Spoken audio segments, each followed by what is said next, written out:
Chapter 1951 Life and Mana 3. As always, Noah made preparations for what was to come. The quintessential Emperor's annihilation techniques would be future trump cards that would have a high cost when he made the 3 linked and 4 linked abilities, but his own power would always be the most crucial, and ever so steadily, it continued to elevate as after the enhancement of the trait of infinite mana once more, the remaining boons of the establishment of the second dimensional layer continued. The established Paramount Kainos Prana dimensional reality grants a base addition of 30,000 dimensional dream damage and defense values, bringing your overall origin base value to 110,000.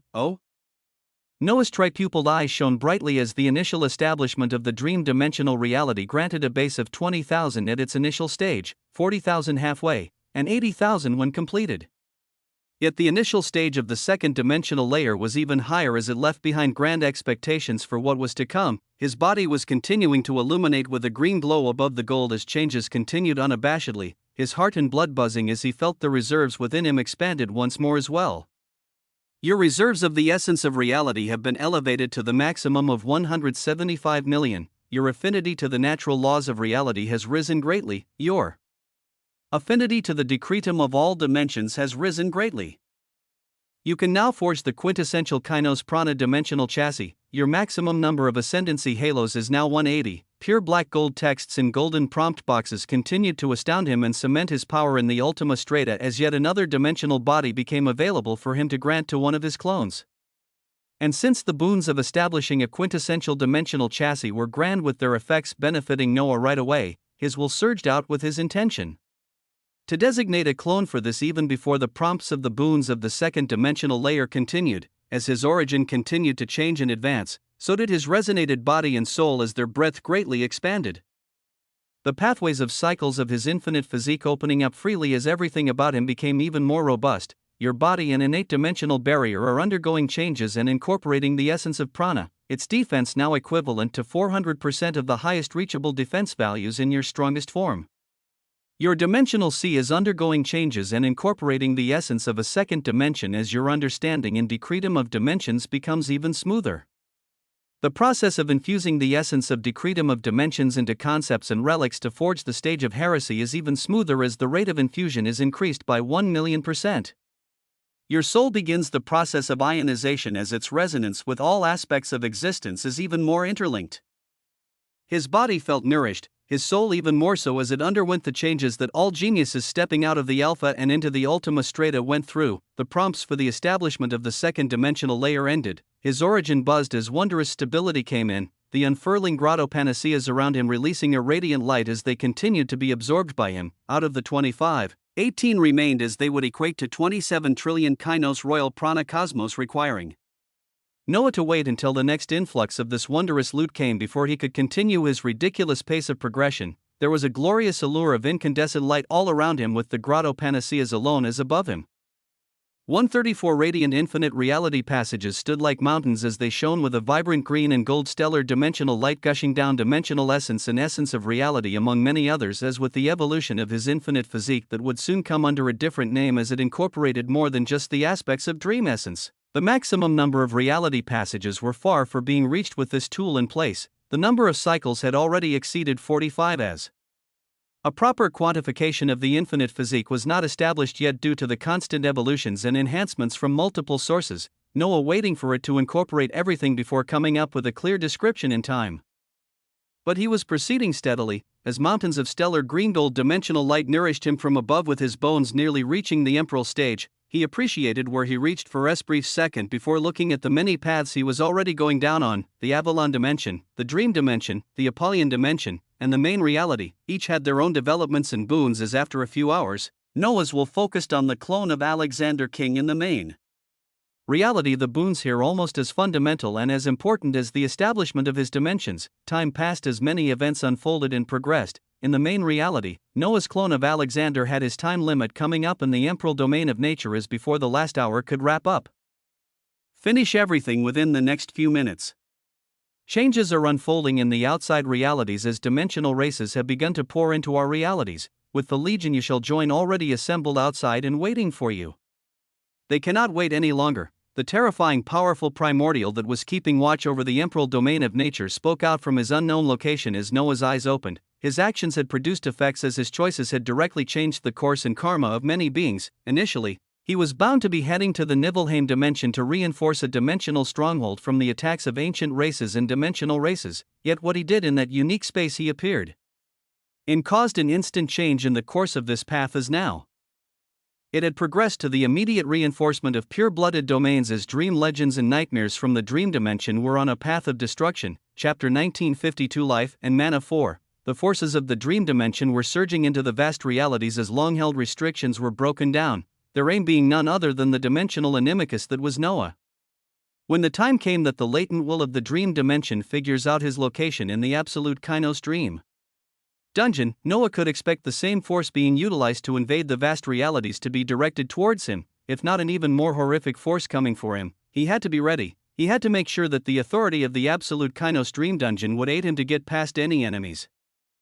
Even if dimensional rulers themselves came, a buzzing sound whipped around him as the words of the unknown existences guarding the emerald domain of nature rang in his mind. The legions had already been assembled as he would be joining them now. This unique region was a haven for grasping and increasing one's understanding of natural laws as when given the chance, nobody would ever want to leave here.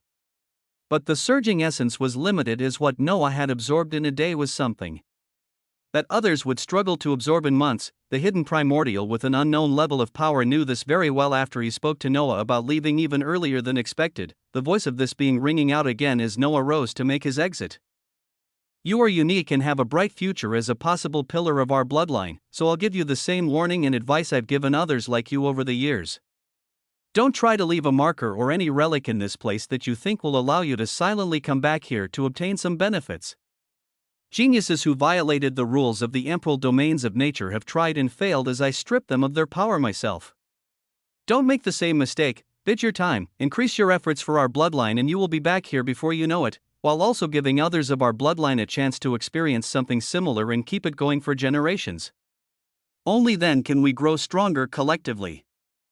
Only then can we live up to the legend of the great ruler. The archaic voice of this powerful being echoed out with vibrations of natural laws. Noah, feeling the buzzing essence around him as without another word, he began to walk out from the raging storms of natural law essences. If he couldn't escape the eyes of this powerful primordial today, he would simply plan and make the means to escape from his gaze later on. This location was too profound to simply visit once and leave after. A day under the beckoning of primordials, and the quintessential Kainos Emperor would not be held back from enjoying it for too long. But first, there was the most pressing issue that was coming up. Noah's steps were light as he left the area of dense natural law essences, looking at his gains that made him want to be back here as soon as possible. As he walked, his body was surrounded by surging waves of all types of essence as he pulled in the essence of gravitation, polarity, and mana dynamics, the most his attainments having been astounding to say the least, as a few minutes would be enough to quantify everything he had obtained. First and foremost was the fundamental natural law of mana dynamics, the natural law that even stood above gravitation and polarity. Fundamental natural law, mana dynamics, a ruling authority that governs the absolute workings of reality. Understanding it to completion means comprehending this aspect of reality as you can easily influence it in an unimaginable manner. With the understanding of mana dynamics, one can come to the realization that essence can neither be created nor destroyed, simply changed into different forms. This fundamental natural law is closely interlinked with the fundamental natural law of entropy, as initially understanding in this can soon grant you an understanding of entropy. Mana dynamics classifies everything into its own domains and systems, where the total change in the essence of any system will always be equal to the mana exchanged between the system and its surroundings, and the influence exerted by the systems or on the system by an outside force. The manipulation of mana and the influence or authority you can exert in any domain or system can be more easily completed with a greater understanding of mana dynamics, as when reaching a sufficient level, you will be able to manipulate the fundamental natural law to the extent that all essence will come under your fingertips, with your usage of it being abundant and inexhaustible, as the influence you exert can be minimal to produce astonishing results. The conversion of essence into different forms is better understood by you, as there even lies a possibility to convert pure mana into the very essence of reality and ultimately into any type of essence in existence. You have personally experienced a unique phenomenon and mutation with your soul where the passive rapid, and constant exchange of all types of essence into mana has been occurring, all of this mana being pulled into your body and utilized by you to form abilities and skills that in the end return back to pure mana that is reclaimed by your surroundings. Due to this, you have gained the unique title of Infinite Conduit, for successfully and without your knowledge gaining access to a soul that undergoes a constant exchange of energies into different forms, following the principles of mana dynamics. Due to unknowingly delving into the workings of mana dynamics and your continued usage of it, your initial understanding of this fundamental natural law is much greater. That workings of this natural law can also be infused into concepts or relics to produce the attainments of transcendent dharma, a stage that can allow dharmic essence to be infused into REIFIED abilities and grant them increased autonomy, power, and size. Concepts or tools affected by the fundamental natural law of mana dynamics will find their exchange of energy altered greatly as other effects will vary. Current understanding of the natural law of mana dynamics 5%. Current boosts granted to abilities infused with the essence of mana dynamics 50% augmentation to all essence reserves, essence exchange value, true damage values, true defense values, and true vitality values. The closer you are to fully understanding a natural law, the closer you are to the truth. A lengthy description, and an answer to a grand question: had Noah ever violated the fundamental natural law of mana dynamics? Chapter 1953 Conduit L. Had Noah ever violated the fundamental natural law of mana dynamics? Energy could neither be created nor destroyed, only changed into a different form. The reserves of essence in one's body were limited. Unique entities like stellar bodies, universes, cosmos, and realities fell under their own system as due to their interlinked nature with the very fabric and makeup of reality. They enjoyed immense reserves of essence. In the beginning, Noah borrowed the very essence of his planet as no other being could compare to him, and his mana, its essence, was transformed into mana, which was then changed by Noah's concepts into different forms of energy, skills, and abilities. In this area, he adhered to the fundamental natural law of mana dynamics. He then went to borrow the essence of his galaxy and universe as he still adhered to this fundamental natural law. Ultimately, his trait had fully solidified to grant him the reality-altering concept of infinite mana, and that was great and all in translation. But where did all that essence come from? If not from his planet, or cosmos, it still had to be coming from somewhere, as Noah couldn't just create this, would be going against the very fabric of reality. The fundamental natural law of mana dynamics had to be followed. Energy could neither be created nor destroyed, only changed into a different form, and this was the crux of why Noah was granted the title of Infinite Conduit. After the mutation of his soul so long ago, a conduit was something that connected or exchanged something. A conduit to connect pipes of water or for wiring different forms of energy. When Noah attained what he considered the full reality-altering trait of infinite mana, he had transcended many concepts and made himself a conduit that instantaneously exchanged different forms of essence into pure mana that he utilized an infinite amount of, as he was not drawing it from himself, but from the outside. To better understand this, the description of the fundamental natural law of mana dynamics had to come into the picture. It stated that mana dynamics classifies everything into its own domains and systems, where the total change in the essence of any system will always be equal to the mana exchanged between the system and its surroundings, and the influence exerted by the system or on the system by an outside force. Everything had its own domain and system. One can imagine it akin to a bubble where Noah and all the variety of other existences had their own bubbles that surrounded who they were, and that was their domain. Stellar bodies have their own systems and domains that adhered to the fundamental natural law of mana dynamics. The vast realities had their own systems and domains. The 9 dimensions had their own systems and domains. The desolate mausoleum has its own domain where its total change of essence was always equal to the mana exchanged between it and its surroundings, and the influence exerted by it or on it by an outside force. What Noah had done was something critical, where the energy he utilized and transformed did not come from his own system. His reserves of mana did not remain enclosed within his own bubble of domain. The first few times he pierced this bubble was with his planet and then galaxy and then universe, as he utilized the domains and systems of other entities. This was outside of the boundaries of what existences were supposed to do, but since he still utilized this energy and transformed it into skills and abilities that returned their essence back into the surroundings, as the fundamental natural law of mana dynamics returned everything where it should be, he still had not violated this fundamental natural law.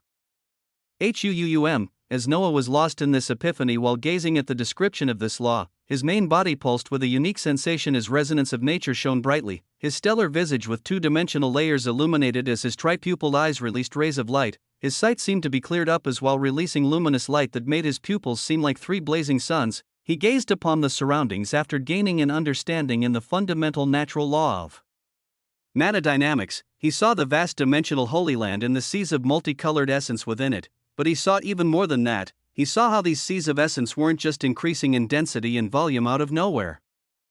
With immaculate and unseen cracks in space leaking out white streams of essence that transformed into seas of golden destiny or verdant life force, he moved even further to gaze upon his people as his eyes landed on the vibrantly glorious body of Halcyon. As her golden hair flowed over her shoulders while she trained, Noah could see a massive bubble of golden light around her.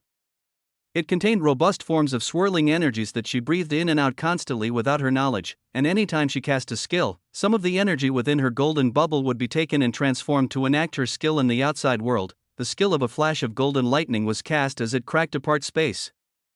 But then soon enough, it faded. It faded and turned into streams of unseen essence that assimilated into the surroundings, and when Noah gazed back at her, the energies within her bubble were reduced. But soon after, her bubble pulsed as energy from the surroundings began to flow into it, to fill up the essence that was just used and transformed into something else that returned to the surroundings. Her own body also pulsed as it attracted this essence even faster, this being her value of mana regeneration that affected this. WAA, it was a flow of energy, everything was accounted for. Neither created nor destroyed, only changed into a different form, an astounding achievement. You are gazing upon the very workings of the fundamental natural law of mana dynamics as your understanding is further increased by an additional 5%. The prompt rained down, but Noah wasn't gazing at it. He gazed at other beings as he saw a slightly larger golden bubble around the Emperor Penguin, a massive bubble around Little Henry, and a smaller bubble around the Shadowguard Knight. After he gazed at his surroundings and others, he came to himself, his eyes turned to himself as he saw a heart-stopping scene. Chapter 1954 Conduit LL. Noah had gazed at the dimensional Holy Land that had its own massive bubble of domain, and the bubbles of domains of his own people stretched throughout it training. But when he turned his gaze to himself, he couldn't see it. He couldn't see a massive bubble of any color around him, or even if it was massive in size compared to others, it should have still been there as he expanded his sight for miles and then light years to find it, but it wasn't there. The only thing he could see as a bubble of a domain was within his body. He saw an abstract of a small golden bubble within his vibrant origin that contained none other than the dream essence, a green bubble that contained prana essence, a multicolored bubble that showed his reserves of the essence of reality, and a variety of other golden bubbles that contained many of his different forms of essence. The only bubble or domain missing was the main domain of mana that everyone had. He did not have his own domain or system that contained his mana. WAA. When Noah raised his hands to call forth an ability that he had yet to nullify the resource cost of, he saw his body light up as from his surroundings, essence converged into him and brought the skill to fruition before it faded back into essence soon after. The surroundings weren't affected in the slightest as next, he called forth Blood Fiend, while putting in trillions of mana in exchange. If his vision from before or anyone else looked, they wouldn't be able to see any changes. But under his new gaze, he saw the bubble of the dimensional Holy Land have its essence surge towards him, while the thin imperceptible cracks that released an unknown white essence sent a few of its streams as in a mere instant. It turned into seas of mana as the cost of the skill was paid. The essence surged through Noah and formed the concept he had in his mind as he acted as a conduit. A massive demonic figure with a sea of blood behind it appeared above Noah. It released a horrific pressure as Noah released it soon after, observing as the vibrant essence that made it disappear back into the dimensional Holy Land. The imperceptible cracks pulled in droves of the seas of essence that turned back into white streams that disappeared silently. His aspects of existence began to tremble as his body moved unconsciously, towards the nearest imperceptible crack that nobody could see. The supremely pure white essence being released from this seemed small in volume but could instantly transform into trillions of pure mana. His hand moved towards it as when he was close to it and tried to grasp it. Bzzzt. He felt an arc of light bounce him back as he received a heavy jolt, a prompt rising before his eyes. You do not have enough authority. The prompt did not have a text box as its words were a piercing pure white that dripped with authority and power. Noah's eyes turned sharp, his pupils span maddeningly as he reached out again. The will of the quintessential Kainos Emperor, not simply content to agree. After seeing a prompt once, but, boom, he was rebounded off with even more force as yet another dazzling set of white words rose. You do not have enough authority of quintessence. His eyes opened wide as many thoughts bloomed. Authority of quintessence, authority of this current age. Wasn't Noah building this up with his crown and backbone of a throne? This was what was required to grasp or even control this unseen white essence that could seemingly turn into any resource. There were many more questions and answers as Noah found out even more of the secrets around him, this time his mind being brought to with Lavalier's voice. This should be something that you can grasp when you attain the seat of the true emperor. With it, anything is possible. Breaking the shackles that bind an existence, keeping the balance of mana dynamics, unheard of possibilities for any actions the past true emperors carried out. A shocking revelation was laid down. When Noah believed he had gained the true reality-altering concept of infinite mana, he was not wrong in this belief. He had access to infinite mana. His domain and system was not there, as he was not limited in the reserves of mana. Whichever bubble or domain he entered, it would adhere to give him what was required. And if there was any discrepancy, a supremely unique white essence would make up for it to make sure that the fundamental natural law of mana dynamics was not violated. Lost within his voice, Lavalier's voice continued. But after the actions of the last true emperor, the actions of this supreme authority will eventually not be capable of rectifying the constant emergence of new realities and expansion of dimensions. Eventually, everything will crumble apart. Bundles of information were descending upon Noah, as at the center of it all was the fundamental natural law of mana dynamics. There was also the fundamental natural law of entropy that was gaining in too much authority, as ultimately, with it came destruction. But there was time for Noah to understand and still gain whatever authority was required. His tri-pupiled eyes shone with an even brighter luster as he focused on the understanding of mana dynamics once more, as he focused on the concept of infinite conduit that he had made himself to be by the erasure of his bubble/domain. Infinite conduit, you have been acting as a conduit for immense transfers of essence instantaneously, as your aspects of existence have gained a unique standing due to the mutation in your soul. When grasping enough understanding of the fundamental natural law of mana dynamics, you will gain the capability to turn your mutation into the heart of mana. Furthermore, at $$%, heart of mana, heart of destiny, heart of karma, and a few more, as always, grand possibilities opened up before Noah's eyes as he alone would choose how to proceed and what effects his actions would bring. The concepts he was dabbling in right now were too pristine, as he had to take a step back and look at them in their entirety. His main body would continue this task as he forged the second dimensional layer, while his clones would continue their incursions across dimensions and realities.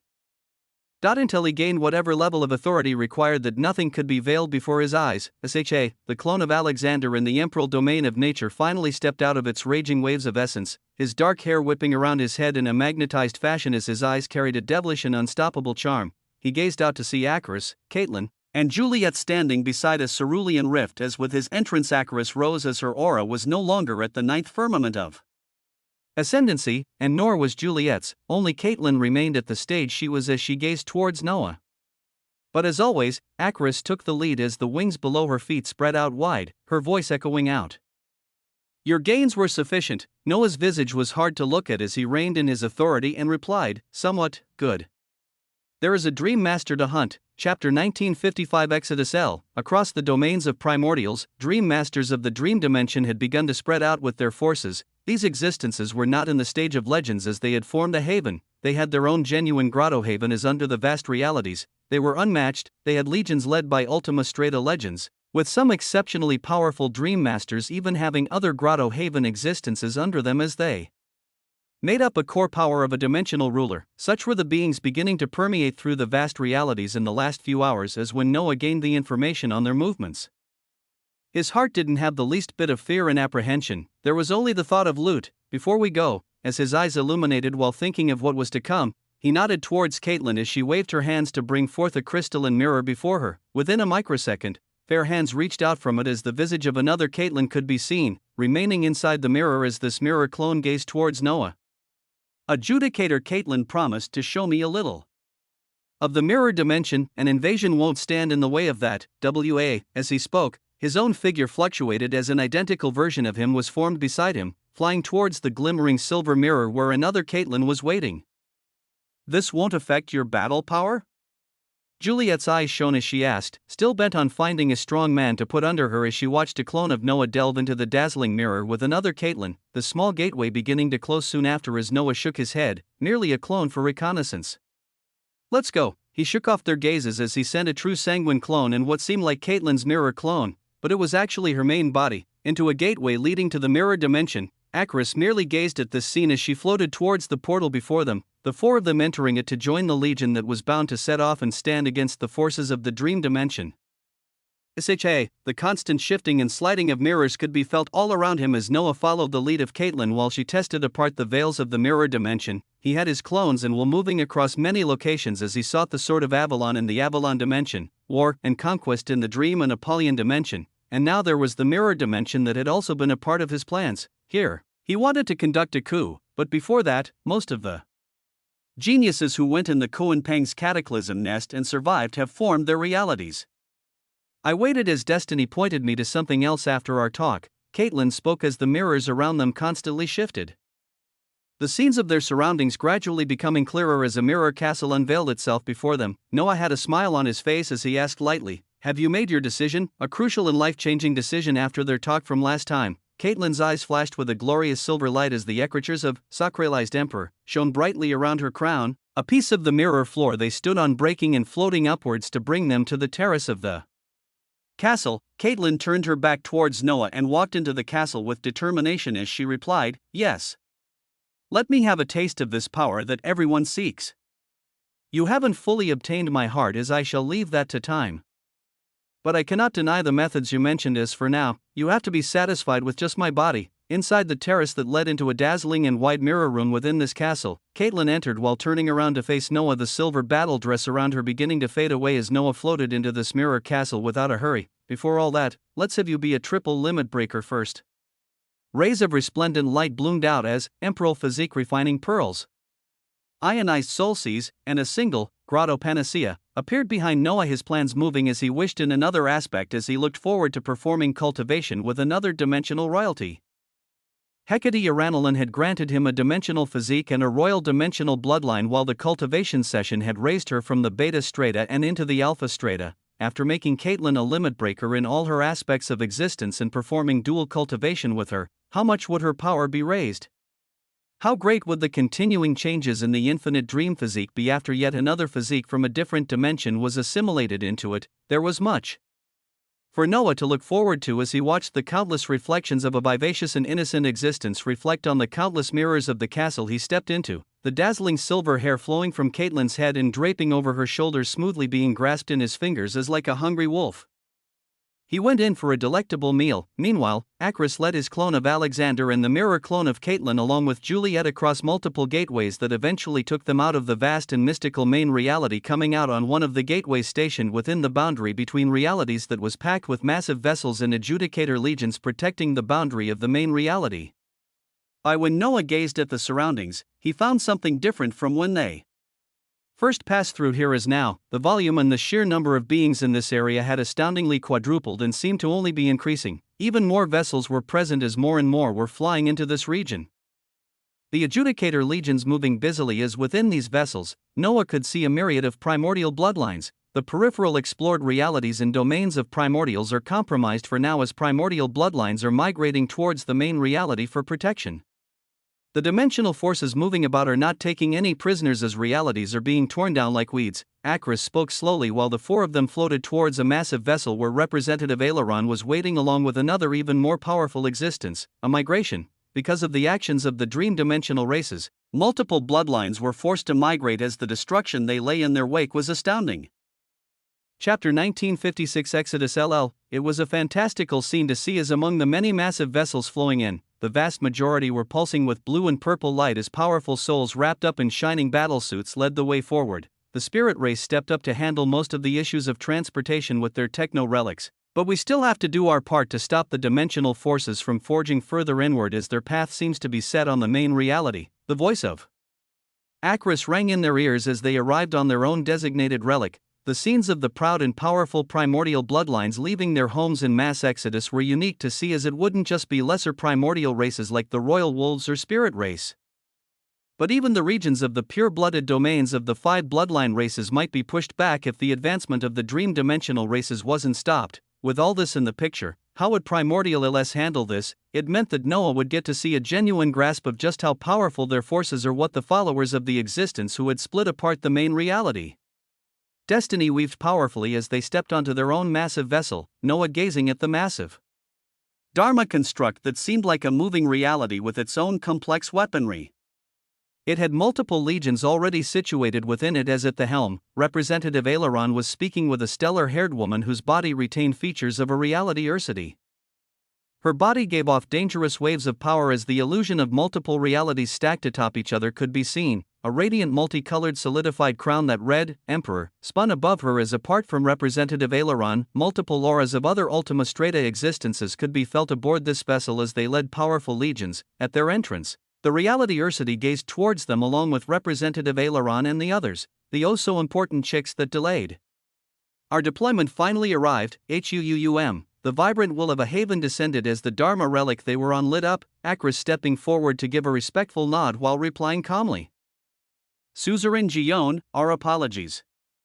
It was an unavoidable situation that involved an emperor domain of nature. Her voice didn't carry a servile tone or even a hint of fear as it caused the eyes of the existence who had gained the title of suzerain to flash with a sharp light as she gazed towards a slightly helpless Representative Aileron coldly. Suzerain, a title and standing granted by those who had achieved the Grotto Haven realm as it stood for a ruler that reigned autonomously above many others. It far exceeded any Obsidian adjudicator or adjudicator commander. As a suzerain could command Ultima Strata legends and their legions, Gion was a particularly brutal suzerain from the pure-blooded reality Ursity bloodline.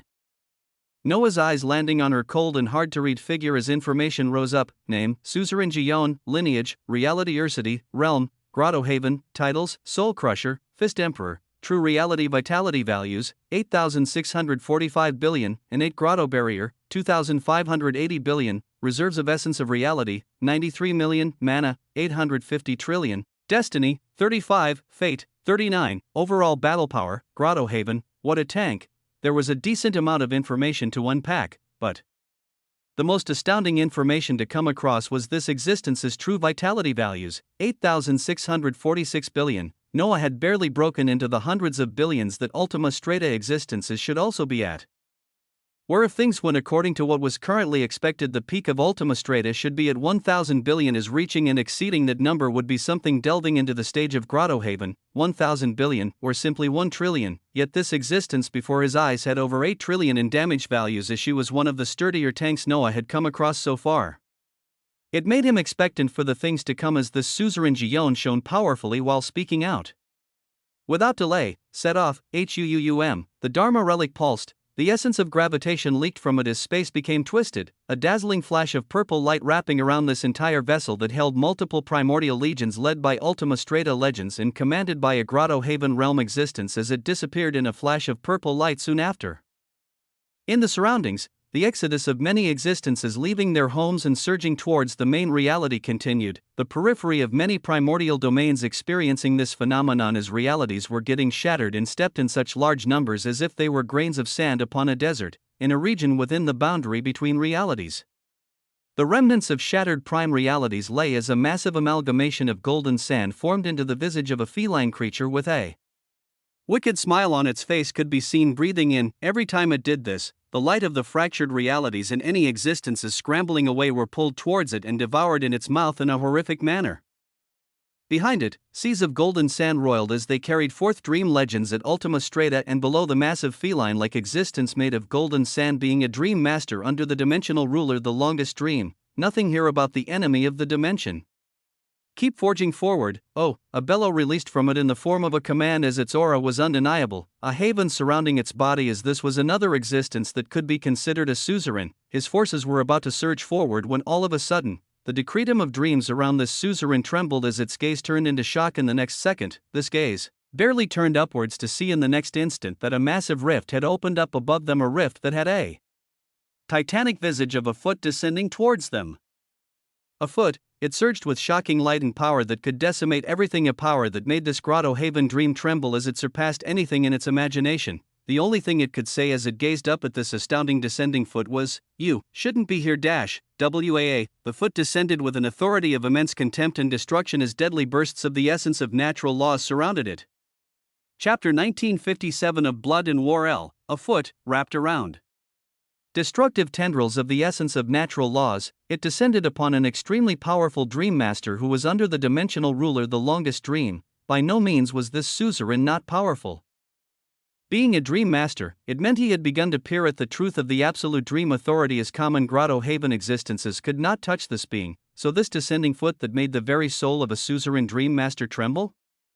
It stemmed from someone exceptional, hung, the shattered realities pulsed as the decretum of dreams surged around the dream master even in his disbelief, but the descending foot continued down as it covered the massive figure of the dream master and the legions behind it. Oh, an amalgamation of heresy rose around the dream master to defend, but it was shockingly nothing in the face of this foot as it was broken down along with its body at an extremely fast pace. As this occurred, the area behind the dream master that had been painted with the sandy gold essence of the dream dimension trembled as massive fissures erupted, a bellowing authority beginning to surge out. Impudence, it surged out with wondrous tendrils of absolute dream authority, but against the descending foot that had acted first, it was too late. Boom! Horrific waves of destruction permeated outwards as the small wisps of absolute dream authority wrapping around the dream master became eradicated along with its aspects of existence, and all of the legions being led by Ultima and Alpha Strata legends behind it that were covered by the titanic descending foot, a dream master shockingly and unbelievably fell in a single strike. You dare? You dare to make a move against those weaker than you, the WAA, the terrifying authority that had surged out to try and prevent the early death of a dream master was profound and glorious. It coagulated into a mass of swirling dream authority as every single particle of the decretum of dreams in the surroundings fell under its control. It was the authority of a dimensional ruler, it was the longest dream.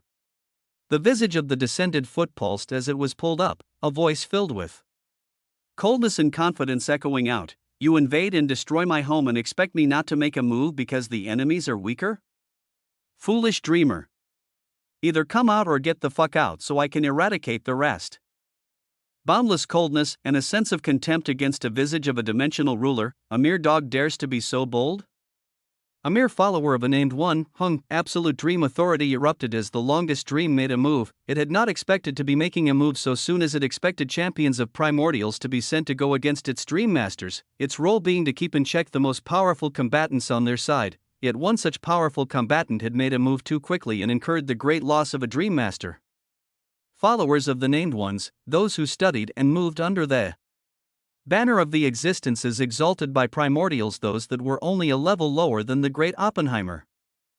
They had begun to move. Followers of the named ones may be apprehensive and not match up to the powerful dimensional rulers within their dimensions, but when facing against their amalgamated wills in the vast realities, BOM, they were not fearful as the stellar foot flashed to barely reflect the visage of a massive stellar humanoid whose eyes alone released the blinding light of too many realities. Crimson gold true blood formed into rivers as fragments of realities floated across. The boundary between realities, husks of dream legends and nightmares could be seen as golden sand flowed listlessly in these bloody rivers in many regions. Existences that had been sleeping over eons opened their eyes as they felt the weaving of the age of quintessence start off with a bang. The forces of the dream dimension were innumerable as they permeated across many regions of the primordial domains, with many forces condensed in the domains outside of the pure-blooded reality Ursity and royal human domains, but the forces of the lineage that had the valor of the last true emperor was not to be looked down upon, as the advancement of these forces was stopped within mere hours. Legions of primordials expertly sent out exactly where they needed to be, like the weaving of an unseen net that was controlled by someone in the background. Legions were deployed in a manner that caused even these innumerable forces of the dream dimension to come to a halt, if they wanted to proceed forward once more. They would have to overcome these legions, outside of the pure-blooded domains of the reality Ursity. Sap, the massive stellar vessel carrying multiple legions under the banner of Suzerain Gion, bloomed on the front lines as they appeared behind a defensive wall, with massive reality Ursity moving in the distance, tendrils of gold sands being seen from afar as battle here was already underway. Our target is the one commanding the cluster of dream legions here, a dream master that our forces have come across before the Nightwalker. We'll be coordinating with 4 other suzerain legions to take down this nightmare before he is strengthened even more by delving into the souls of our people. Suzerain Gion spoke as her body pulsed with power. Adjudicator legions, Obsidian Adjudicator legions, and then Suzerain Adjudicator legions, led by prominent Grotto Haven masters. Suzerain legions were a core power of the primordials, as 5 of such legions were placed to fight against a single dream master. The vessel they were on surged towards where the battle was taking place as grotesque nightmares could be seen in the distance, weaving between realms of dream and reality while battling different legions of pure-blooded primordials. their forces shone with black and gold colors as they seemed like a massive ocean that stretched back endlessly, a powerful aura situated at the center of all this as it was a titanic nightmare releasing horrendous waves of power that surged towards 4 different directions.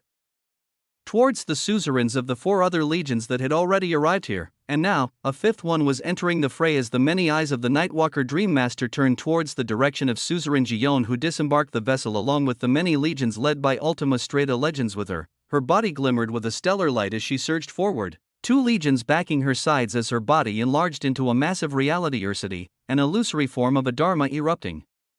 Above her as a purple-winged reality Ursity wielding crackling balls of thundering light manifested. Noah observed this and many more scenes as he was under the legion led by the Ultima Strata representative Aileron, this being moving with surgical precision to enter the defense lines of pure-blooded primordials before then to reinforce, while the rest of the legions backed Suzerain Gion as she joined the fray.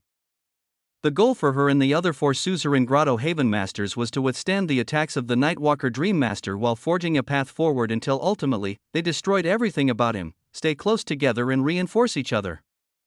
Know your level of power and don't try to take on enemies you cannot.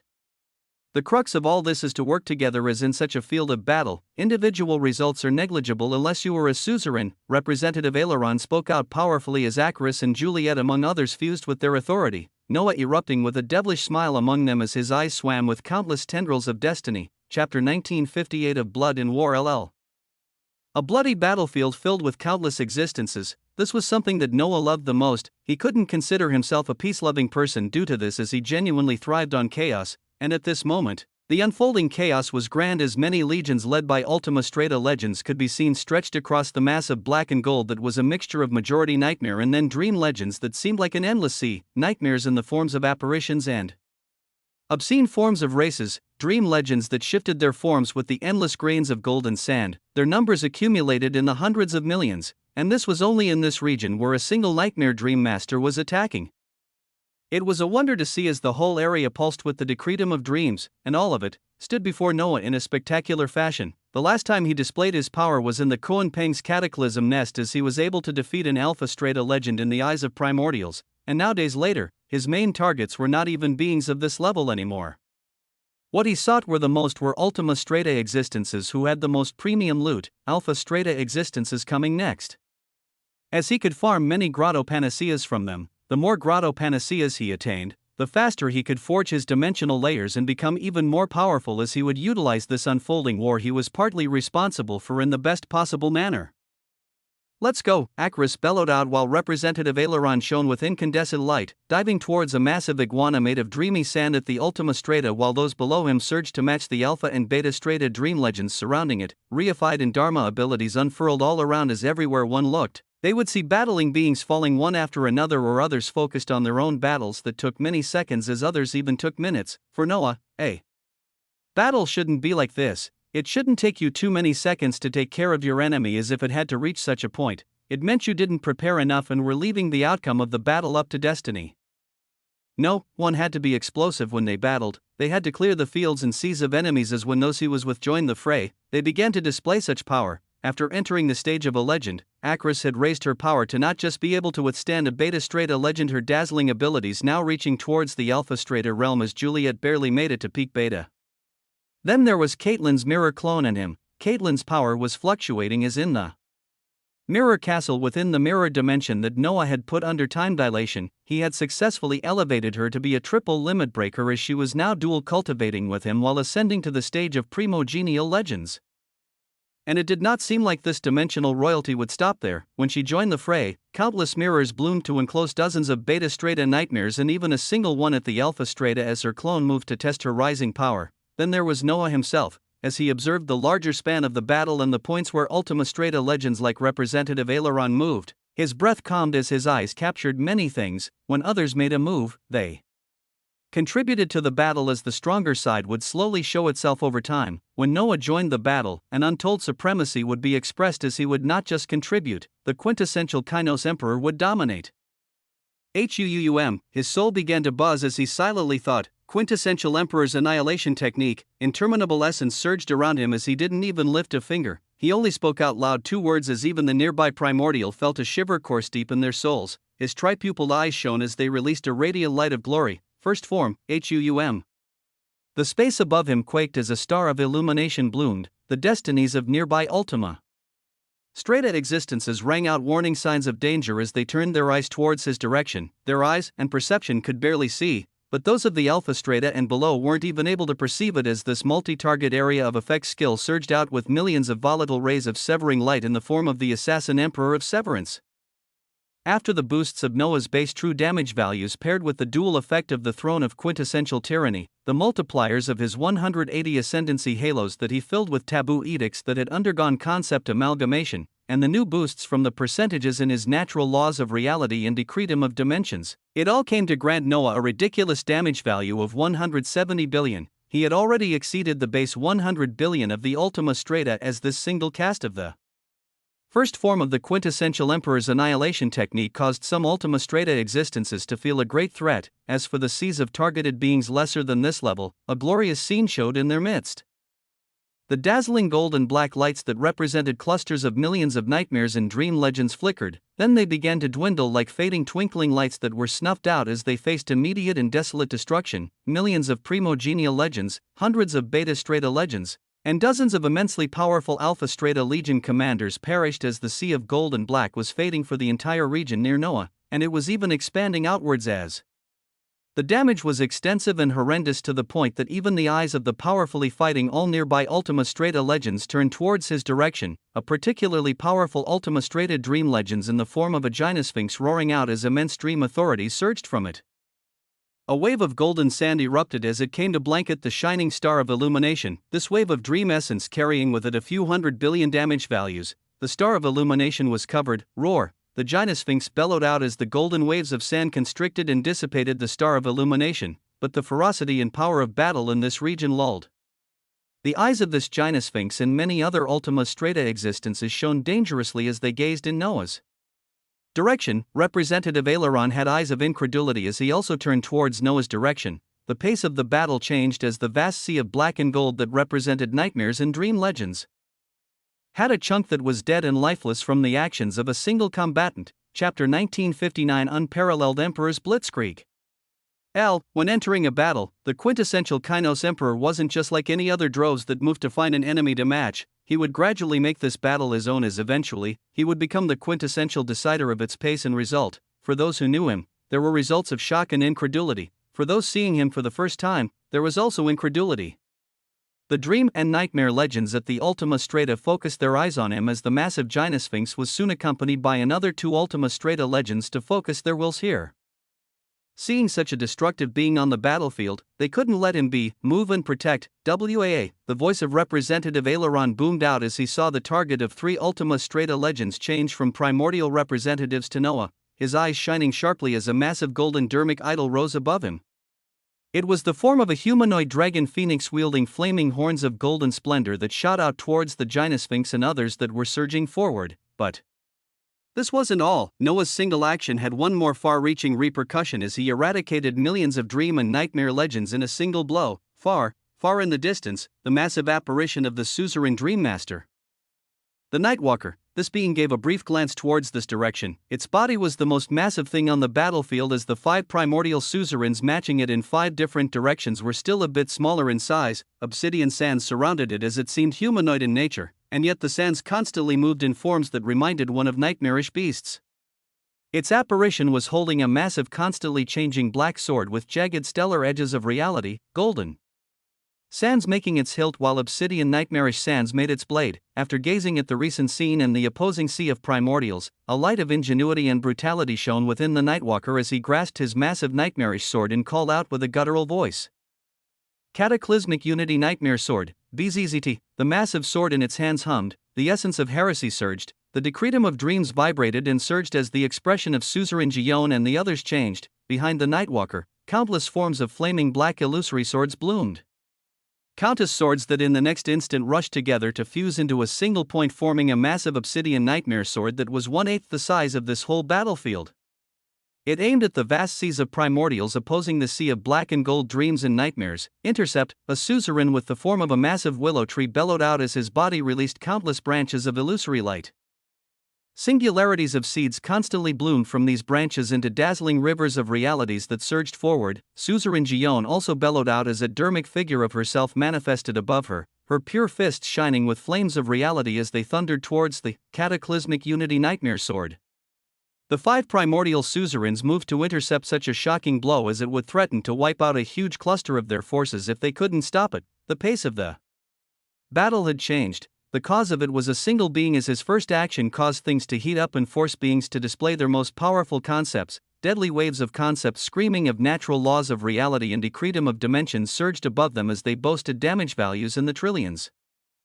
This was a battle that the Grotto Haven suzerains would dominate, as if any of them fell, it would decide where victory went, as their stellar abilities weaved in the skies. Noah's heart felt a fantastical pull. This was it, the feeling of battle, the rush of essence and blood coursing through one's blood as every microsecond counted. At this juncture, a symphony began to thrum like the beat of a heart. Boom, boom, ba. A symphony of horns of battle and the melody of a hero.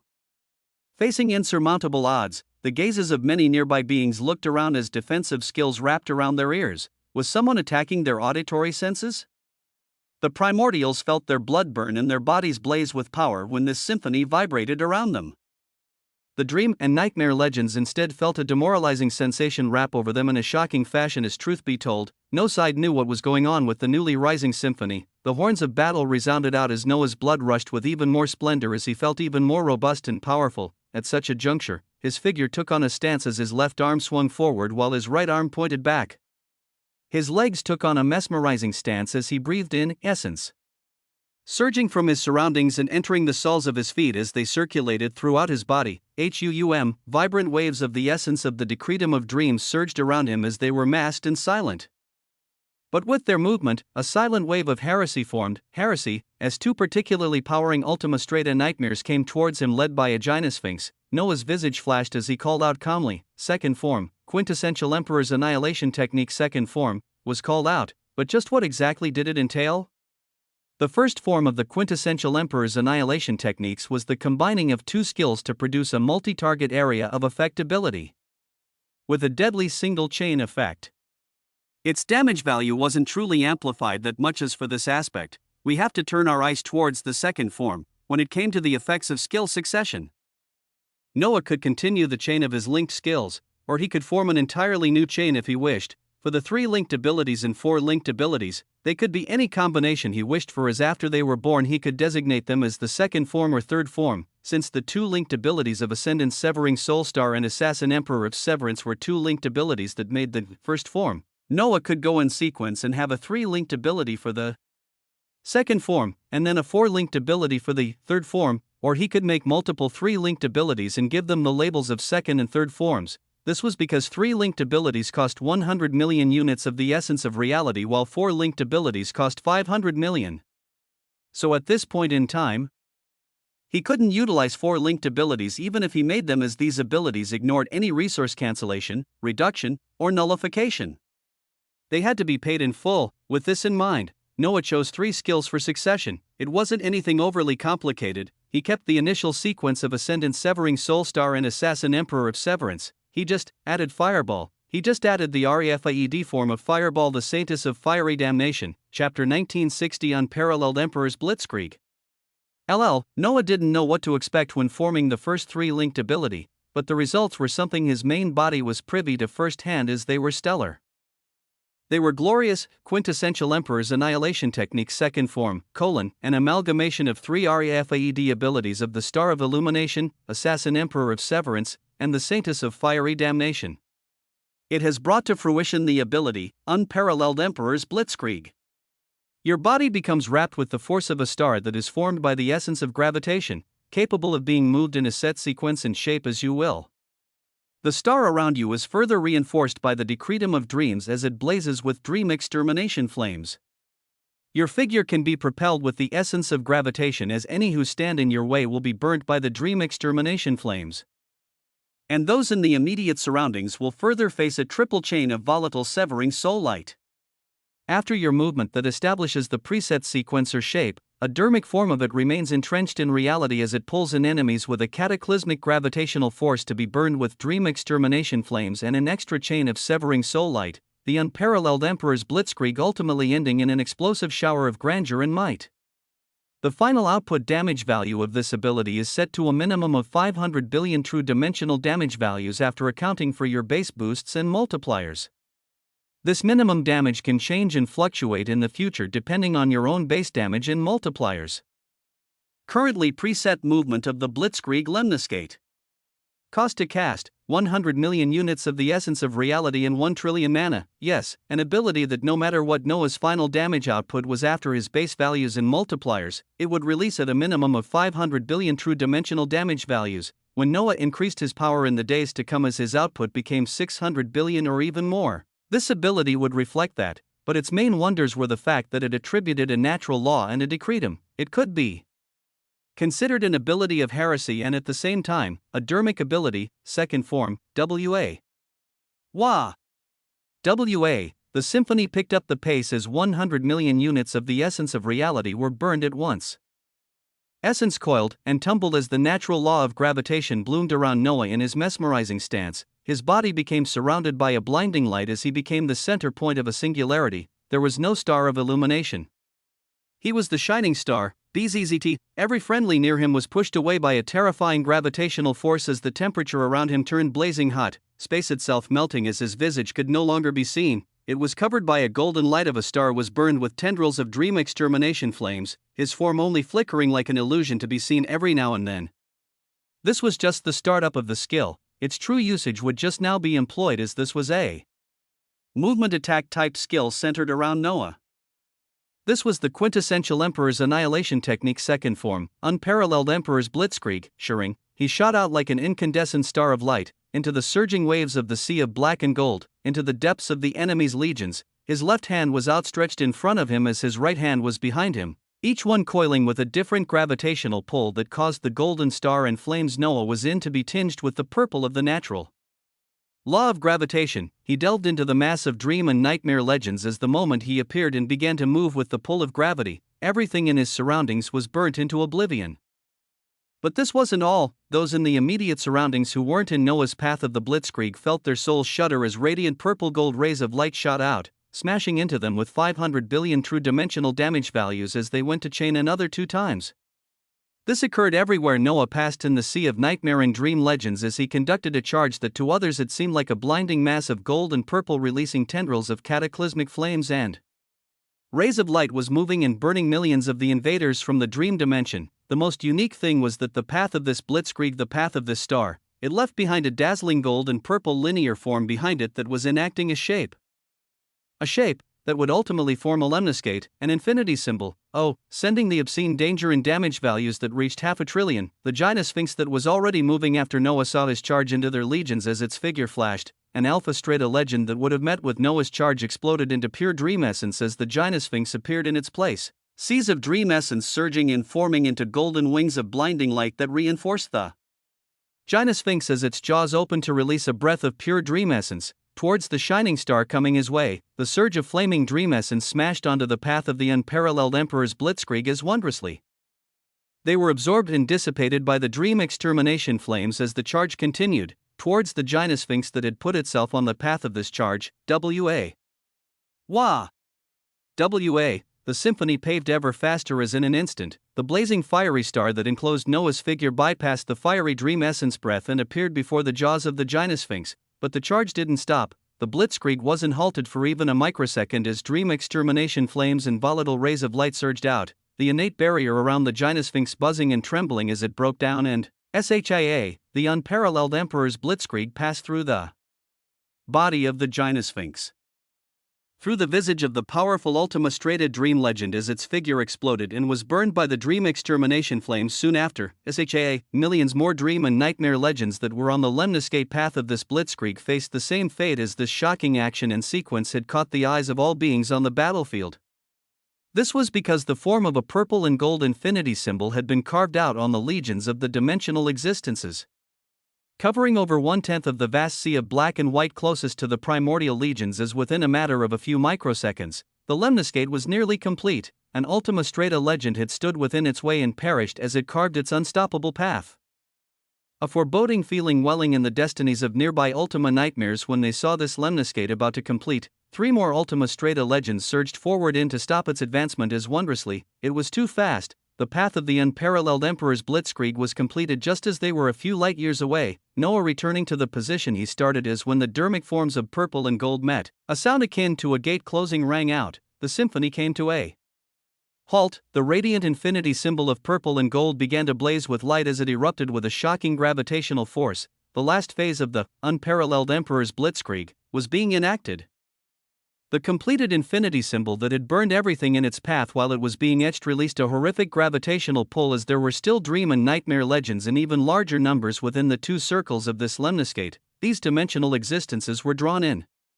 Those outside of this lemniscate for tens of light years were also drawn to it as the 3 Ultima Strata legends that wanted to stop it also faced an astounding gravitational pull that they couldn't deny. Dream extermination flames burned brightly as the entrenched infinity symbol of the unparalleled Emperor's blitzkrieg began to shine with an explosive light after pulling in as many nearby enemies as possible. A soul-rending explosion booming out along with the resumption of a shocking symphony, the OM. Chapter 1961. An outline path, carved infinity symbol pulled its enemies with a shocking pull of gravity and exploded out maddeningly in the next instant. In the dimensional holy land of the gormandizing dimensional reality, Noah saw the results of this firsthand as the reason for all this made itself apparent. The allure of loot showed itself. 50,000 Ultima blood pearls have been obtained. Ding! The effects of loot multiplier are applied. 500 Emperor physique refining pearls obtained. 50,000 plasmoid soul drops have been obtained. Ding! The effects of loot multiplier are applied. 500 plasmoid soul seas have been obtained. The loot from only the Ultima Strata legends that had perished under him showed as next. The combined count of grotto panaceas from both Ultima and Alpha Strata legends showed 225 reality panaceas have been obtained. Ding! The effects of loot multiplier are applied. 225 grotto panaceas have been obtained. 435 Kainos dimensional resource points have been obtained. The effects of absolute looter are applied. You have attained 675 shards of profundity that contain the musings of the decretum of dreams. Fantastical prompts had flashed before his eyes as they meant a great deal of things. Many of them would have tremendously important uses and take Noah far, but nothing was as fantastical as the highest tiered loot under Noah at this moment, the grotto panaceas. A total of 67 grotto panaceas were required for the full saturation of the second dimensional layer. With the cast of the quintessential Emperor's annihilation technique second form, Noah had taken down multiple Ultima Strata legends and over 100 at the Alpha Strata as the grotto panaceas he attained were enough to accomplish many things. 225 grotto panaceas were entirely enough to fully saturate Noah's second layer and get started with the third one, with the major question waiting. For him being the cost of elevation for the third dimensional layer, from the first to the second, the effectiveness of grotto panaceas was halved from 3 trillion to 1.5 trillion Kainos royal cosmos. Going into the third layer, would 1.5 be halved again, or since the difficulty continued to rise even higher as Noah forged more dimensions, would the effectiveness of grotto panaceas be divided even more? Noah's destiny told him he would not like the answer, and the affirmation came soon after. The grotto panacea knows itself and its usage very well. WAA. Essence buzzed around Noah as the 225 grotto panaceas within his expansive space all shone with boundless luminescence. The grotto panacea regrets to inform you that for your third dimensional layer, it can only form 375 billion Kainos royal cosmos. Its abilities being decreased fourfold isn't due to its weakness, but due to the path you chose where obscene amounts of resources are required the further up you traverse on this path. The tripupilled eyes of the quintessential Kainos Emperor released blinding beams of light as his path was made clear. The effectiveness of the grotto panaceas was halved from the first to the second dimensional layer, and then their effectiveness was further decreased fourfold from the second to the third layer. He needed 267 grotto panaceas to complete the third dimensional layer. With what Noah had on hand, it meant he could fully finish his second layer and get started with his third. And he would no doubt have enough to complete that layer so long as he repeated what he just did in this war. But of course, it didn't end there. The grotto panacea has made further calculations. It states that there is a high probability that from the third to the fourth layer, its effectiveness will be reduced 8-fold. For your fourth dimensional layer, it can only form 47 billion Kainos royal cosmos. The path he had chosen for himself gradually became clear. He would require 2,128 grotto panaceas to fully forge his fourth dimensional layer, and if the sequence continued like this, the Grotto Panacea affirms that from the 4th to the 5th layer, its effectiveness will be reduced 16-fold. For your 5th dimensional layer, it can only form 2.9 billion Kainos Royal Cosmos, WAA. Noah's luminous fade gradually became dimmer as he contained his will. He knew his path would be hard, but this. He would need approximately 34,482 Grotto Panaceas just to complete his 5th dimensional layer. The difference from the requirements to complete the 1st to the 5th were just that drastic. The Grotto Panacea has made further stop it. Noah's will surged out to stop the ridiculous loot from making any further calculations. He got the idea. The 6th to 9th and final dimensional would take insurmountable resources to forge, as he didn't even need to think about this right now. He only needed to gaze at what was right in front of him. The idea was already cemented in stone, as all that it meant was that many of his enemies would have to perish for him to accomplish what he sought. And wondrously, he would be becoming an enemy of multiple dimensions the more dimensions he forged, as sources of loot would not stop. So he did what he could do now, as he called out tens of Grotto Panaceas, the radiant loot unfurling and showering his main body with their light as hundreds of billions of Kainos Royal Prana Cosmos bloomed. The halfway point would be reached soon enough, as his power would explode even further, with the finality of this 2nd dimensional layer not being too far away. His mind settled as he experienced his shocking growth unique to him. Who else could explosively grow their power in the middle of a battle by devouring everything about the enemies they killed? Who else but the quintessential Kainos Emperor? He devoured the aspects of his enemies and multiplied them with the resplendent Treasure Emperor, and there were still even more boons as the last set of prompts after the Grotto Panaceas and dimensional resource points came down. They were normally the prompts about concepts and edicts, but this time, you have eradicated inexistences with a fully completed heresy tier concept while holding understanding in this same decretum of said concept. You have attained the heresy edicts of the slumbering dreamer and the nightmare of the endless seas. Chapter 1962. A star that shines too brightly. Heresy concepts infused with the essence of a decretum of a dimension. There were preconditions to be met in order for one to attain such concepts, as if Noah eradicated an existence that had such a concept but not the decretum utilized for it. How would it even be capable of utilization? Today, some of the Ultima Strata existences he had taken down had fully formed heresy concepts, as since they were based on the decretum of dreams, Noah got his hands on them, the slumbering dreamer and the nightmare of the endless seas. Noah's will surge to unfurl these new concepts while in the region of the boundary between realities where 5 Grotto Haven suzerains faced the Nightwalker. Events continued to unfold. 100 million units of the essence of reality was a lot. It was the maximum number for many beings even in the Ultima and weaker Grotto Haven, as when utilizing their essence, nobody would be so wasteful as to use it all right away. If one didn't have any essence of reality to pull from, they may have just placed themselves on the path of death. So even in large-scale battles, nobody would go out of their way to expend all of their energy in mere microseconds, much less when the battle had only just begun. This was the norm. Then, there was the inexplicable situation unfolding before everyone's eyes right now, as due to the recent domineering actions of the quintessential Kainos Emperor, even the gazes of suzerains turned towards his direction.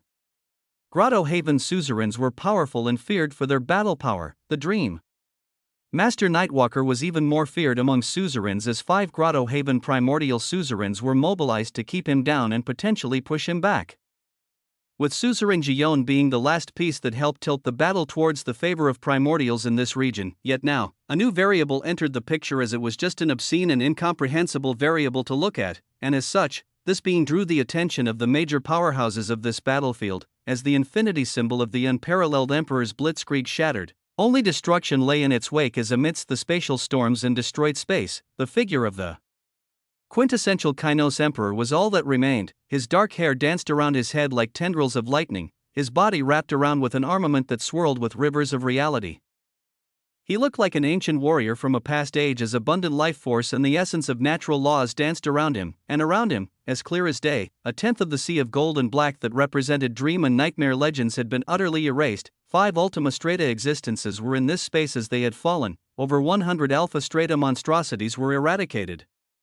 The hundreds of millions of those below this stage also faced their death. The battling suzerains turned their eyes in this direction. The massive Dream Master, the Nightwalker, it turned its many and constantly shifting eyes in this direction. They all focused on a single being who was in the center of this destruction.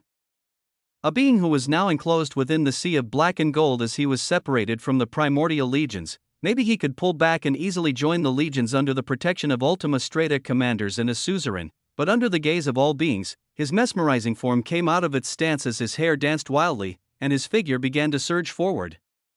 Not towards the legions of primordials to rejoin his forces, but towards the empty space of destruction where further away, the rising clusters of dream and nightmare legends could be seen, after such a shocking attack that would have no doubt spent the reserves of any Ultima Strata legend and taken them out of circulation. This being was actually undaunted as he even charged towards the depths of the enemy legions alone. This action made one feel an inexplicable sense of loss, as if they were watching a shining star of a rising hero in its last moments, a star that shone the brightest before it was utterly extinguished. Suzerain Gion saw the scene of this young genius charging into the depths of the legions of dimensional existences after casting an ability way outside his horizons, eradicating a tenth of the massive army as at this moment it seemed like he was rushing towards the enemies to accept a valiant death. Why must the geniuses always be the dumbest beings?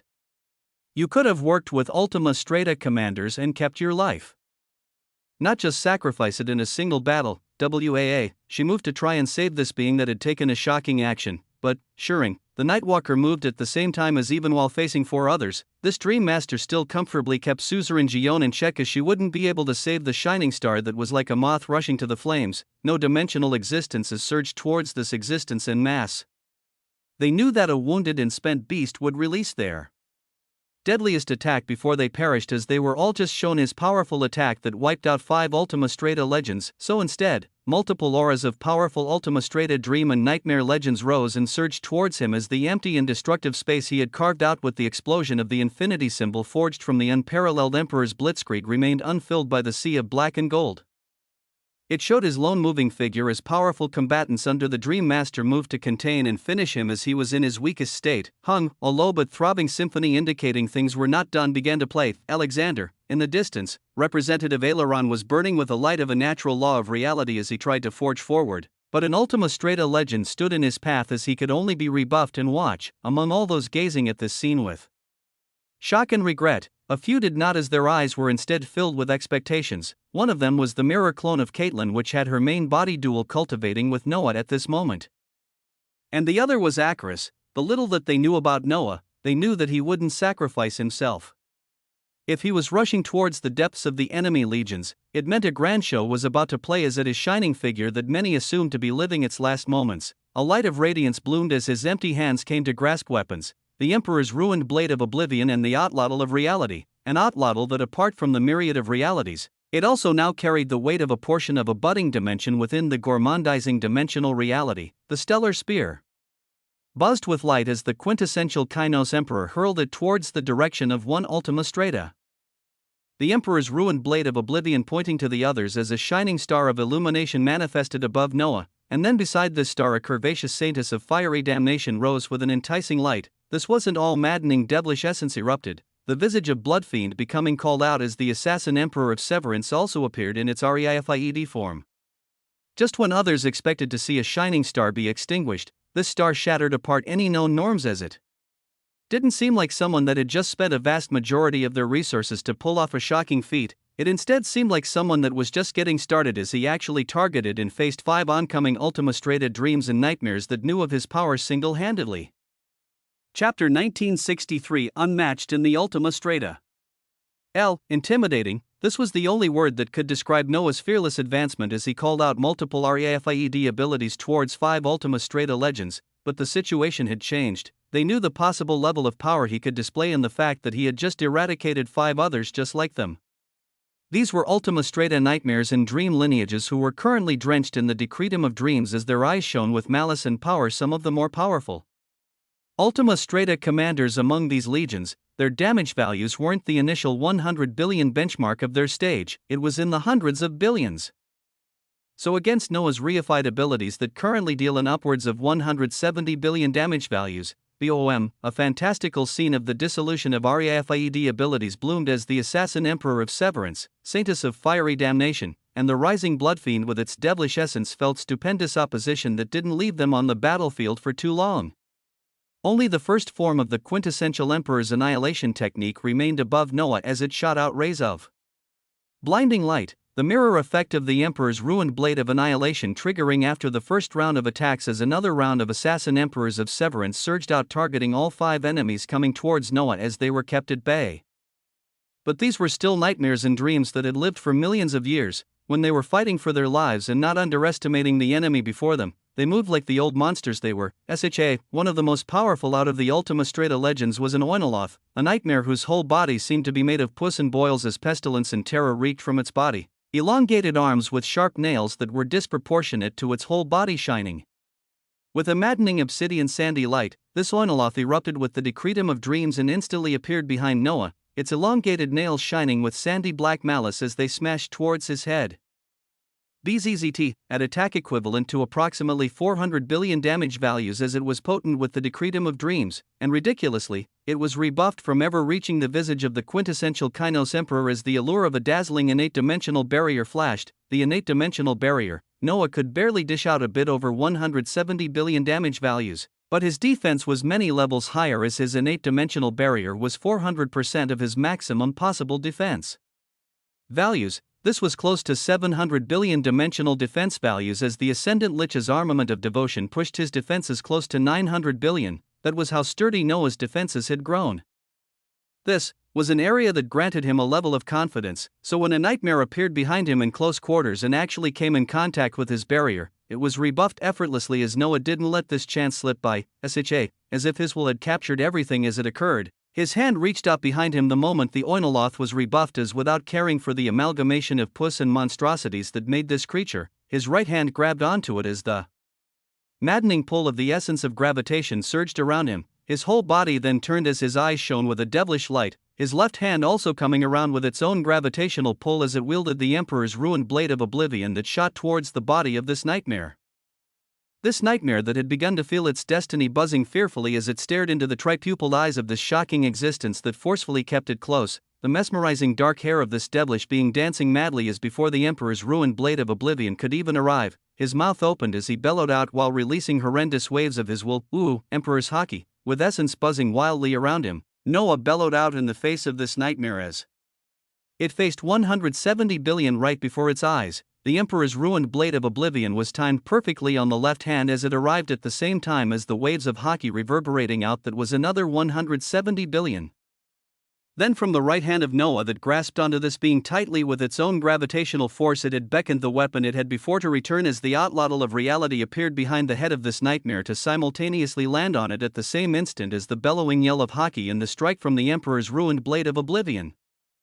3 attacks that easily toppled 500 billion landed instantly, and this was even before the mirror effect of the Emperor's ruined blade of oblivion was triggered. The result, boom, squlch, the innate dimensional barrier of this nightmare was shattered as 2 terrifying weapons sank into it, the bellowing yell of the quintessential Kainos Emperor smashing into its pus-filled body as whatever remnants of aspects of existence it held were blown away from Noah and turned into obsidian waves of dust. This was all that remained of the powerful Ultima Strata nightmare that had rushed into close combat with Noah. Even as its elongated claws were struggling against him near the end, it couldn't get past Noah's ridiculous defenses. So its innate dimensional barrier was worn down as its true dimensional vitality values were ground to dust along with its whole body soon after. The remaining 4 Ultima Strata legends halted for a brief millisecond at this scene of carnage and brutality. Yes, against an Ultima Strata existence the way that he was handled bordered on brutality. The wild waves of essence around Noah caused the 4 remaining Ultima Strata existences to stay away from him as their eyes became even sharper and graver.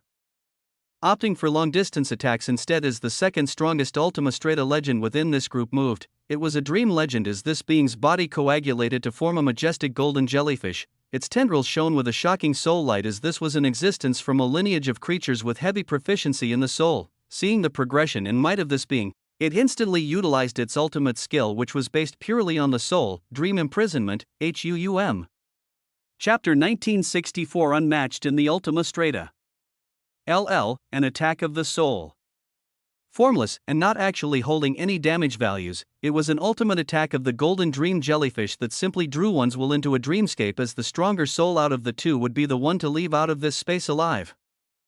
This was dream imprisonment.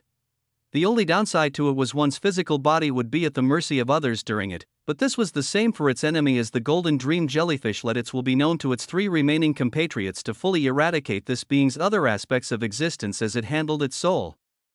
The imprisonment in the dreamscape should be held for as long as his soul could handle, as after that, the origin and body of this being should also be taken care of by the remaining three Ultima Strata commanders. SHA, the soul and vision of the golden dream jellyfish flashed as a glorious golden light was reflected on the visage of Noah that was wondrously stopped on the outside of the innate dimensional barrier briefly. It was supposed to be an ultimate attack of a race that superseded an innate dimensional barrier, and yet it seemed different when targeted towards someone this tyrannical. But the eyes of the quintessential Kainos Emperor flashed as the golden light was allowed in right after, in a newly formed dreamscape that shone with auroras of gold. The golden dream jellyfish opened its eyes in this newly enacted space where time flowed much differently than the outside world. Here, a creature like it proficient in the soul was a master. It gazed around as it couldn't locate its enemy, only seeing a curtain of golden light in front of it. A curtain, the will of the golden dream jellyfish blinked as it gazed up this curtain. Its visage then began to tremble. It wasn't a curtain. It was the mere visage of a leg that rose up to reveal a massive golden stellar soul form of an existence whose tripupilled eyes were gazing down at the minuscule size and form of the golden dream jellyfish as their size discrepancy showed the gap in the soul strength between them. The Ultima Strata golden dream jellyfish trembled at such a sight as it held disbelief and incredulity. It was supposed to be the one from the lineage of beings who were supremely proficient in the soul, right? Yet the gaze of the tripupilled Kainos Emperor above it was filled with disdain and tyranny as a soul-shaking voice boomed out from him.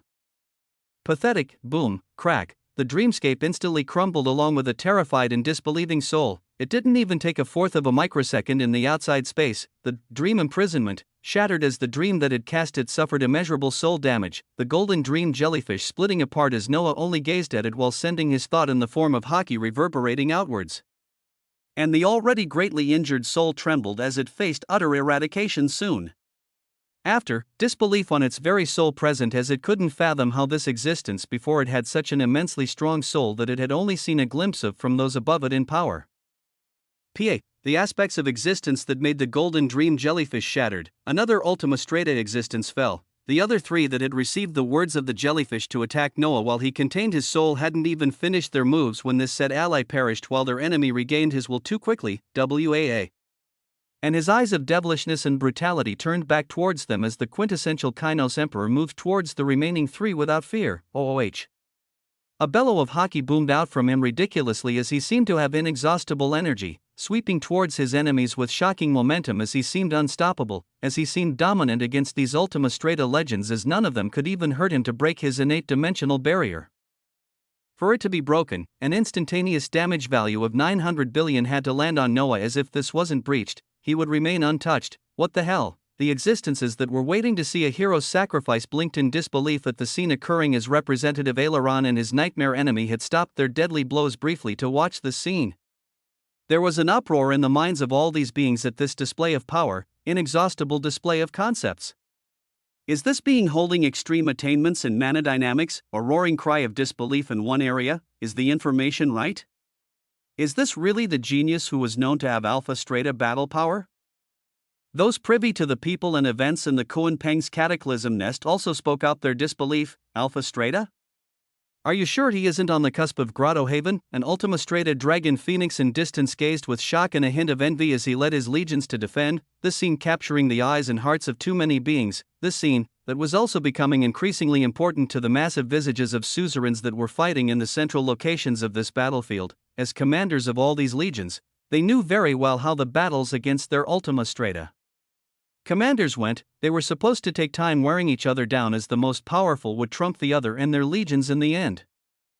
The key here was that it was supposed to take time. This being before them was disrupting the whole battlefield with a shocking momentum as he ripped through Ultima Strata legends in microseconds as he showed dominance and invincibility that shouldn't be possible unless he was at the utmost peak of Ultima Strata or getting close to the Grotto Haven realm. They had this shocking thought, but they weren't entirely correct. At this second, Noah was still barely a fourth of the way in the Ultima Strata stage in terms of maximum damage values. It was his unique concepts, abilities, and the fact that he could spam them freely that gave the illusion of much more battle power and made him seem like the untouchable Ultima Strata expert.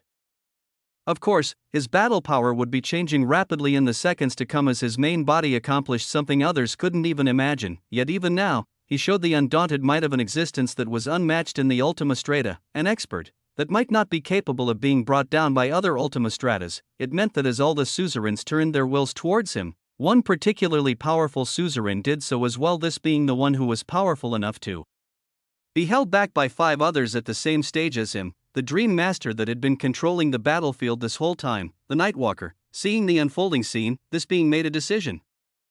In the past ages and eras, many geniuses rose and fell as there were a few unique geniuses and existences that experienced fortuitous encounters and attained powers unique to them, existences who stood above others in power or survivability as in any age, their destiny shone brightly. Some were known as chosen emperors, others did not hold a particular title.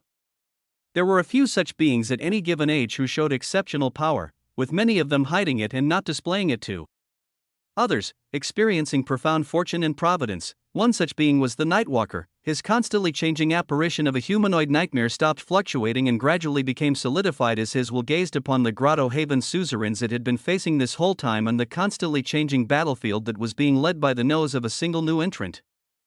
Thereafter, the surroundings began to shake and tremble as torrential waves of obsidian and golden sandy flames began to rage around a particularly unique Dream Master. Chapter 1965 Haven Shattering.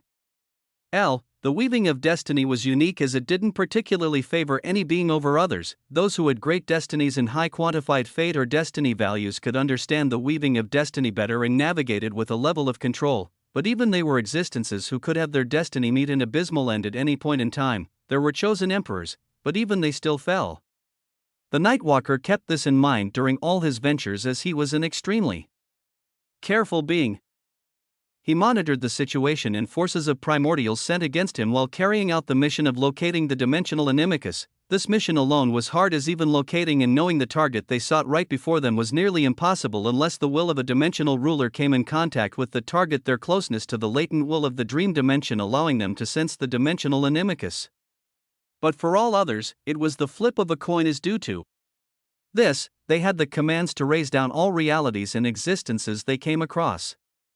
Because they did not know who their enemy was, just that he was in the desolate mausoleum, so the Nightwalker followed the commands of the dimensional ruler he followed as after confirming the latest change of the battle to be a particularly unique existence that was tilting it in favor and pace.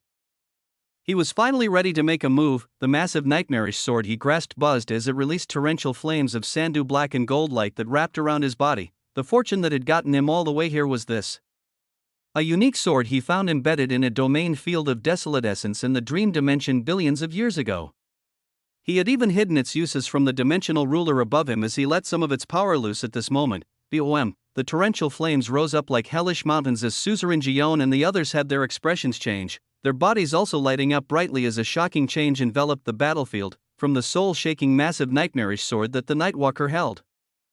Waves of the decretum of dreams echoed out along with potent absolute dream authority. Potent was the word here. Its effects were significant as it took the will of the Nightwalker from its nightmares to portray them to reality, the many eyes of this being flashed as he made a move to simply complete the mission given to him with no ulterior motives, his only goal being to erase those who lay in his path. The primordial suzerains were counted in this, as well as the newly appearing entrant. That erased a tenth of his forces. A dangerous symphony pulsed, and the Nightwalker spoke out as everything in the surroundings became enveloped by a blanket of torrential nightmarish obsidian and golden flames. Haven shattering, reality collapsing, the massive obsidian nightmarish sword swung down as like a key unlocking something. The Nightwalker turned it, and then a cataclysm arrived as deadly beams of nightmare sword flames surged out in the trillions to blanket everything. Most of them surged towards the 5 suzerains, but a few streaked towards the prominent Ultima Strata primordial commanders, with a not insignificant amount surging towards Noah, a field of black and gold sword flames. That swathed the very void around it. The boundary between realities trembled and fissured as this cataclysmic essence wildly spread. This was what the battlefield had turned into as even the empty area Noah had cleared became covered.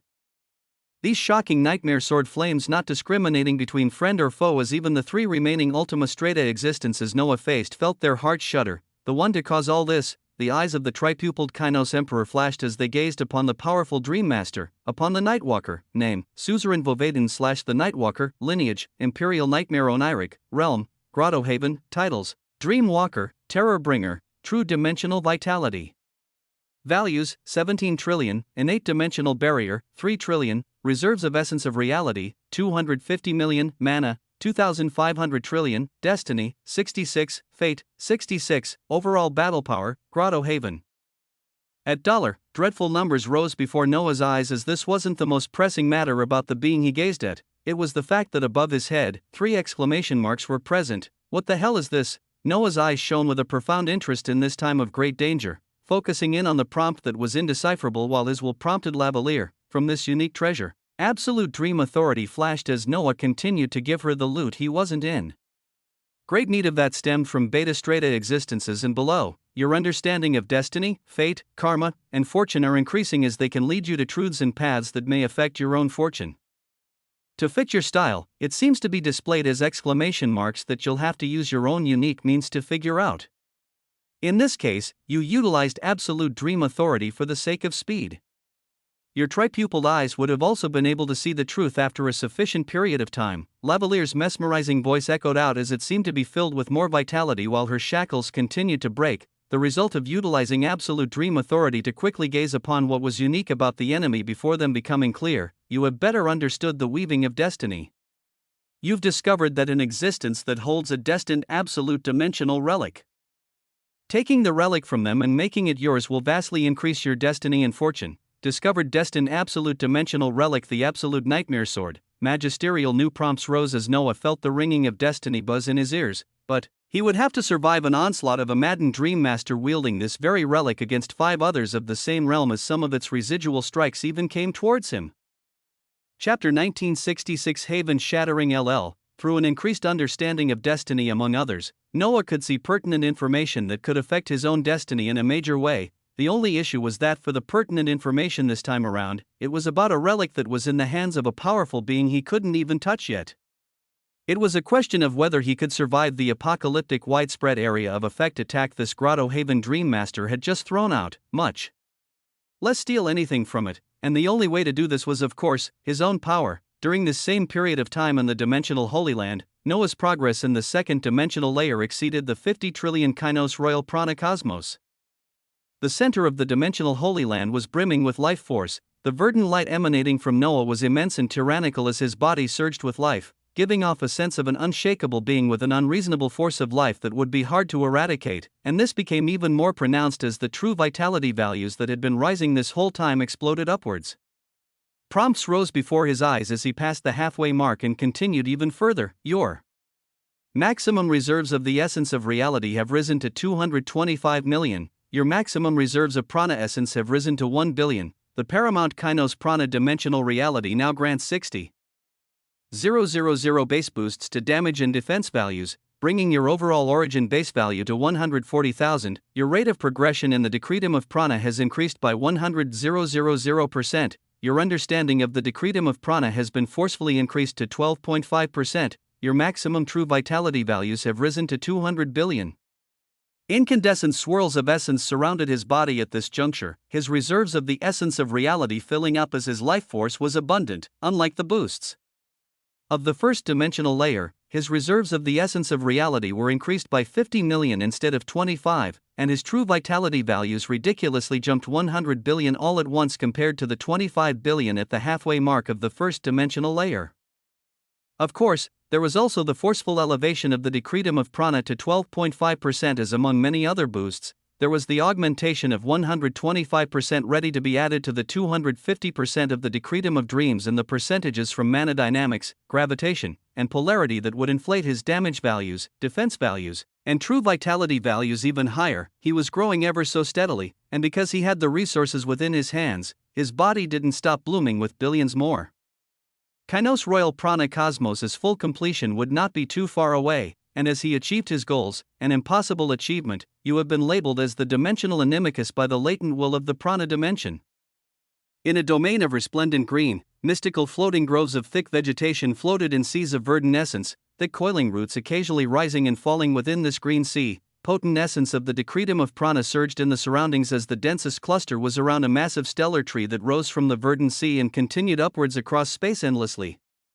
The area above the green sea was filled with tendrils of green clouds as the radiant branches and leaves of this massive tree could barely be seen here, each leaf shimmering with the allure of multiple realities. The leaves of this massive tree that seemed like their own domain shook at this moment as the essence of the decretum of prana surged all around this area. And the whole prana dimension, A latent will surged into the massive and ancient tree as its leaves fluttered, dimensional and inimicus. A booming voice filled with age and vicissitude surged out as it seemed calm and collected, even as the latent will of the prana dimension informed it with a sense of rage and urgency. First the dream dimension, and now the prana dimension. The voice seemed tired and yet full of life, filled with care and love for life, as rage was not felt within it. They said this would be an impossibility, and yet it is occurring. WAA. It seemed to speak of unknown things and mystical secrets, even though the will of its dimension urged it to do something, as it felt other dimensional rulers within this dimension about to move. This existence actually went in an opposite direction as absolute prana authority surged from it, reaching far and wide as it went towards four other dimensional rulers of the prana dimension. Do not make any moves, a shocking command from a supremely powerful dimensional ruler. Other dimensions had dimensional rulers and dimensional Hellion rulers who fought with each other for hegemony or simply ruled their domains. Then there were some unique dimensions like prana. It was untouched by dimensional Hellion rulers as it remained unblemished from outside sources. Part of the reason for this was an ancient dimensional ruler who was rumored to have lived for as long as the dimension itself. A dimensional ruler that could actually control the other dimensional rulers of the prana dimension, and such an existence did not directly follow the will of the prana dimension at this moment. The essence of the decretum of prana surged, but no movements were made. Destiny weaved as time flowed, back in the boundary between realities, in a small section of the invading forces of the dream dimension. In the battlefield where the Nightwalker had unleashed the might of an apocalyptic relic, countless nightmare sword flames raged around as even the suzerains felt a great level of danger while they tried to contain them. A small residual number of these nightmare sword flames whizzed towards primordial commanders as some surged towards Noah, who wanted to finish the three Ultima Strata legends before him. Against the residual strikes of a grotto haven that could potentially reach 1 trillion or even higher if he faced them head-on, he actually smiled. This was because at the halfway completion of his second dimensional layer, his maximum reserves of the essence of reality were raised by a whole 50 million. But this wasn't all. During this process, his dried-up reserves remained dry no longer. During his advancement, he actually had complete regeneration of his maximum reserves of the essence of reality that now totaled 225 million. So in this increasingly chaotic battle that had turned utterly dangerous, a smile was etched on his face as he whispered calmly, "Second form, HUUM." His body began to buzz with a luminous light as the unparalleled Emperor's blitzkrieg was launched once more. The symphony in the surrounding buzzed madly and with fervor as he turned into a luminous burning star that charged towards his enemies, intent on using the damage values of this attack ability, his innate dimensional barrier, and Lich's armament of devotion to both kill and withstand the wild area of effect attack by a grotto haven suzerain. This was what Noah pulled out to withstand barely a fraction of the attack of the Nightwalker. There were then the primordial grotto haven suzerains who had this attack focused on them. The Nightwalker was especially cunning as he focused the largest cluster of the attack towards a suzerain that could be considered the weakest. In the void where the suzerains fought, a royal human suzerain let out a guttural yell and bellow as no dignity could be seen on his face that currently had rising terror in the onslaught of absolute dream authority that was contained in the countless nightmare sword flames surging towards it. It was a terror stemming from the fear of death as an unexpected result was blooming on this battlefield. Chapter 1967 Haven Shattering. LLL, Haven Shattering, Reality Collapsing. This was the name of the ability ushered forth by the deadly absolute dream relic in the hands of the Nightwalker. Its purpose was simply to shatter havens and utterly decimate realities. The Nightwalker pulled out this deadly move out of nowhere as he exploded with power, focusing a large majority of its ridiculous power on the royal human suzerain who was the weakest of the primordial grotto haven suzerains here. This being was massive as an aurora of crimson gold wings radiated behind him, his hair shining a radiant white as he had the face of a middle-aged emperor in his prime. His musculature was robust as his head actually hid a glistening golden skull beneath it, this being an emperor skull as it was shining with most power and majesty. Yet even with all its power and majesty, the head of this royal human currently showed an expression of terror as it faced the brunt of the attack. Suzerain Gion and the others were spread out and far apart as they dealt with the attacks sent to them. Having no time or even the chance to come lend a helping hand, countless buzzing nightmare sword flames surged towards him as if they were magnetic, the first barrage smashing with over 2 trillion dream dimensional damage values as the innate reality barrier of this primordial suzerain was instantly overcome and shattered. What happened next was imprinted in the minds of all beings as the start of a nightmare, where from afar Noah's figure that had begun as second unparalleled emperor's blitzkrieg captured everything that was happening while he moved. This was because the blooming scene unveiled many mysteries and shone a light on the secrecy of a haven, the moment his innate reality barrier was shattered. His emperor skull flashed as a dazzling connection of golden shield tried to bloom around his body, but another volley of nightmare sword flames surged in and laid down an even greater damage value of 3 trillion, half of this directly smashing into his body as his vitality values began to be chipped away. BZZZT. The pressure and heat of the nightmare sword flames were quite literally nightmarish, as after the defenses were wiped away, all that was left was the vitality values, the life force of this being to be eradicated, and they started by painfully burning away his very skin and musculature as inside. Vibrant secrets were revealed as at the center of this being's body, their haven became visible to all. "Aya!" he was bellowing out in a shockingly valiant cry as his skull was flashing multiple times within a microsecond to try and release a defensive shield of a few trillion damage values. But the nightmare sword flames didn't allow it as they began to disintegrate the very bones of this primordial suzerain, next their aim being the dazzling haven of this existence, as all of the sword flames were concentrated towards it as the end result, and this haven caused Noah's tripupilled eyes to glimmer with a profound light from afar. From the body of a suzerain undergoing destruction, their haven became visible to all as it showed a radiant cluster of realities twisting and spinning in a circular motion with fluidity and harmony. What contained them wasn't a barrier or a domain, but dazzling crimson and gold halos. Ascendancy halos wondrously spun to contain and empower the spinning realities, where these halos themselves were unique as they varied in size. There were 30 small halos spinning in their own unique manner to create an inner ring that had the most dazzling realities within it. Then there were 60 larger halos that made up a middle ring that was barely with swirling realities. Finally, 90 dazzling halos of light made up the outer right, which currently didn't have any realities at all. Resplendent and cloudy wisps of light flowed in the 3 rings of this haven that showed constantly spinning realities and ascendancy halos. 180 ascendancy halos in total, as the 3 layers they made spun in their own fashion as wisps of essence were absorbed constantly to reinforce this origin, this haven, a haven that was constructed by halos that were made from the flames of one's very concepts, and then filled with realities, as it was termed a grotto haven. But this wasn't all. The haven was magnificent and powerful, but it was elevated even further as outside of the rings of light that made it, streams of mountainous reality passages could be seen in the hundreds as they spread themselves all around the haven, constantly nourishing it with essence and light that could birth more singularities of realities over time. Noah saw this scene clearly as the path that most beings took was displayed before his eyes, his tripupilled eyes that revealed their workings and secrecy, as he could instinctively feel how a haven worked. The concepts of halos and reality passages were plucked from the outside world and placed in one's own origin, the body supporting and containing this formed haven as the soul kept a strong connection with all the aspects of existence. Within the haven itself, the close interconnectedness of the ascendancy halos that were made part of one's origin granted even greater power, as one's fusion with them was greatly quicker and much more efficient than those who had yet to form a haven, and it was even almost instantaneous. The multiplier they granted after one did this to form a haven was even greater, as this was part of the reason how suzerains reached trillions in damage values, and the wondrously laid out reality passages, they pulsed with closeness as the essence they gushed out was even purer, it was radiant, it was beautiful. And it was currently facing certain destruction as the nightmare sword flames swept past everything and eviscerated the outer ring of the grotto haven. The moment this began, the luster and majesty of the haven dimmed as the interconnectedness of everything began to fail, the hundreds of reality passages fissuring while the realities within spun in a chaotic fashion.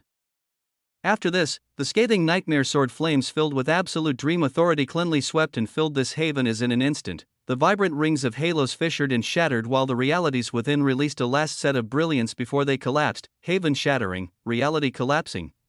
The shocking ability did exactly what it said, as with beauty and sadness, a glorious haven was being burnt to nothing but ashes. Ancestor, suzerain, the primordial legions gazed on in shock as the royal human adjudicator legions this being led cried out in shock. This had progressed too fast, as even now, blazing flames filled with absolute dream authority raged as the remaining 4 suzerains had their faces entirely ashen.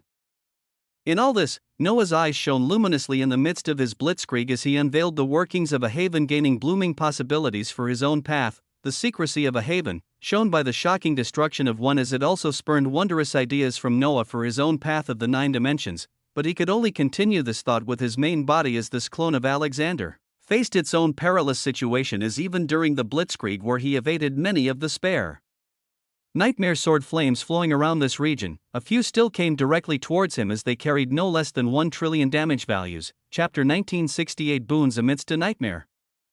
Wah! Wah! A fast-paced symphony was playing as Noah changed the preset movement of the blitzkrieg, choosing the shape of a star that encompassed all the paths of the 3 Ultima Strata legends that had remained around him as the movement, under his barrage, and these dream legends fearing for their own lives with the nightmare sword flames surging in the surroundings. They weren't able to avoid the triple chain of the dermic coalesced path of the blitzkrieg as the heavy essence of gravitation dragged them into it and ground them down. When Noah was about to complete the preset movement of a star, a set of nightmare sword flames appeared before him. Their power was threatening as they were numerous, but they collectively had approximately 1 trillion damage values surging forward. Yet, things had drastically changed between now and just a few microseconds ago, as Noah didn't lose the valiant light in his eyes. With the halfway completion of the second dimensional layer, the innate dimensional barrier had fantastically gone past 1 trillion, as it could approximately withstand more than 1.25 trillion damage values. His whole body was then surrounded by his unparalleled Emperor's blitzkrieg. As the damage values of this ability had to also be accounted for, paired with this offset of 500 billion due to his blitzkrieg, the shocking nightmare sword flames would not be able to pierce through his innate dimensional barrier.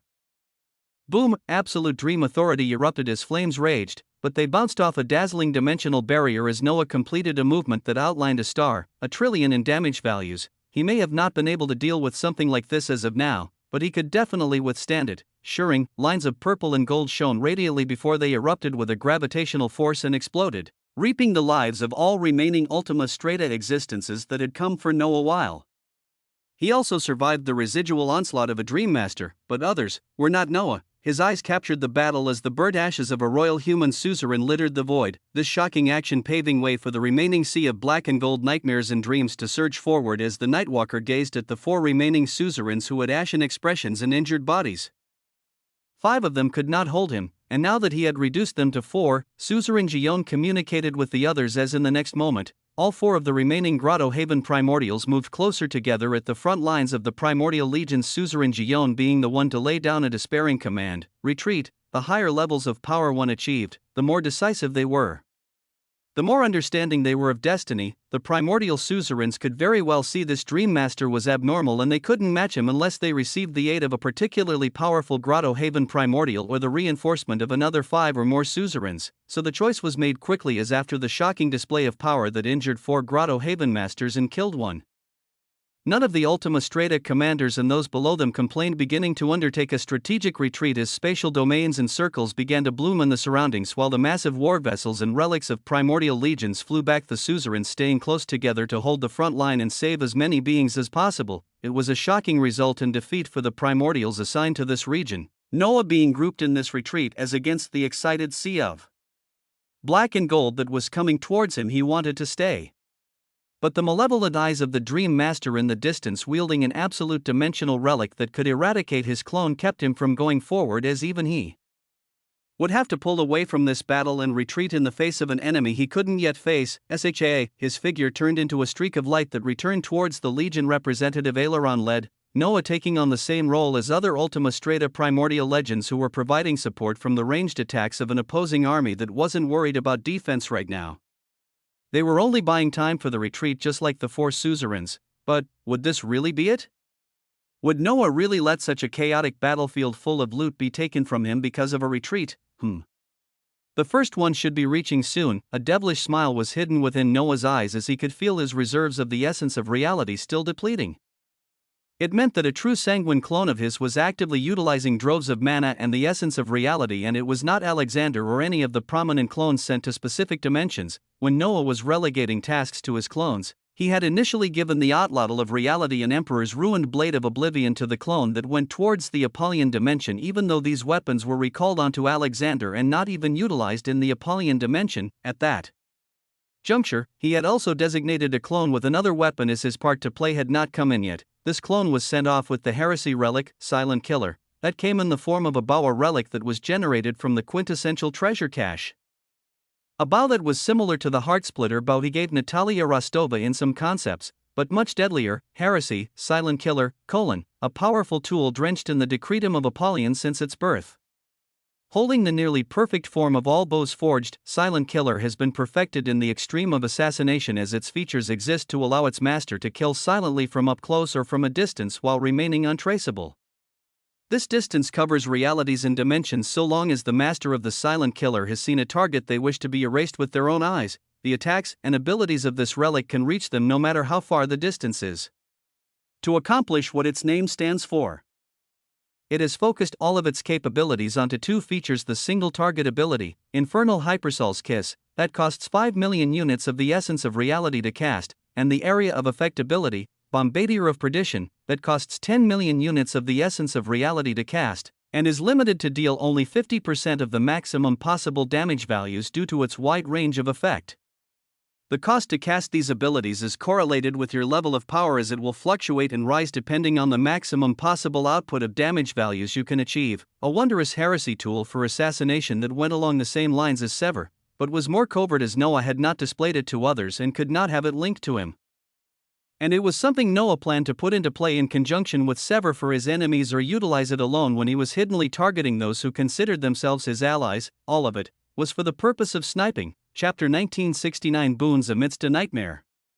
In the blazing atmosphere of the ever-burning Apollyon dimension, a single clone had been sent here as it was moving towards the Orc Demon Commander Stefan at this moment, but a second clone had also made its presence in this dimension as it was stationed in the capital of the Rosebud domain.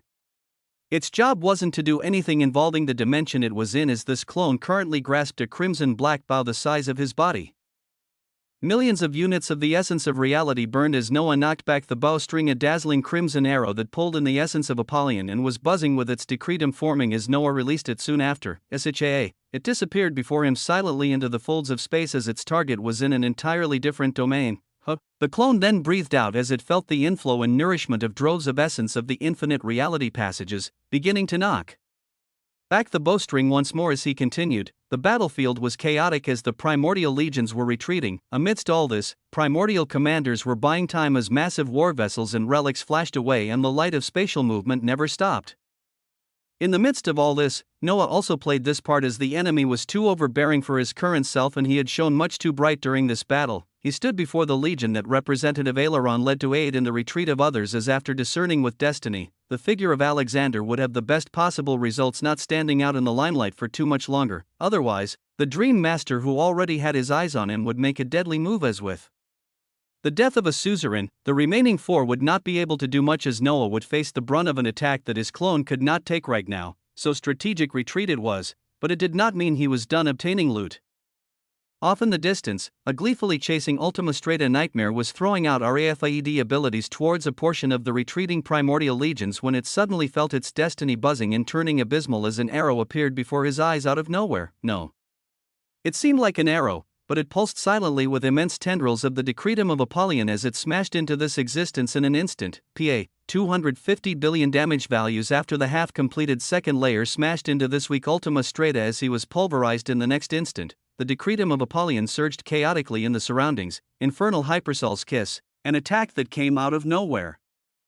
A deadly attack capable of wiping out an Ultima Strata existence, and it wasn't the last attack to land across the field of battle. Another Ultima Strata legend had its body face pulverization with the decretum of dreams exploding in its surroundings, instant death. And it was quickly coming at that, as the situation was quickly noticed with the Ultima Nightmares and Dreams putting their guards up. A Nightmare's eyes lit up as it felt an arrow surging behind it, intent on not suffering the same fate as layers of a heresy concept covered him, and the attack landed as, boom. A fantastical and incandescent scene of a mushroom cloud of destruction rose as a storm of the decretum of Apollyon erupted out. Bombardier of Perdition. The colors were that of beauty and destruction as they spread far and wide. The Ultima Strata Nightmare was able to handle it, but the few Alpha Strata commanders and the rest of his legion were entirely erased. A sense of rage and fear rose as the unseen enemy throwing attacks towards them switched from single target to area of effect as he wished. And they wouldn't be able to even know who was getting attacked until the attacks arrived, as this situation caused the chase of the retreating primordials to stall. Boom. The Ultima Strata Nightmare who had just survived the Bombardier of Perdition was bellowing out when an Infernal Hypersol's Kiss smashed into him. His innate dimensional barrier and vitality values becoming obliterated as this shocking reality unfolded. With every passing second, an infernal hypersol's kiss smashed into an existence. Every few seconds, a bombardier of perdition would erase clusters of entire regions as an unknown silent enemy rose to terrorize the legions under the Nightwalker. During this whole venture, the clone of Alexander retreated to Acheris and Caitlin as their vessel became wrapped in a spatial light, trying their best to retreat under the light of protection granted by suzerain Gion.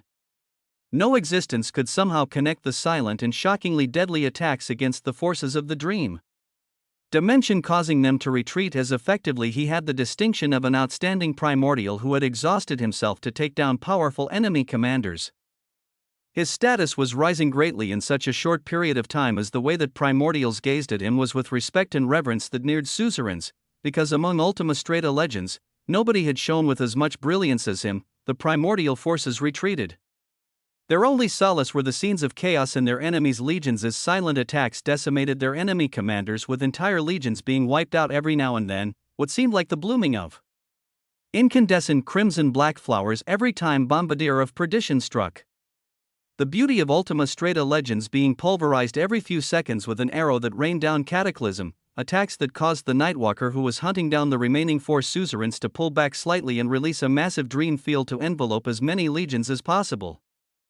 But even this didn't stop the attacks from reaching their intended targets. Bottled rage and frustration was released from the retreating primordials at this scene, Noah's tripupil eyes watching the fading spatial light as Alexander King left the battlefield. But Noah Osmont didn't stop collecting loot from this battlefield. Chapter 1970, The Ever-Pristine Path. Chaos bloomed all around as battles were won and lost. The most unique thing was that after the initial advancement of the dream dimensional forces into the lands of the primordials, they were mostly stopped from proceeding forward the moment that primordial legions were deployed, apart from exceptional situations like the Nightwalker. Many other regions had their dream masters halted or placed in an impassive position. This was the power of the lineage that was led to victory in the last age, as they revealed a semblance of their power, only a semblance, because they weren't just fighting dream dimensional forces, as the ancient races and primordial beasts made their moves at the same time, attacking crucial areas within the 5 pure-blooded domains. Yet each of the forces undertaking their own incursions were met with heavy opposition from the primordials at every turn, as if there was a piercing eye gazing at everything from above. Deploying the proper forces exactly where they needed to go, you can actually display Ultima Strata battle power. And dominating power at that. In the mirror dimension, inside a castle made of mirrors, Caitlin's figure wearing a loose white garment could be seen reflected in the many mirrors within the room, her fair hands rising to feel the power she currently wielded as she had broken all limits of her aspects of existence and reached the peak of the primogenial strata during her dual cultivation with Noah. Her silver hair flowed down gently as her eyes held vibrancy and life, Noah's dominant visage stretching behind her atop a malleable wide bedding as he spoke out. It's easily achievable with enough effort. Shall we proceed with our path into the mirror dimension? There were kingdoms and empires filled with terrifying lineages of mirror existences to observe. So Noah asked, even though he knew the answer to his question, seeing Caitlin turn around with a placid gaze as she began to walk over. There's no rush. The royal mirror lineages have lived and thrived for billions of years just fine. We can take some time before rushing in, as if it's this effective to cultivate together. I don't see why we can't continue this until we each form a haven. The dimensional royalty spoke so boldly as she was entirely sold to the workings of dual cultivation, motioning for the quintessential Kainos emperor to get ready to continue what they started. As he smiled devilishly, he still hadn't fully attained the royal lineage and mythical physique from this existence before him as naturally.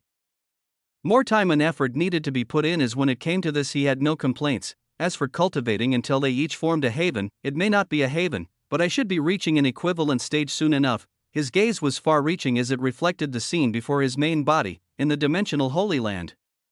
Noah was gazing at the soon-to-be-completed second dimensional layer as he thought about the pathway that formed a grotto haven, the inclusion of ascendancy halos and infinite reality passages into one's origin. As their strength and resources were elevated to a whole other level, he had to definitely incorporate this into his own realm of progression, as he would have to experiment once more to see the feasibility and paths of successfully doing so.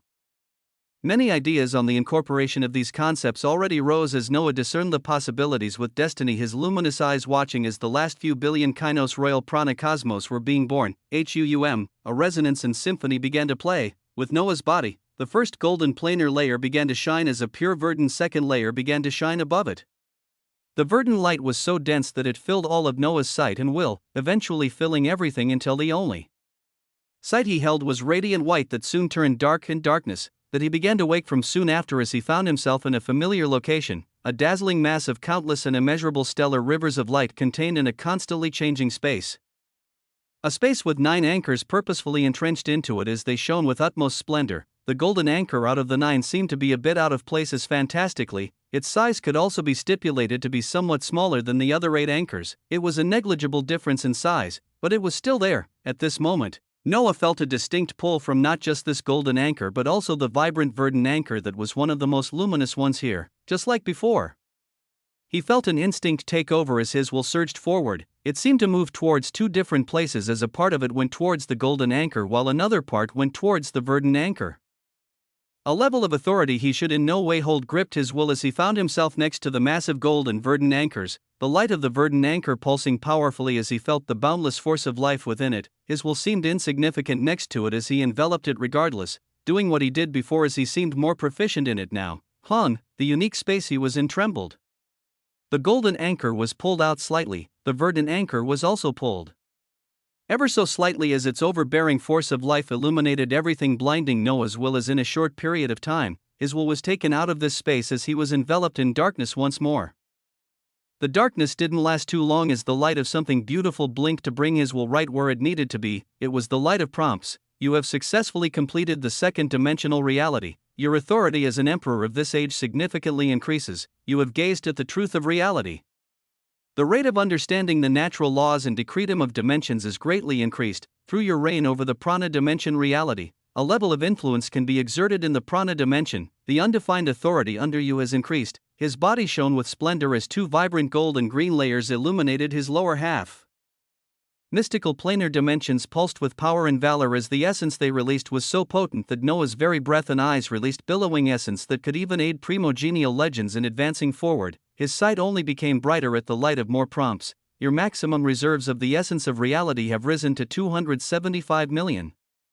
Your maximum reserves of prana essence have risen to 10 billion. The paramount kainos prana dimensional reality now grants 120,000 base boosts to damage and defense values, bringing your overall origin base value to 200,000. Your rate of progression in the decretum of prana has increased by 1,000,000%. Your understanding of the decretum of prana has been forcefully increased to 25%. Your maximum true vitality values have risen to 300 billion. The maximum number of ascendancy halos you can enact has been raised to 240. The elevation of the mythical natural-born infinite dream physique has been affected by the dense essence of prana and has undergone an even greater mutation. Your dream-dimensional body and soul are undergoing fundamental changes. The sight of the glorious quantification of changes washed over him as his body pulsed with a myriad of multicolored waves of energy that were so thick they were liquefying around him, 2 completed dimensional layers, and Noah felt like the power he held was on the cusp of Grotto Haven. And the most wondrous aspect of this all was that there was nothing to stop him from continuing to rise in power as he had the resources to begin and finish his 3rd dimensional layer. But, not yet, he didn't proceed with the enactment of the 3rd layer right away as he gazed at his ascendancy halos and massive infinite reality passages. Just like those forming their haven, Noah wanted to incorporate them into his dimensional layers and achieve an even greater level of power. Chapter 1971 The Ever-Pristine Path. In the dimensional Holy Land, with the form of a celestial being untouched by the vicissitudes of time, Noah's figure floated grandly as his body displayed beautiful colors of light. The dream and prana dimensional layers made him seem like a mystical being whose lower body glowed gold and green. 100 trillion dazzling kainos royal cosmos spun in a unique fashion for both of these layers as Noah gazed at them from different perspectives. Seas of dream and prana essence surged within them, as they had their own uniqueness, but at this moment, they seemed complete. They seemed pristine as one shouldn't try anything extra, yet Noah felt like he had to do some modifications to proceed to a place he didn't yet fully know. If average existences following the laid path were capable of including their reality passages and ascendancy halos to enact their haven, would the quintessential kainos emperor really not be capable of doing the same? Energy began to madly whip around him as he gazed above his head, towards the invisible quintessential reality passages that were gradually displaying themselves once more. Resplendent in color and mountainous in size, their number was at 300 and growing as each time. A mere 2 million units of the essence of reality would be burned to forge even more, a mere 2 million units. This was unique to say, as it wasn't too long ago that Noah had this as his maximum reserves of the essence of reality. Yet not too many days later, he now stood at 275 million units in reserves as Noah utilized them to form his reality passages whenever he could. At this point in time, millions of units were disappearing every second as Noah continued to cast Infernal Hypersol's Kiss and Bombardier of Perdition to continue farming enemies as his clone gained kills while calmly being stationed in a different dimension. All of this was made possible by his current generation of the essence of reality, a single infinite quintessential dimensional reality passage granted 90,000 unit generation per second, that was 27 million units of the essence of reality generated every single second. This was why Noah was freely casting Infernal Hypersol's Kiss and Bombardier of Perdition every second, as he could afford it. He could afford it, and so many more things, as it was also the reason why the infinite reality passages exploded in number. Nothing prevented him from burning 2 million units to forge more infinite reality passages every single second, as even while his infinite physique was going towards its 50th cycle while constantly evolving from the influence of different dimensions, he would reach the cap of passages soon enough. Now, Noah wanted to take these stupendous mountains of nourishing light and infuse them into his path, and so he wanted to do it, so he trusted in his own heart and destiny as his hand rose in the air, and he plucked an infinite quintessential dimensional reality passage. The massive mountain of light shook for a microsecond before it became wrapped by Noah's will and began to descend. In a show of awe and wonder, the massive immovable mountain cascaded down as it became smaller in size, Noah's will focusing on it, and the dream dimension as sent it directly there. A haven had reality passages outside of its halos as they nourished everything within. Noah went an entirely different route as he drew in an infinite reality passage into his first dimensional layer, a low symphony began to play, a symphony of discovery and wonder. Within Noah's first dimensional layer, there were sandy gold waves of light making the floor as at this moment. A burst of light began to unearth from this floor as a massive mountain rose. It rose towards the space above where billowing sandy gold clouds could be seen and continued to extend even higher, to the point that it neared a distinction of the end of the first layer and the beginning of the second layer, a distinction of gold and green. This distinction acted like it didn't exist as a massive infinite reality passage erupted to settle its mountainous base on the floor of the dream dimension and rising until its tip connected with the floor of the prana dimension.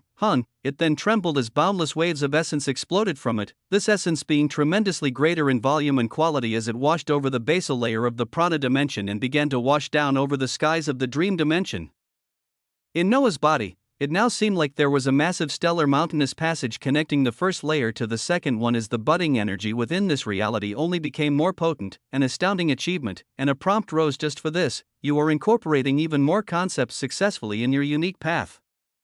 Your authority as an emperor of this age moderately increases. The infinite quintessential dimensional reality passage is closely interlinked with your origin as it can now generate 180,000 units of the essence of reality per second, and it has gained the capability to generate the quintessential essence of a selected natural law or decretum to increase its understanding by 0.001% per day, a prompt of domineering glory, a prompt that told of glorious times to come, a prompt that caused Noah's eyes to erupt with an overpowered light as his will surged upwards, tens of reality passages coming down an instant later. This was because apart from an explosive doubling of the rage of generation of the essence of reality, interlinking his reality passages within his origin vastly increased his generation of dimensional essence among the many myriad other essences.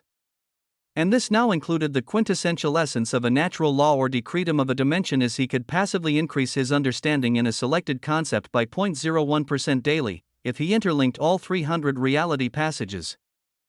That was 3% a day, a free 3% on any natural law or decretum daily. Domineering wasn't even enough to cover the ridiculousness of this. Chapter 1972. The Tribunal L. Within the very depths of the main reality, 5 clusters of grotto sanctums could be seen shining with glory and valor as they surrounded a massive emperor domain of nature.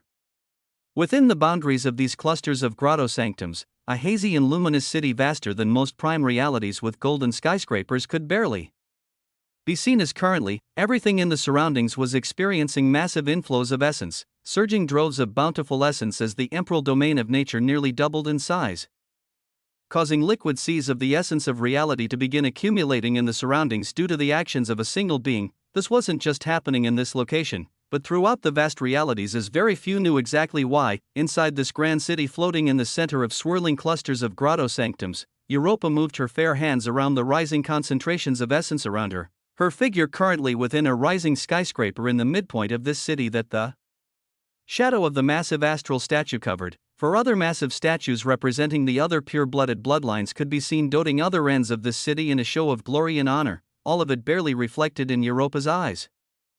Her gaze seemed to be somewhere else entirely as the voice of a powerful existence behind her shook her out of her reverie. "Is that all, Princess Europa?" The booming voice stemmed from a curvaceous woman adorned in a golden emperor's robe, stellar wings of light erupting from her back as her whole body glimmered of stellar bodies and realities.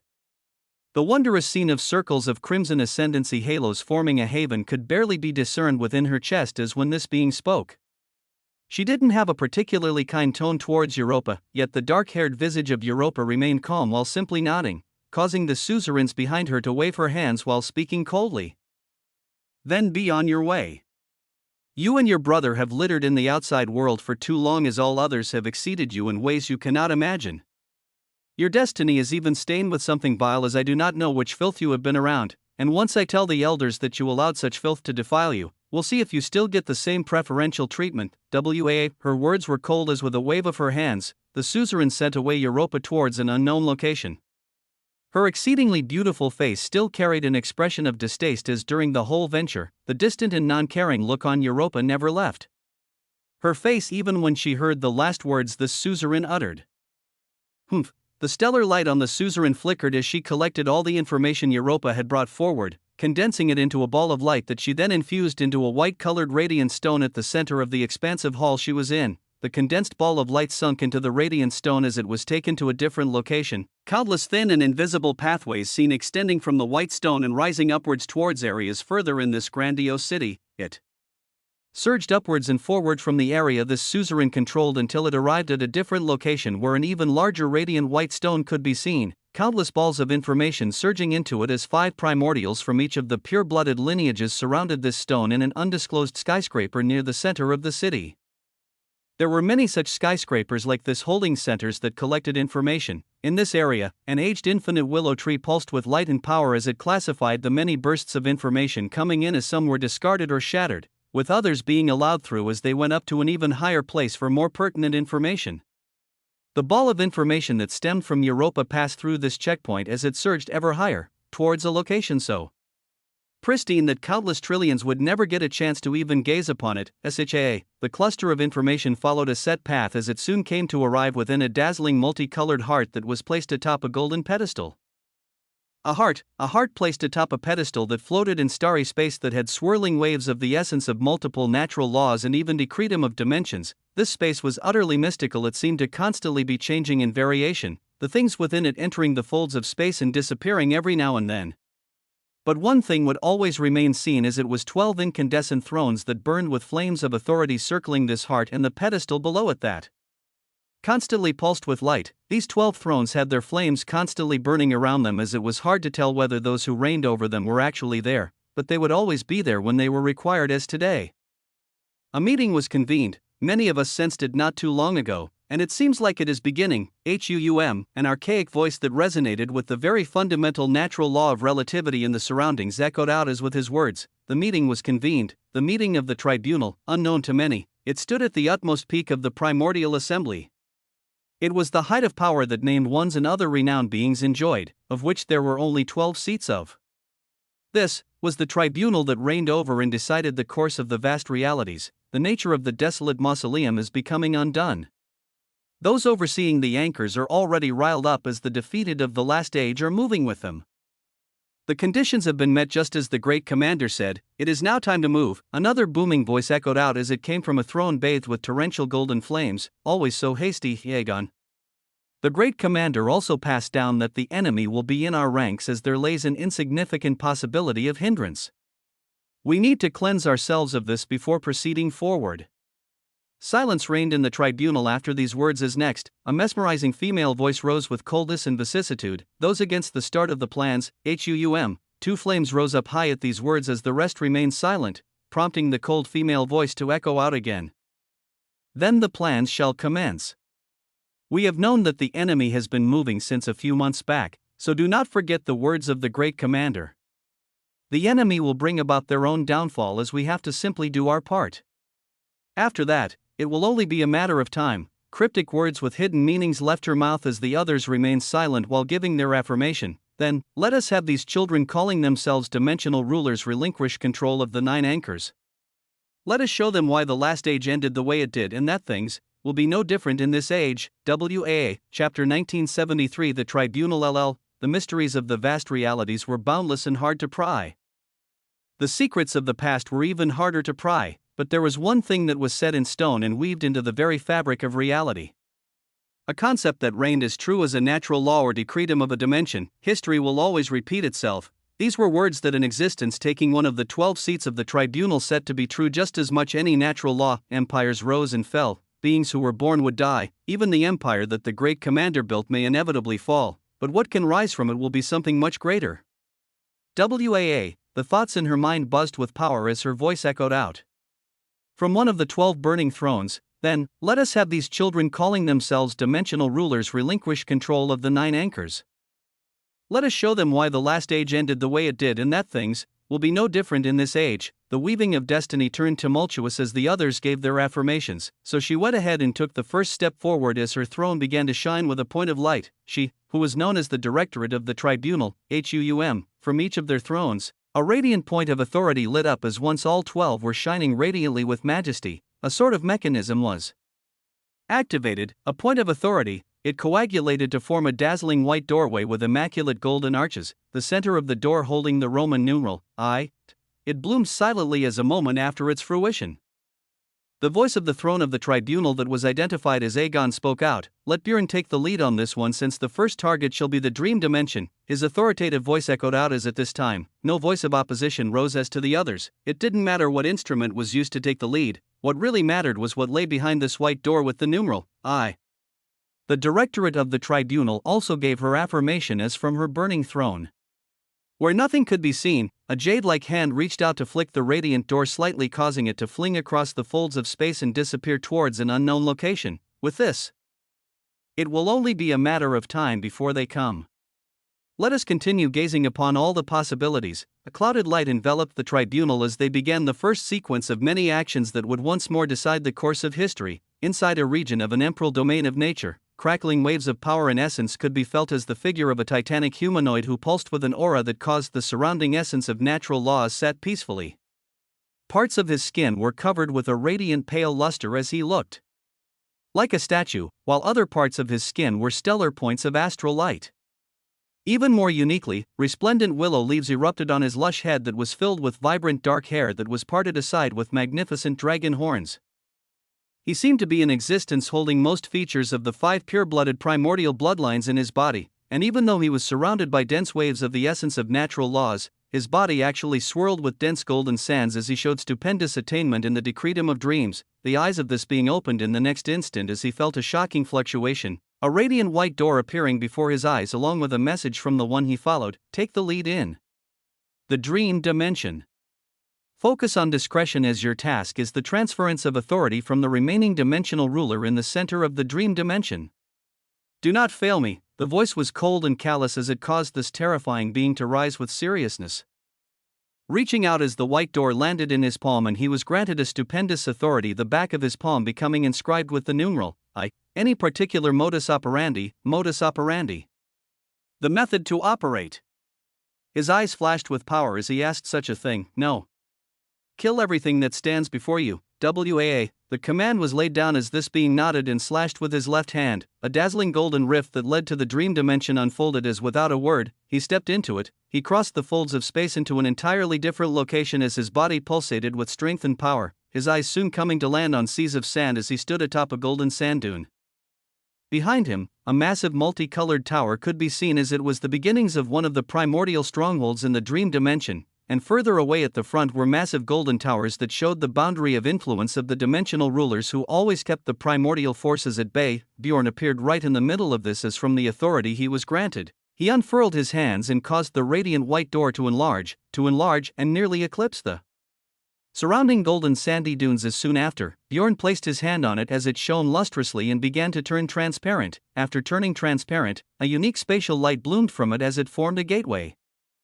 And with its transparency, one could catch a glimpse of what lay behind it, and if one actually saw and understood, they would only feel inexplicable terror. there were countless forms of anomalous life forms that one couldn't feel any aura from but a sense of dread. Yet when the insignia of I on the back of Bjorn's hand shone, the blank eyes of these life forms lit up with light and power. Then, they began to move out in an orderly manner as one particularly massive creature was in the lead, the aura of dread it released being something that could only be matched by the controllers of Dream Masters. Chapter 1974 Unknown. Bjorn floated forward calmly as the sandy golden waves of the Decretum of Dreams carried him. Behind him, no auras of existences could be felt, and yet ferocious and titanic-looking creatures floated as the dazzling golden essence in the surroundings veered away from their bodies entirely. Their figures were animalistic and four-limbed as they shone with a grey luster, their bodies seeming to be made of hardened grey skin that was tougher than any dermic or heresy tier relics, with the largest one that was directly behind Bjorn taking on the majestic visage of a simian dragon. Curved grey wings rose from its back as they crackled with tendrils of chaotic grey energy, space itself trembling where it passed. In no time, the leader of these massive creatures and Bjorn crossed the boundary into the domain of the stronghold of dream-dimensional forces.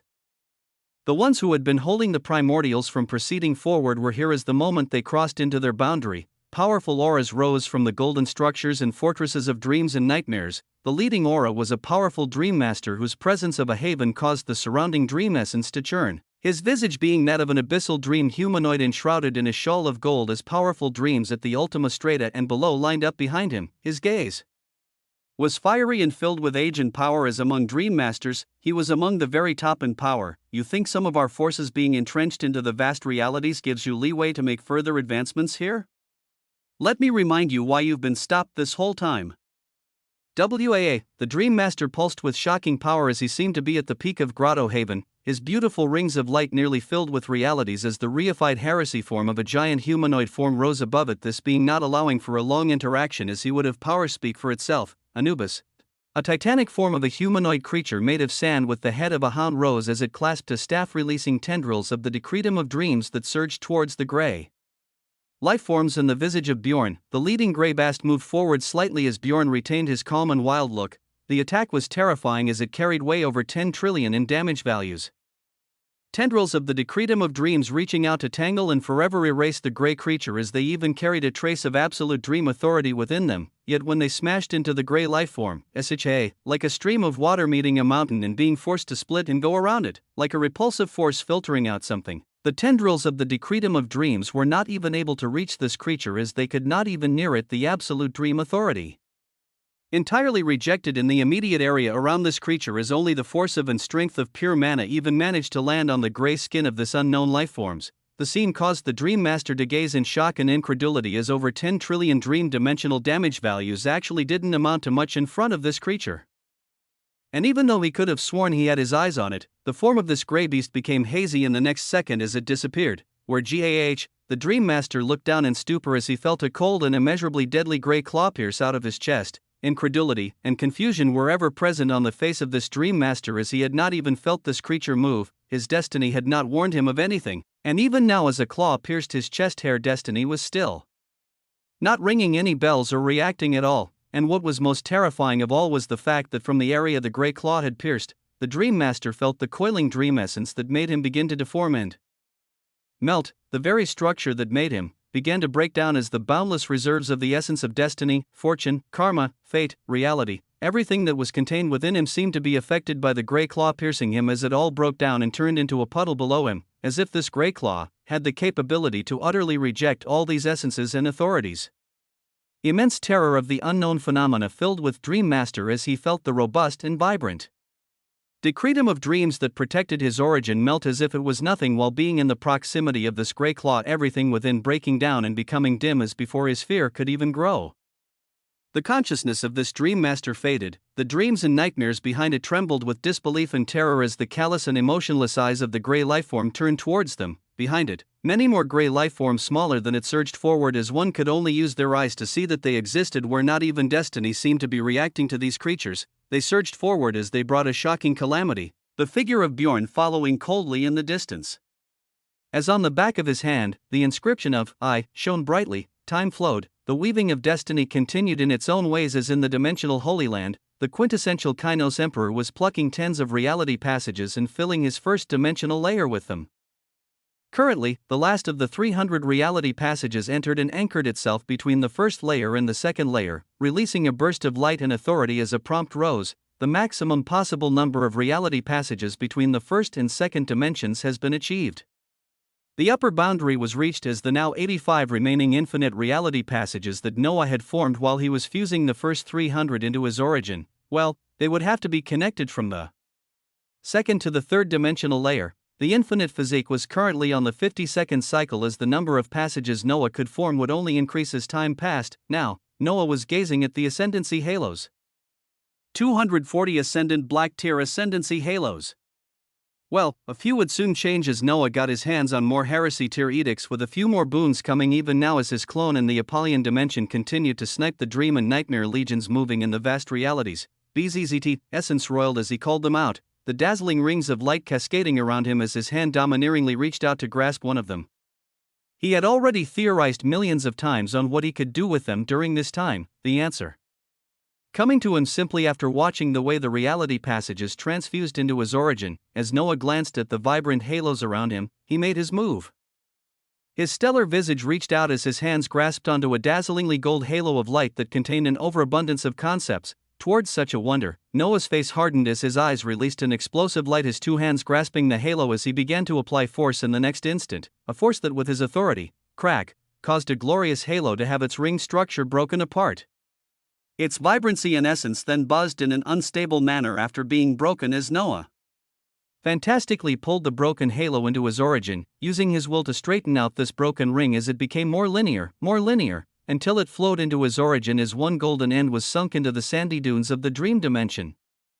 And the other end reached across the skies until it pierced the bottom of the prana dimension, WAA. The unstable was of essence it had combed out as it began to release blinding luster, its colors constantly fluctuating as the glorious ringed ascendancy halo was broken, straightened out, and then made to form into something like a pillar that connected and stabilized Noah's dimensional layers. It was a shocking sight to see as before the fantastical changes of this were quantified. Noah called out what came to his mind first: stanchion, ascendancy stanchion, towards the radiant pillar of light connecting one dimensional reality to another. Noah termed it an ascendancy stanchion. Chapter 1975 Ascendancy Stanchion. Ascendancy Stanchion, this was the name that rose up in Noah's mind as he gazed at a mesmerizing scene. There were 300 vibrant reality passages that rose up like incandescent mountains from the floor of the dream dimensional reality, their majesty arching upwards until they connected their peaks to the prana dimensional reality. Gushing essence surged out from their peaks as they caused the floor of the prana dimensional layer to illuminate, while the rest of the essence showed over the skies of the dream dimensional layer.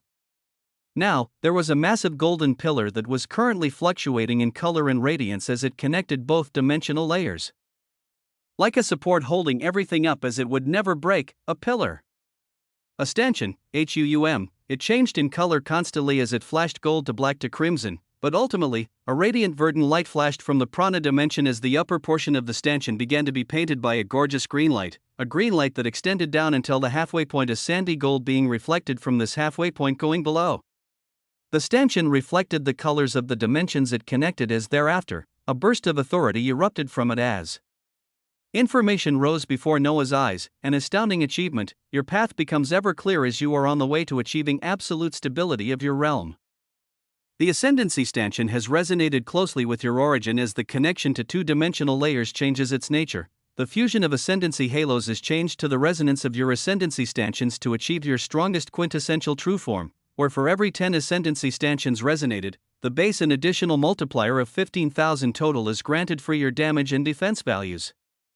A prompt of glory, a prompt of power, and further extrapolation of Noah's glorious path. Seeing it, his luminous eyes didn't hesitate as his hands and will surged out to the radiant halos outside of his body. They trembled with a meek light as their master ruthlessly grabbed onto them and shattered their circular form, elongating them into golden pillars that he placed between the two-dimensional layers. His origin was becoming filled with even more iconders after this, as apart from radiant mountains rising within it, golden stanchions began to fill it wondrously. The concentration of essence and nourishment was so dense that coincidentally, many of the passive processes within Noah's body happened with even greater fervor as the passive formation of vitality ecritures and their branding to his blood had only increased during the formation and saturation of the dimensional layers, and they became even faster now as Noah's ancient visage shone with boundless life force. the total number of vitality ecratures had now exploded and exceeded 2,500 after all the recent power-ups, as Noah's crimson gold stellar blood was going towards the goal of reaching what Commander Fong and eventually exceeding it.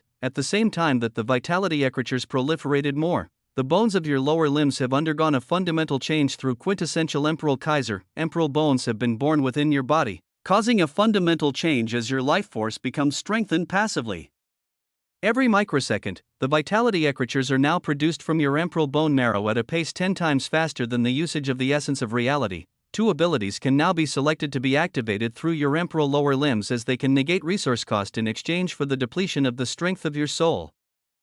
It was just a bundle of pure wonders, as Noah didn't have any words for it. His skeletal structure illuminated as he shattered rings of light and made them into pillars, the bones of his lower legs becoming painted a majestic gold color as they seemed forged from halcyon metal. There were too many wonders constantly blooming as before the formation of the third dimensional layer. Noah's power was still being optimized greatly as he continued to change his origin, many more changes blooming.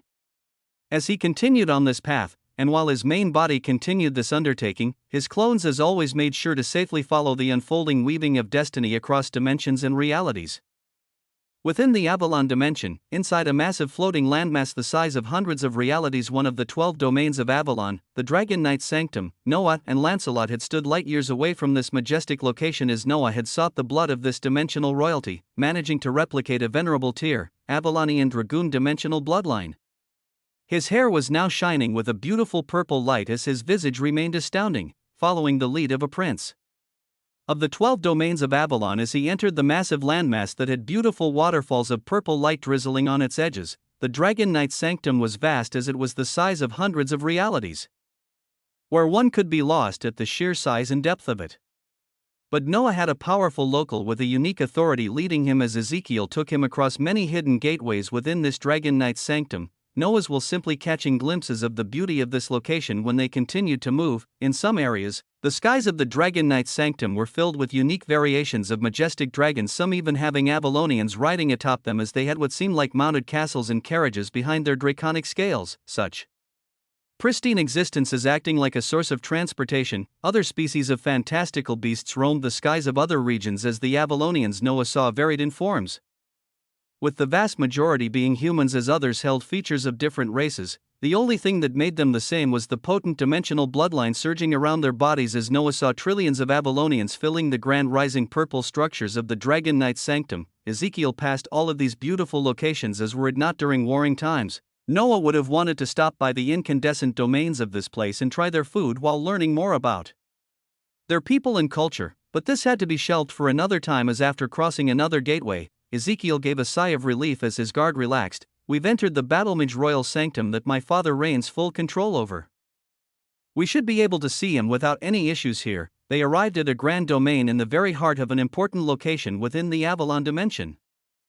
Chapter 1976 Rulers of Dimensions L. Ezekiel's body lit up with authority as the surroundings brightened up and showed an isolated domain with clusters of floating fortresses filled with powerful authorities, fortresses and castles showing radiant essence below them as relics and vessels shining with the aura of heresy could be seen. The moment they entered, a surge of powerful auras materialized before them as their bodies screamed of robust power at the Ultima Strata, the visage of 5 draconic humanoids appearing before them. Their eyes carried a dangerous allure as their faces were beautiful to behold, their bodies lighting up with radiant purple armaments similar to what Ezekiel wore before as uniquely.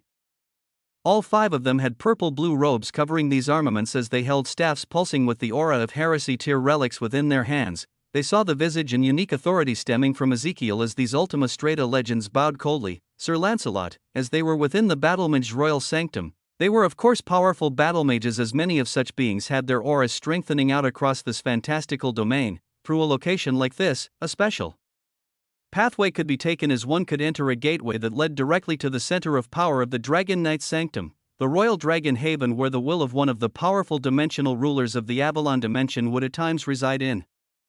Ezekiel nodded towards the bowing battle mages as he spoke out with a voice of authority. I seek an audience with Father.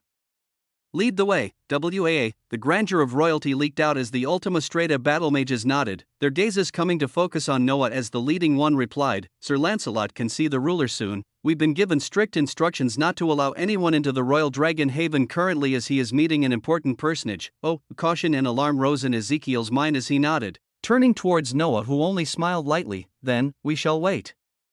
Update me on any pertinent things that have Aka dash, let them in, in the middle of his sentence.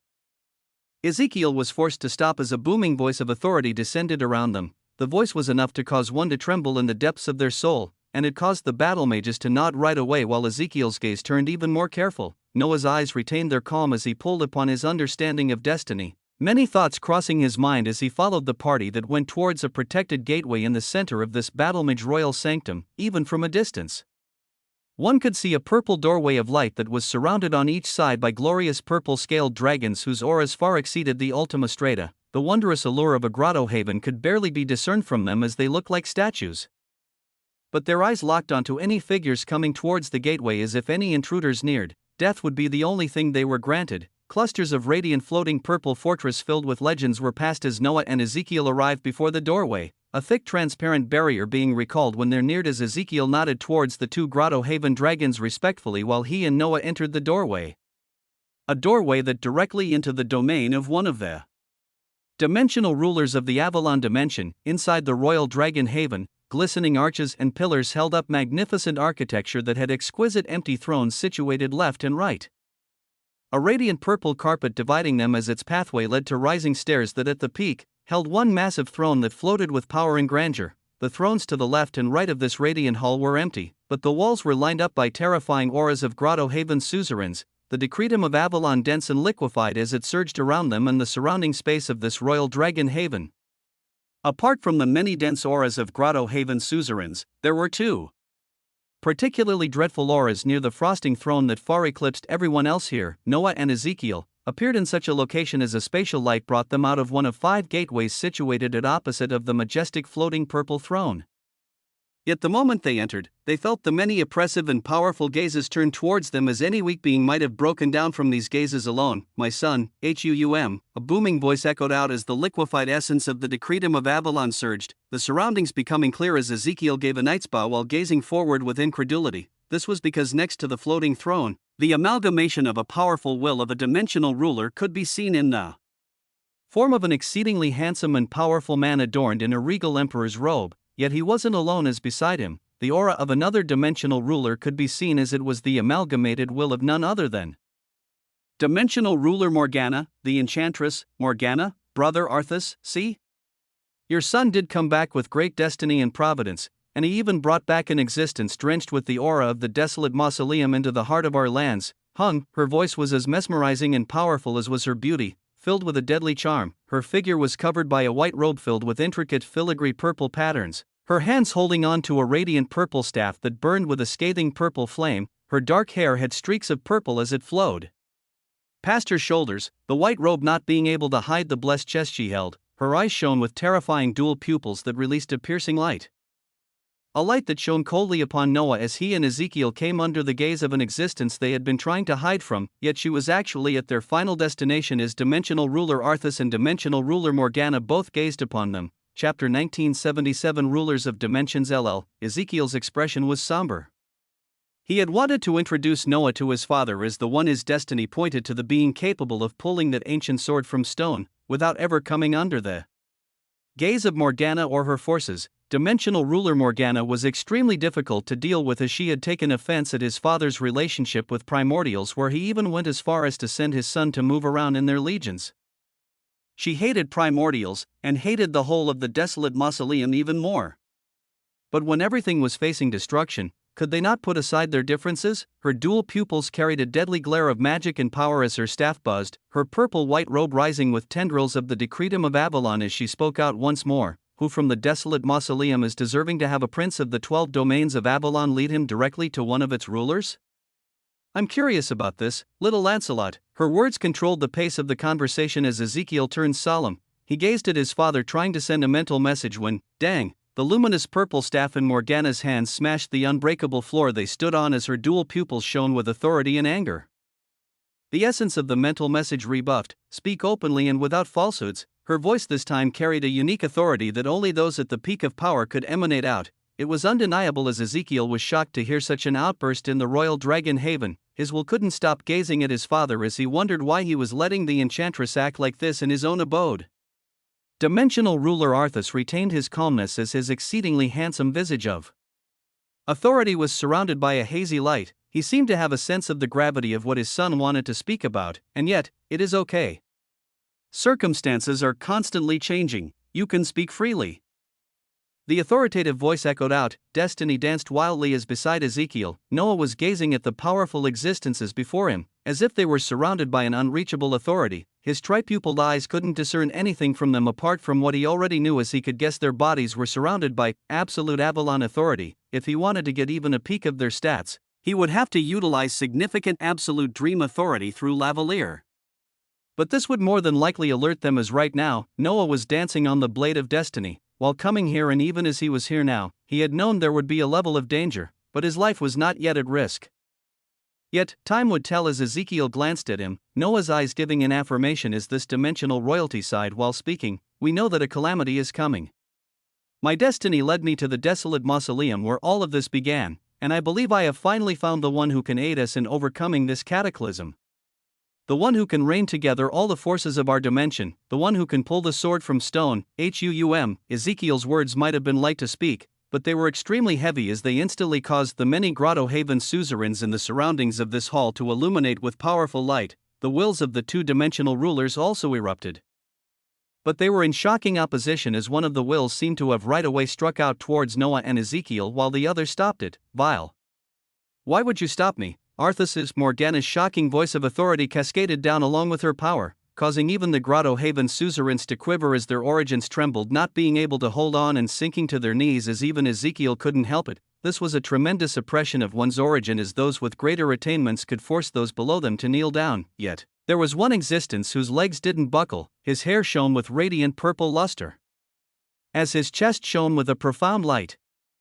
Borrowing an authority only privy to him, unseen by others, the authority of a shocking origin with two dimensions resisted the oppression of realms. 300 reality passages and 100 newly placed ascendancy stanchions made the two layers of these dimensions entirely too stable, as even against the stupendous oppression of a dimensional ruler, their authority did not allow their master to be forced to kneel. The quintessential Kainos Emperor did not kneel as he faced the stupendous oppression of a dimensional ruler. A low symphony began to play as Noah's figure was locked onto by two-dimensional rulers. One stopped the other from attacking as the voice of Arthas echoed out. Morgana, when has the intuition of the princes of the 12 domains been wrong? For you to try and erase it all before we can even confirm it? Confirm it? Confirm it? Even if it was a possibility, why would the authority of the Sword of Avalon be handed to an existence from the desolate mausoleum? At a time when even the dimensional inimicus of two dimensions has appeared, as this existence also stems from the desolate mausoleum, at a time when the influence of the Emperor Deceiver is returning, what? In his kneeling position, Ezekiel gazed up in shock at the bundles of new information. Dimensional inimicus? The influence of the Emperor Deceiver returning. The dual-pupiled eyes of Morgana were cold as she gazed down at everything. My reason for being here. Word has come from the Elysium dimension. They have deduced that the influence of the Emperor Deceiver is returning, even though he is long gone, in the form of abominations.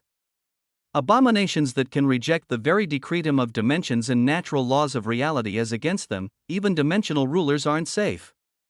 At such a time, you would seek to give the foremost authority of the Avalon dimension to an existence from the desolate mausoleum? When it is more than likely that the dimensional inimicus and the primordials carrying the influence of the Emperor Deceiver are working hand in hand. Chapter 1978 Rulers of Dimensions LLL. Her presence was unshakable as the enchantress spat out bundles of information. Even Noah couldn't help but be surprised, as this woman's words weren't too far off. He was the dimensional inimicus, and he was among the ranks of primordials. But what exactly was the influence of Oppenheimer that was being utilized by primordials?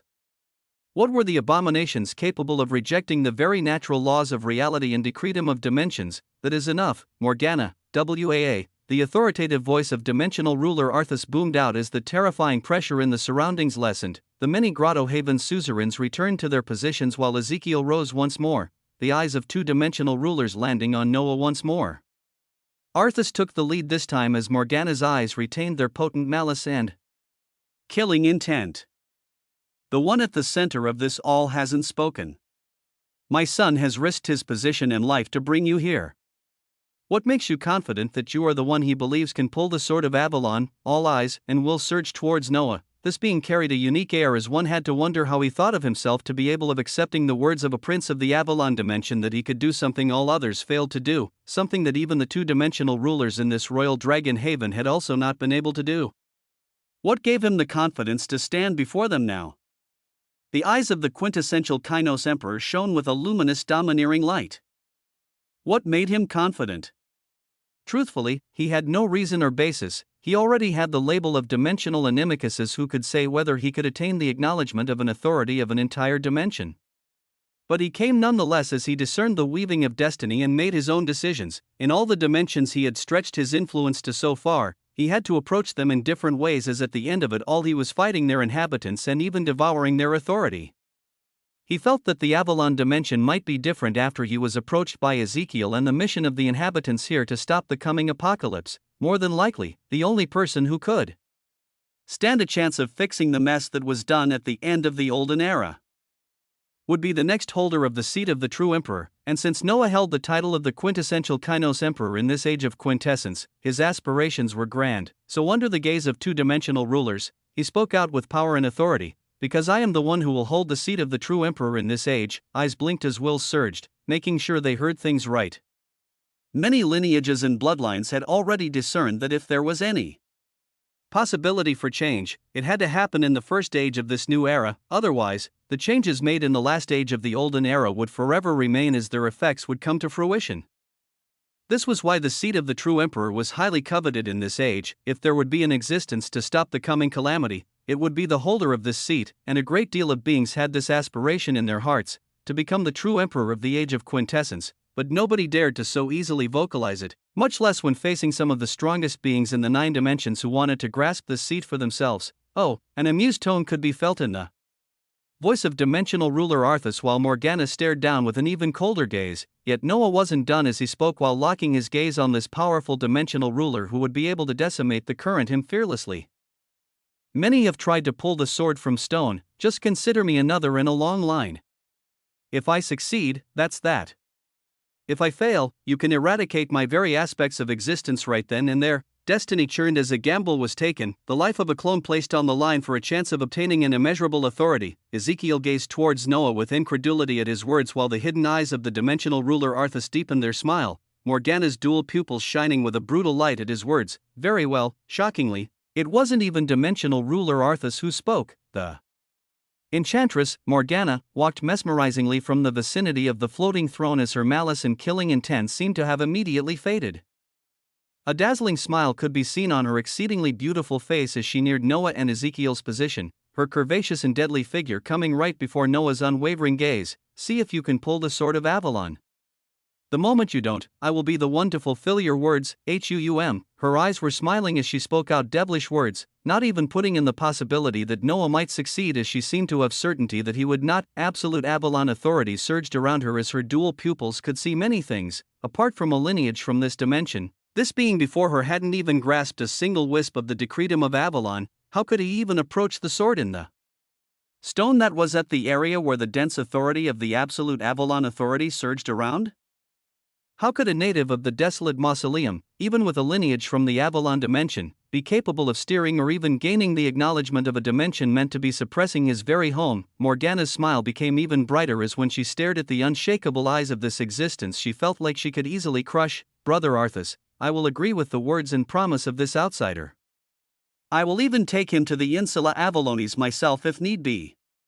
Since you favor your son's sight, if it turns out to be wrong, you will have to agree to my request. Another clause that Noah nor Ezekiel knew of as the latter turned towards his father with a somber expression. But the clouded face of dimensional ruler Arthas remained hidden as only 2 words echoed out. Very well. The weaving of destiny continued in immaculate ways as order and chaos surged into unknown directions, inside a gourmandizing dimensional reality that was moving across the desolate mausoleum, swallowing realities and devouring the domains of a dimension at the same time. A single being at its depths opened his tri-pupiled eyes that surged with authority. It seems like the third Dimension has been decided. WAA, Chapter 1979, the third. The boons from the Avalon dimension had already begun accumulating, apart from meeting some of the leading powerful figures of this age of quintessence. He also attained information about primordials that he wouldn't have been privy to otherwise, abominations that can reject the natural laws and decretum of dimensions. Then how should one face them? Noah's eyes shone with a dangerous light as he thought about many possibilities. Every now and then he would think he stood out or became somewhat exceptional, and then he would be made to realize that the mysteries and concepts that existed out there were many, rising so quickly across the stratas as he would effectively soon be capable of even smoothly standing against suzerains. Noah considered himself somewhat accomplished, but with the knowledge of existences that could deny what made the very fabric of nature. He had to get even stronger, not just stronger, but even faster in my pace of progression. WAA, his eyes shone with confidence and carefulness as he planned for the future, as he theorized how to face enemies he had not even met yet. Sure, he had gone across the stratas of reality in a matter of days, but this didn't mean he should become overconfident. To overcome unknown challenges and enemies, his own power and understanding of the surrounding situation and events would be of utmost importance. Due to this, let's boost up protagonist the most then. Noah's will surged with the light of destiny as he chose what the authority of the birth of a dimension should focus on next. The first dimension had upgraded everything, the second dimensional layer had been focused on infinite mana, and he would focus the birth of the third dimensional layer on the protagonist trait. Apart from this was the selection of concepts to be combined or raised to dharma/heresy in the past day. Something that was already done was Noah designating the infinite quintessential dimensional reality passages to be generating the essence of the fundamental natural law of mana dynamics to attain 3% in this daily. The concept of the dictum emperor had nearly achieved the tier of Dharma as his focus thereafter had shifted onto the concept that granted him a major portion of his strength.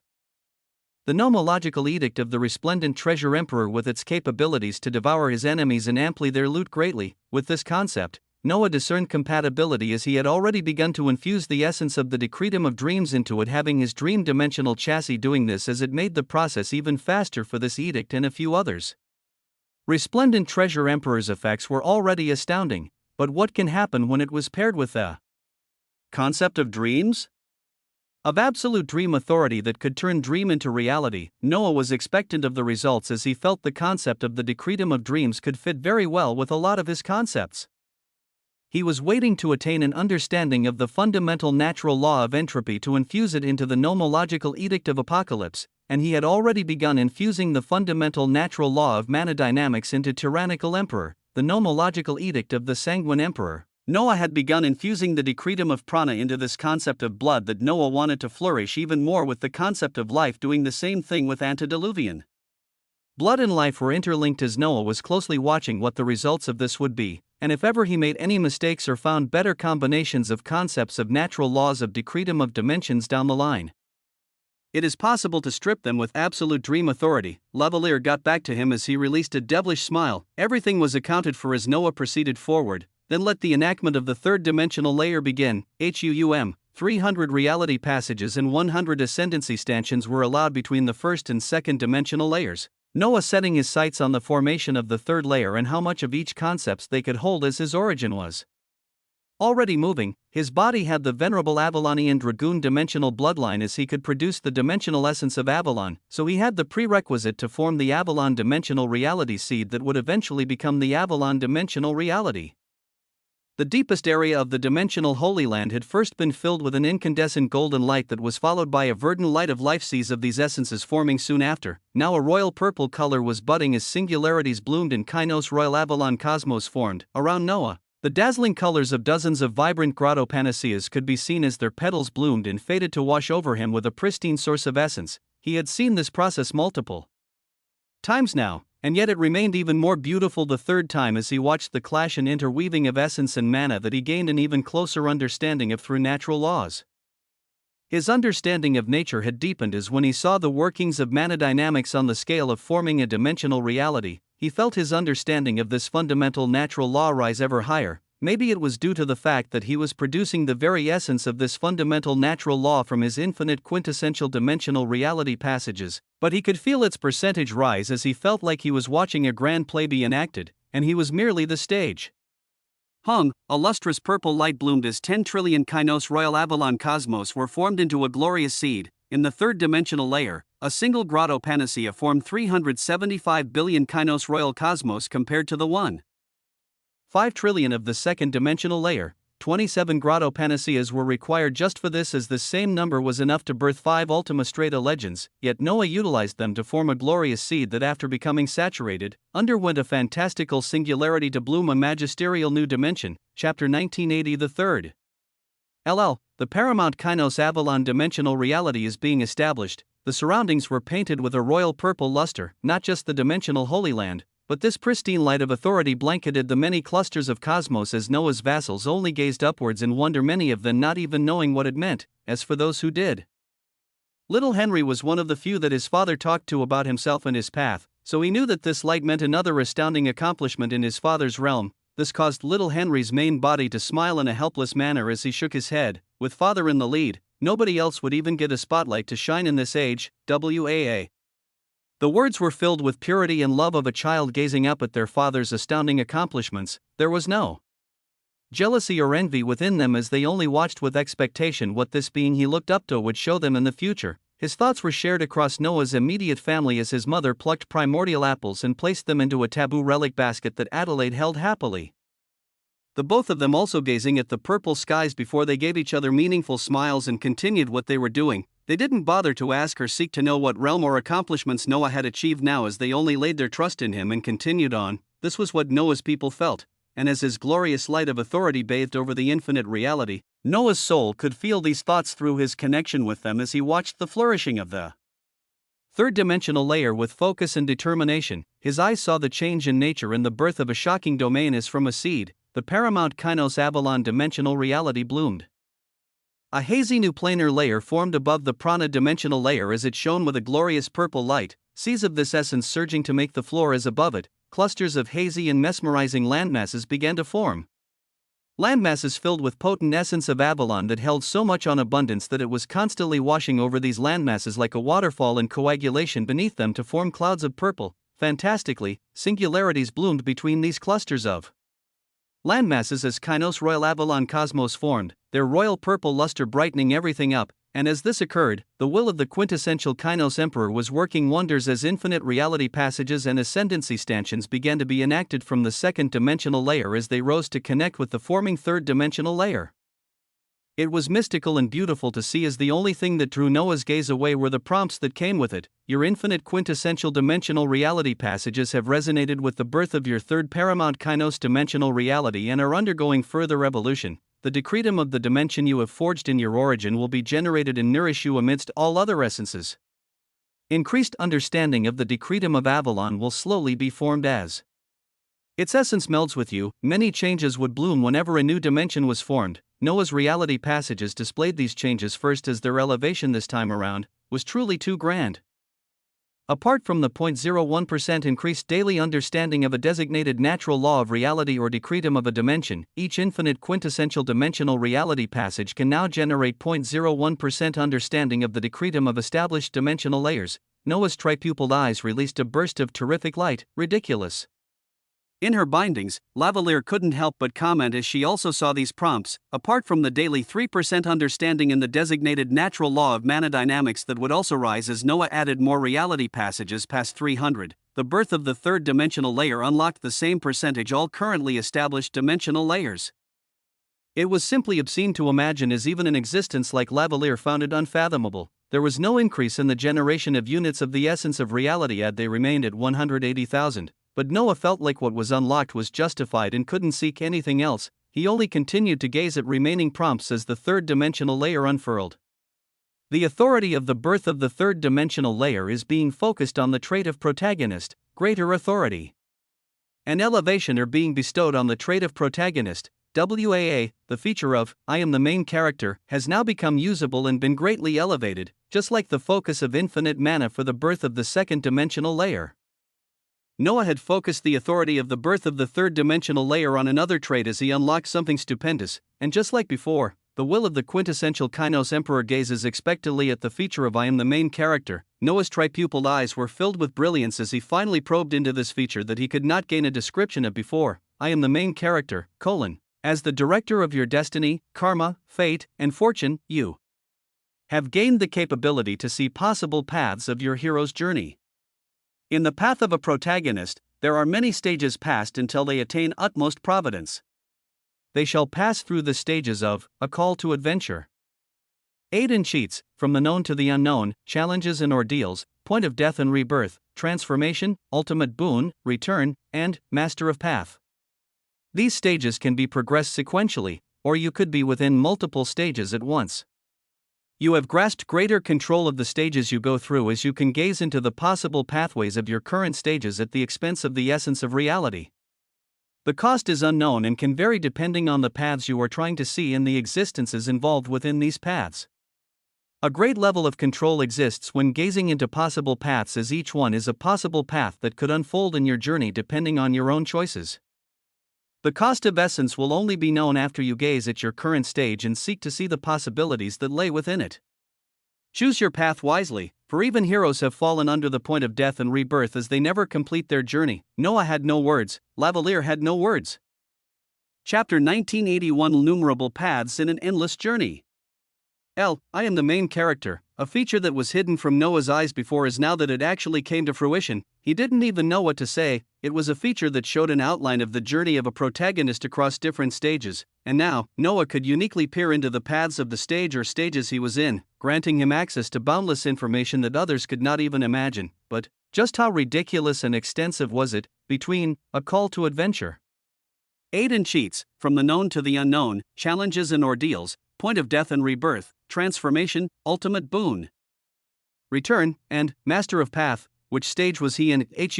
Essence surged the moment this thought arose. I am the main character, was activated as fantastical prompts rose before Noah. The protagonist is currently simultaneously traversing aid and cheats, and challenges and ordeals. Rays of luminous light flashed from Noah as he received this information. Going in further into the two stages he was currently traversing, aid and cheats, destined absolute dimensional relic. Sword of Avalon, fundamental boons of the third dimension, Lavalier, gourmandizing dimensional reality, ruination, challenges and ordeals, conquest of Apollyon, quintessential dungeon master. Sword and Stone, meeting of unknown enemies, retreat of primordial legions, side stories of vassals. A ridiculous outline of information lay before him as this feature was bound to be unfathomable to utilize, many things drawing his attention as his destiny and intuition buzzed the most on none other than Sword and Stone, and meeting of unknown enemies, from challenges and ordeals, as well as Sword of Avalon, from aids and cheats. Two were because a clone's success and failure would soon hang in the balance as a terrifying authority was involved, and the third was something that Noah didn't like, the unknown. What exactly did the path of meeting of unknown enemies include? 200 million units of the essence of reality are required along with 1 billion units of dream essence to view the selected path. A ridiculous cost greater than even Noah's second form was required as his vibrant figure paid the price without a second delay. An incandescent light shone, and his vision turned dark. A source of light bloomed soon after as Noah felt like an amalgamation of a floating will, his gaze being drawn to a scene below that showed drizzling golden sandy waves of light surrounding the boundaries of the absolute Kainos dream dungeon. Noah was gazing down upon this scene when suddenly a failed spatial light flashed a light year away from this domain as the blazing aura of a suzerain could be felt. Yet shockingly, this oniric dream suzerain had an expression of maddened fear as he was bellowing out, "Spare me! Take me prisoner! I will do whatever you ask of me." The shocking majesty and will of an expert that had forged a haven were gone as pure terror was left behind. Just what can cause a suzerain to fall into such a state? Noah's will didn't have to wait long to see the answer. Dream essence was pushed away chaotically as a gray stringer shot out with extreme speeds and pierced through the chest of the already injured suzerain, their body and origin beginning to bleed and melt as if their very composition was breaking down. Despair was the only thing in the eyes of this powerful existence as he faded away into nothingness soon after. A grating and unbelievably horrid sound came out as the gray-scaled stinger pulled itself back to reveal the culprit, a creature with entirely gray scales as no aura could even be felt from it, with emotionless eyes that shone of brutality and a body similar to a winged scorpion as the surrounding essence veered away from its figure entirely, after quite literally melting apart a suzerain. This creature soon turned its emotionless eyes towards the dazzling golden boundary of the absolute Kainos dream dungeon, and without a word, it surged forward, Noah watched these scenes carefully as if what played down below had nothing to do with him, his eyes shining coldly as he watched the unknown creature float towards the enacted barrier that would officially alter one's realm and concepts based on the rules Noah set with absolute dream authority. Yet this creature, BZZZT, caused the barrier made of absolute dream authority to fizzle and begin to melt. KRR, it cried out eerily as without a delay, its massive grey body floated in while the tendrils of authority within the absolute Kainos dream dungeon were getting destroyed everywhere it passed. This shocking scene played under Noah's eyes as soon after he saw the quintessential dungeon boss appear with eyes that shone of inexplicable intrigue and somberness. Noah saw himself come out as he could uniquely feel the thoughts and emotions of himself below, the major thought running through his mind being the fact that this beast with no aura to feel gave off nothing in terms of information. Everything being question marks as Noah wasn't even receiving any discernment from destiny. What was most dreadful was that one didn't feel anything from it, not even a level of danger. The emotionless eyes of the creature flashed, its grey wings and stinger shone with an eerie light as the stinger elongated and pierced towards Noah without another word. SHA. An ascendant star of illumination rose above Noah's figure as the first form of the quintessential Kainos Emperor's annihilation techniques was cast, along with the assassin Emperor of Severance being sent to meet the grey stinger filled with a deathly light, yet the result was horrific. SHA. In slow motion, Noah watched as the assassin Emperor of Severance was broken down into glimmers of essence as it was about to clash with the surging stinger, eventually being turned into nothingness as the enemy's attack continued. Other assassin Emperors of Severance erupted from the star of illumination above Noah, but even they faced the same result. Chapter 1982 Innumerable paths in an endless journey. Complete and utter breakdown of the REFIED abilities sent forth as horrifically. It seemed that the very presence of wherever this beast went broke down the nature and essence entirely, whether it was the surrounding authority or abilities born of essence, they were all broken down and rejected. Abominations. Noah's will surged as he recalled the words of Enchantress Morgana. The Elysium dimension had discerned that the influence of the Emperor Deceiver had returned with these abominations that rejected the very essence of nature. Decretum of dimensions and natural laws. Shockingly, his dream-dimensional body would meet one soon after to experience it firsthand as after his abilities were negated. This stinger arrived right before him as it caused his innate dimensional barrier to tremble and actually break. His dimensional barrier that whatever point in time this was occurring, it held defense values in the few trillions. BOM. Noah's figure was flung back in a shocking turn of events as a massive gash opened up from his shoulder to his chest. He gazed up at the beast before it in disbelief as it was undaunted, his true vitality values taking a hit and dipping as he faced greater danger than any other time recently. An enemy that could reject the very essence of natural laws and the decretum of dimensions. An enemy that could reject the very fabric of reality. How exactly would one face such an enemy? SHA. The scene Noah was gazing at this whole time flashed as it faded away. One of the paths of the protagonist has been shown. To replay the meeting of unknown enemies will cost 10 million units of the essence of reality and 50 million units of dream essence. To play a different variation path of the meeting of unknown enemies, 100 million units of the essence of reality and 500 million units of dream essence are required. This was a glimpse of the feature of I am the main character. It could show Noah many paths in the different areas he was embroiled in as they showed an overabundance of information for the future. Yes. Knowledge of things that had yet to even appear as they focused on him. Or if Noah properly grasped this and saw the many paths that might play out in the future, he could overcome deadly situations with ease. An example was the single path he just looked at.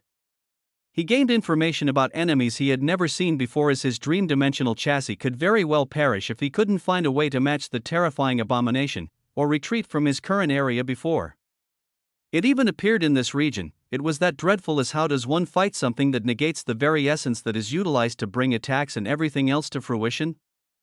This was a question Noah had to solve before the events of the path he saw played out. His eyes turned sharp as he gazed at the feature of I am the main character, and the innumerable paths he could gaze upon with it. He waited for the seconds to pass as tens of millions of units of the essence of reality were generated from his reality passages. He would then gaze upon the many paths of the stages of Aiden cheats, and challenges and ordeals, as he understood what dangers and possibilities were waiting for him in the future, and begin making solutions to problems that had yet to even appear. The quintessential Kainos Emperor did not want to be blindsided. He wanted to view the innumerable paths out there as the one he followed would be a golden and unblemished path that guaranteed his safety and victory. Essence churned chaotically at his thoughts as while he affirmed his will. The prompts of the continuing formation of the third-dimensional layer resumed before his eyes. The benchmark of the third-dimensional layer is a grand one to cross as all of your aspects have explosively risen. Your reserves of the essence of reality have been elevated to the maximum of 550 million. Your maximum true vitality values have risen to 600 billion, the established paramount Kainos Avalon. Dimensional reality grants a base addition of 50,000 dimensional dream damage and defense values, bringing your overall origin base value to 250,000. His tyrannical eyes shone with splendor at the unfolding changes as his maximum reserves of the essence of reality and true vitality values doubled. His base values were made to be even greater initially than the previous dimensional layers, as the wonders would not end here. Your affinity to the natural laws of reality has risen greatly. Your affinity to the decretum of all dimensions has risen greatly. You can now forge the quintessential Kainos Avalon dimensional chassis. Your maximum number of ascendancy stanchions is now 340.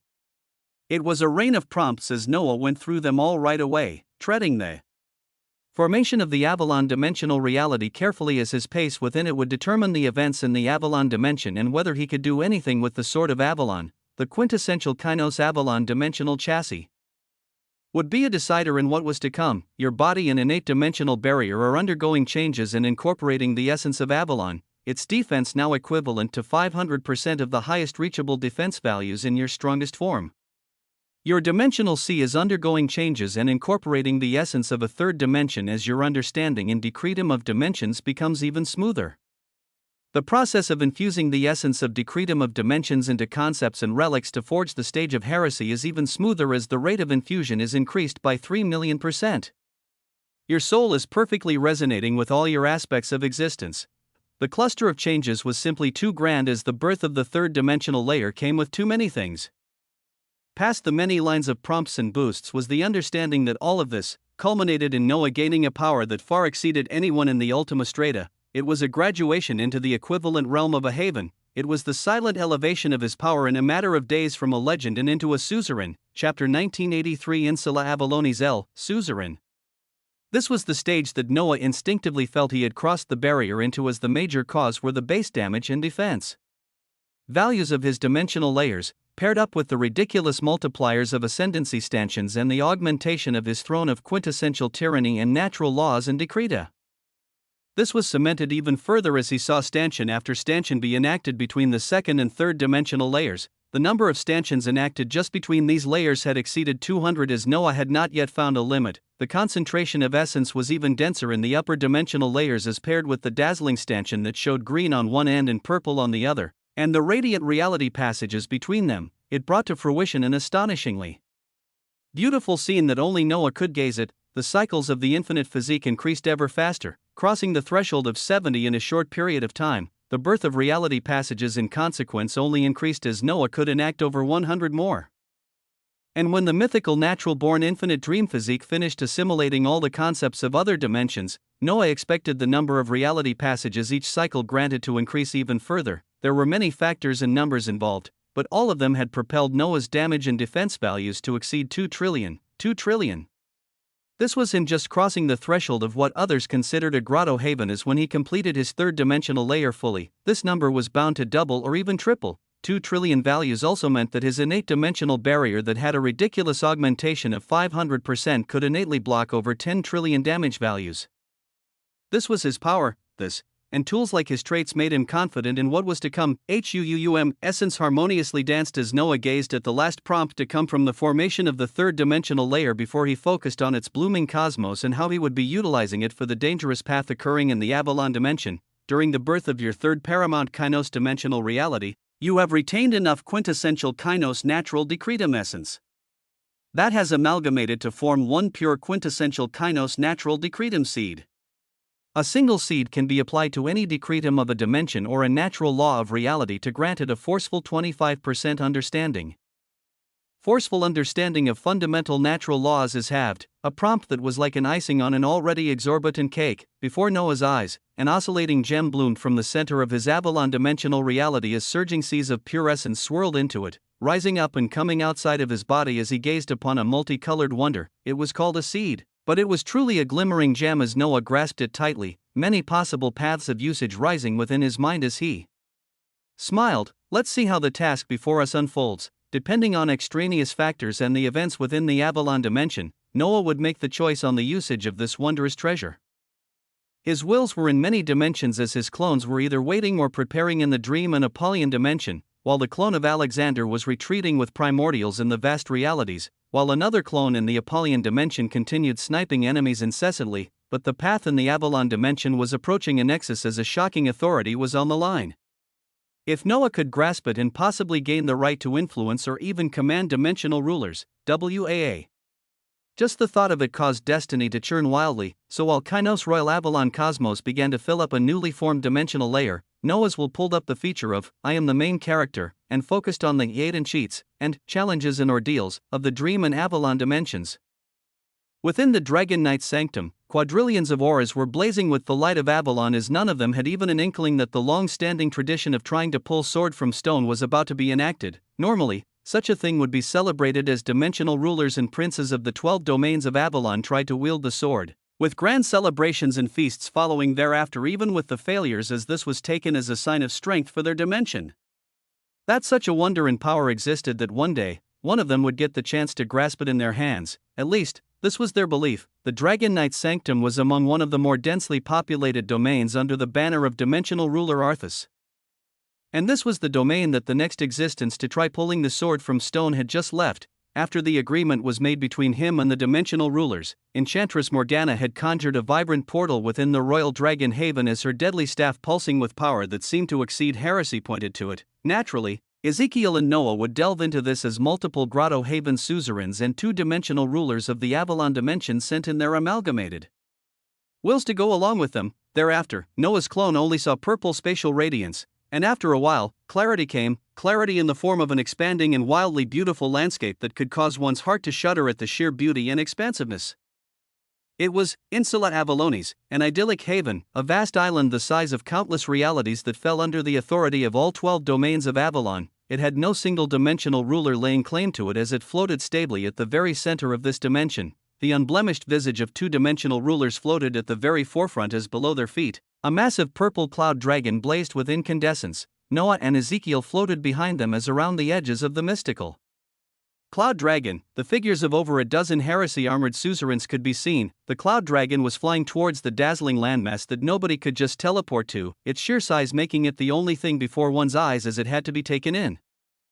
Vibrant rising lilac ancient trees pierced across the layers of space, their branches shining with swirling purple light as their leaves were wondrously formed into the forms of swords. Seas of the essence of the decretum of Avalon permeated even around it, as it had such concentration and potency that it could be lethal to anyone who didn't have the right to enter this location. Outsider, I hope you can at least survive the entry into Insula Avalonis, otherwise I won't even get the chance to extinguish you. Chapter 1984 Insula Avalonis LL. Outsider, I hope you can at least survive the entry into Insula Avalonis, otherwise I won't even get the chance to extinguish you.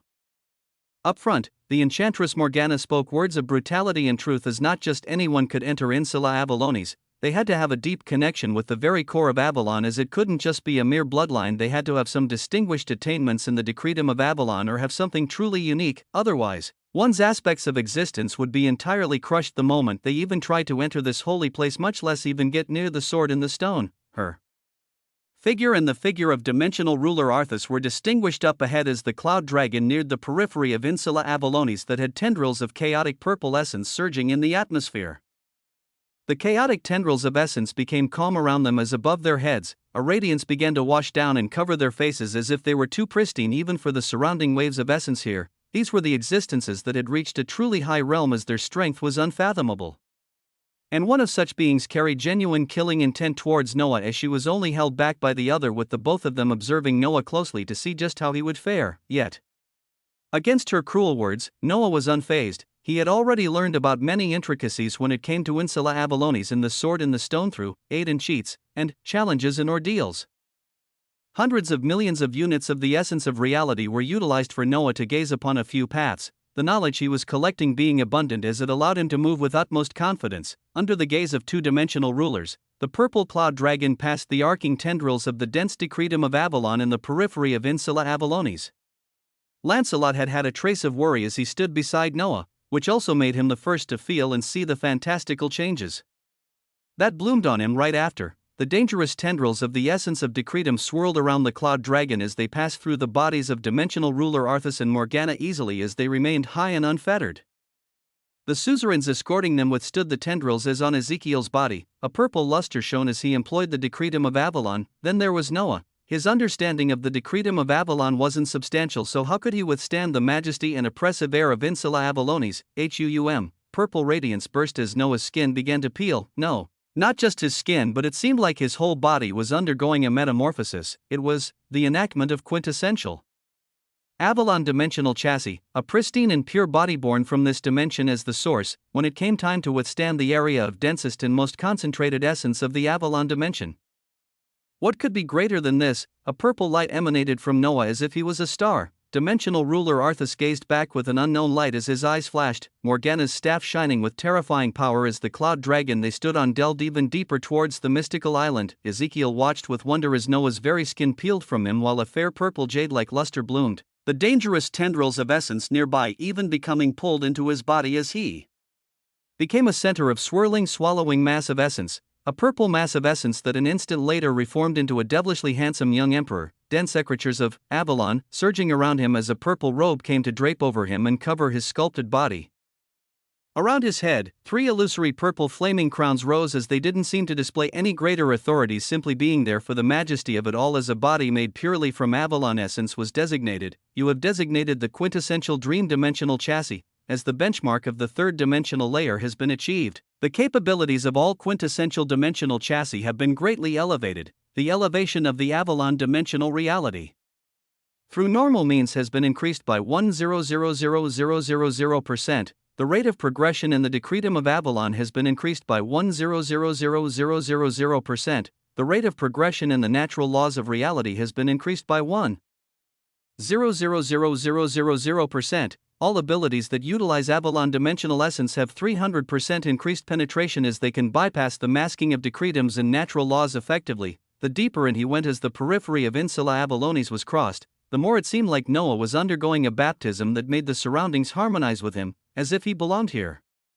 It was a surreal scene to see as the guarding suzerains in the periphery of the cloud dragon remained steadfast while there. Wills watched as Ezekiel released his tenseness as he chose to believe in what destiny had led him to. Dimensional ruler Arthas adopted a unique smile on his clouded face as he didn't lock his gaze on Noah. Continuing to gaze upon the resplendent stretches of land they were entering, the expression on Empress Morgana was placid, but her eyes held many hidden thoughts as already she didn't like what she was seeing. Even if it wasn't a possibility for this being to pull the sword from stone, the risk was still high as too much was at stake on the off chance that he actually succeeded. Her dual pupils flashed as her will gazed into the Insula Avalonis that they began to enter the boundaries of. It was filled with abundant stellar vegetation, but that wasn't it. There were also the native Avalonian lifeforms that were born on this fantastical landmass and drenched in the decretum of Avalon all their lives. The weakest of them already had vibrant realities, the strongest, Morgana's lips curved as she thought of the Avalonian lifeform that could rival the might of a dimensional ruler hidden at the depths of this landmass, the connate Avalonian sacred beast Guinevere. When she thought of this, the staff grasped in Morgana's hands glowed imperceptibly. Beings at her stage of power could make moves with those weaker than them, not knowing the better as she released pristine waves of authority towards the vibrant landmass the cloud dragon was landing on, towards the Avalonian beasts hidden within, as this was among the limits of what she could do before Arthas made a move to stop her. Chapter 1985 Insula Avalonis LLL. Many prominent beings had arrived at Insula Avalonis and tried their destiny. Some perished in the periphery as they never crossed the arcing tendrils of the essence of Avalon, while others barely stepped onto this massive landmass and survived to make it to the very center, but none were escorted by 2-dimensional rulers and over a dozen suzerains. This escort happened due to the standing of none other than Lancelot as he brought forth an existence he believed to be the one who could pull sword from stone, and he had the trust and support of his father as this being kept another dimensional ruler in check. Everything happened so quickly and without noise that the many other sons and daughters of dimensional ruler Arthas did not even get to hear of these shocking developments. Only a small party arrived atop a purple cloud dragon that landed its sharp glistening claws onto a layer of purple earth filled with stellar stretches of grassland. As they landed, a deep voice filled with authority and a feeling of ancientness echoed out from the clouded figure of dimensional ruler Arthas. The right to draw the sword from stone is not just inferred, with the contender needing to have their own capabilities to cross into Insula Avalonis and then journey its stretches. Alone. If you can survive against the Avaloni's beasts and even locate the Sword of Avalon, only then can you try to grasp it. We will go no further as the rest is up to your fate. Arthas held his hands behind him as royal waves of Avalon surrounded his figure and made him ever so mystical. Very few existences being capable of understanding his thoughts, as even Lancelot did not expect the absolute level of support he received from his father. Towards the words of this being, Noah gave a light nod as he floated off of the radiant purple cloud dragon. His skin still gave off a crystalline purple jade-like feel as his whole body felt like a relic come to life, his eyes shining like jewels as ever since he passed the periphery of Insula Avalonis, tendrils of the essence of Avalon floated towards him in streams. When his feet landed on the stellar purple grasses, a circular wave of light spread out as if his body resonated with the very earth below. He closed his eyes as the initial understanding of the decretum of Avalon had begun to surge the moment the third-dimensional layer formed. And he enjoyed the resonance of nature as, without another word, he began to take light steps forward, towards a stretch of stellar purple grassland that soon grew into dense and tall trees that could reach the height of cosmos, their mere branches and leaves pristine as they shone with a sharp and royal light. The stellar groves of trees were massive and dense as within. They had terrifying creatures of utmost power that one would have to bypass if they ever wanted to get to the center of this landmass, the center that also held the connate Avalonian sacred beast Guinevere. As she watched Noah take light steps without another word, Enchantress Morgana harumphed as her heart wasn't settled. It still shouldn't be like this. No matter the level of trust in the eyes of little Lancelot to perceive destiny, can you truly bear the consequences on the small chance he succeeds? Can you bear the wrath of the other dimensional rulers? Or the daughter of hatred that has been trying to get her hands on the Sword of Avalon this whole time? Her tone was sharp as her intuition was even sharper. She believed he wouldn't be able to do it, but she had lived for a truly long time and had come across many things. There were always impossibilities that she had seen exceeded, so she would do whatever was required with her current restrictions. Even if it meant influencing the Avaloni's beasts. Even if it meant alerting the other dimensional rulers that were keeping the influence of primordials and dimensional Hellion rulers at bay. Yet towards her words, Arthas only smiled as he waved his hands, causing an illusory screen to appear in the air that followed Noah's movements. We are already here, and what's done is done. If it is fated, that is that. If it is not, you will kill him yourself as promised. You and I both know that the Sword of Avalon would never allow itself to be wielded by anyone other than the existence who would guarantee the prosperity of Avalon itself. If he really happens to succeed, even you will have to bow your head. Calm and yet shocking words echoed out that made Morgana pulse with annoyance and sharpness. She turned to the calm Arthas, who had formed a purple throne atop the cloud dragon, and the figure of Lancelot beside him, the over a dozen suzerains situated further behind them, as they all had their eyes on the illusory screen that applied and showed Noah's figure as he began to step into the stellar groves of trees, into the depths of a mystical landmass he didn't know the directions of or where his destination would be. Disdain and caution flashed in the eyes of Morgana at this progression as she also turned towards the screen while releasing the last words. Let's not even talk about whether he can grasp the sword. It is still in the air if he can even survive against the Avaloni's beasts and pass the test of the connate Avalonian sacred beast. Boundless dangers had to be crossed just to reach the final destination, and powerful existences watched as Noah's figure delved deeper into an endlessly vast landmass. His figure felt insignificant compared to the vast trees with barks that shone with stellar radiance. Tendrils of roots of the massive groves of trees made the floor that Noah walked on, as when his will and eyes gazed before him, everything should feel foreign and new, and yet a smile was etched on his face as he bent down to pick a lilac that was sprouting below him. It didn't feel foreign at all, as if he had seen a scene of this beautiful flower many times, or even the expansive groves of trees around him and the utter deafening silence that would terrify one when they realized countless Avaloni's beasts were hidden within. None of this felt foreign to Noah. He had seen it. He had already utilized the feature of, I am the main character, multiple times, as in this perilous and yet fantastical land. He wasn't the least bit worried.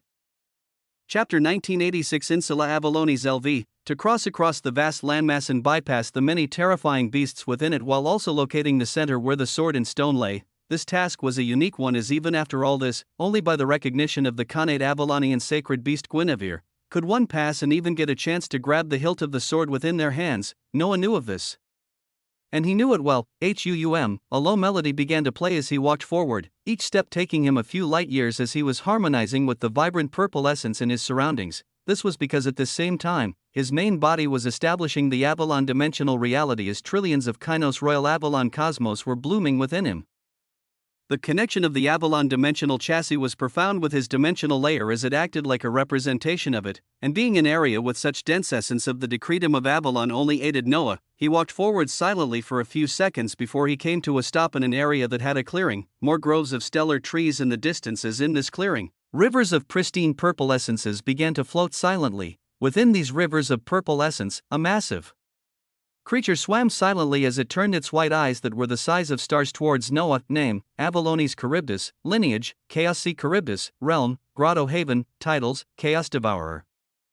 Sea Mother, True Dimensional Vitality Values, 6 trillion. Innate Dimensional Barrier, 2 trillion. Reserves of Essence of Reality, 200 million. Mana, 500 trillion. Destiny, 40. Fate, 40. Overall battle power, Grotto Haven. It held vibrant purple scales with a massive worm-like body of a deep-sea beast, its jaws holding innumerable sharp teeth while elegant stellar purple fins erupted on its sides. A beast at the level of a suzerain appeared as the first task was to bypass beasts like these. As for how one should handle them, Noah smiled as he continued walking forward. Roar! The Avalones Charybdis let out a low roar as rays of light emanated from it, cutting apart the marvelous rivers of purple light as they targeted Noah. Each ray carried 1 trillion in damage values as 3 rays thundered down with majesty, and yet then they reached him. SAA. SAA. SAA. They slide off a radiant transparent purple barrier that wrapped around Noah in a fantastical fashion. Over 3 trillion in damage values were simply deflected by Noah at this juncture. His innate dimensional barrier was already exceeding 10 trillion at this point in time after all the recent boosts, and they were progressively shooting ever higher even before his third dimensional layer granted him the boosts of half completion and full completion. This was due to his mythical infinite dream physique nearing the end of its evolution as the base values granted by every single cycle. Noah could already feel it exceeding 1,000 per cycle as the limit on the number of passages formed per cycle was also increasing, and its evolution wasn't even done yet, so he simply shrugged off an attack of a Grotto Haven existence. It was a ridiculous achievement, yet Noah was unfazed by it as he continued walking. He did not attack. A low howl released from the resplendent Avalones Charybdis at this scene as it also went back to swimming in the dazzling stellar purple rivers after gazing at Noah for another few seconds. Yes. This was one of the intricacies Noah had found out when he observed a few paths under, challenges and ordeals for those entering Insula Avalones to try and attain the Sword of Avalon.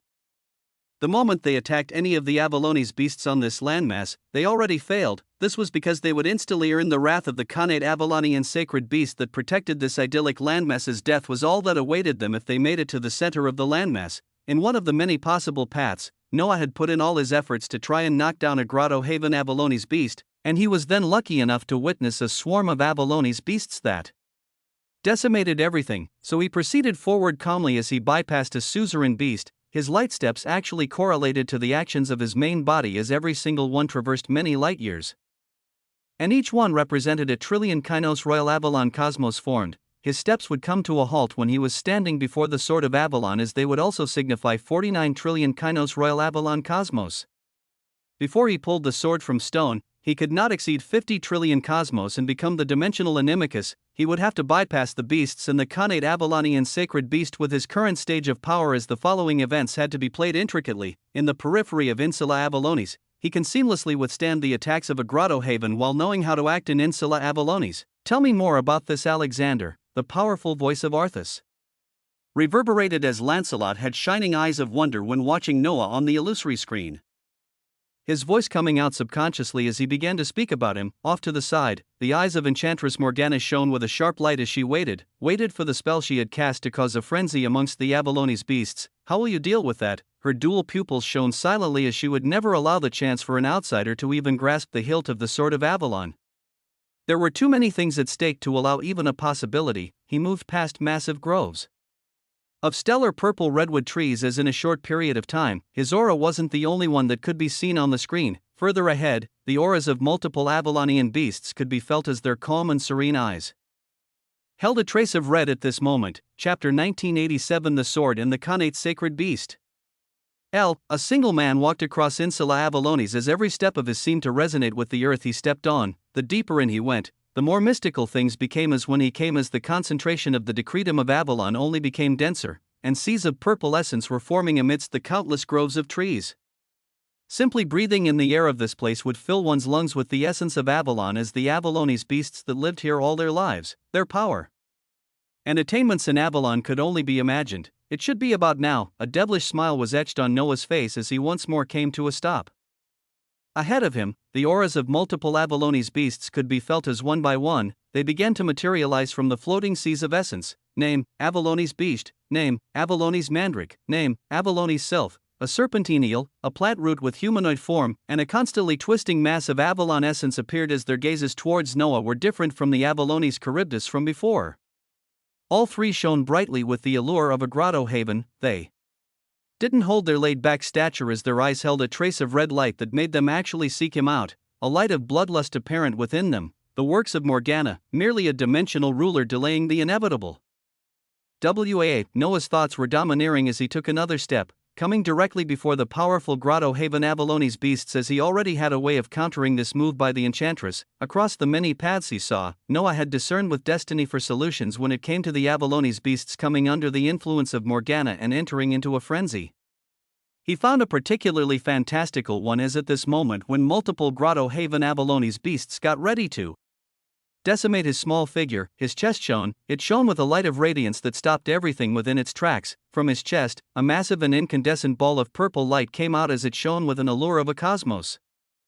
A Kynos Royal Avalon Cosmos, WAA, the somewhat frenzied beasts came to an instant stop the moment this object was pulled out as their origins trembled. They felt an intense and shocking need as any influence on their souls disappeared, all of them gazing at the Kynos Royal Avalon Cosmos that Noah controlled to float towards them. He had trillions of these, but a single one was akin to an immeasurable panacea that captured the very souls of the Avalonese beasts. In another path, he had even pulled out a genuine grotto panacea, as even this didn't have a stupendous effect like a single Kynos Royal Avalon Cosmos had. The answer lay in this wonder stemming from a singularity of the pristine Avalon dimensional reality.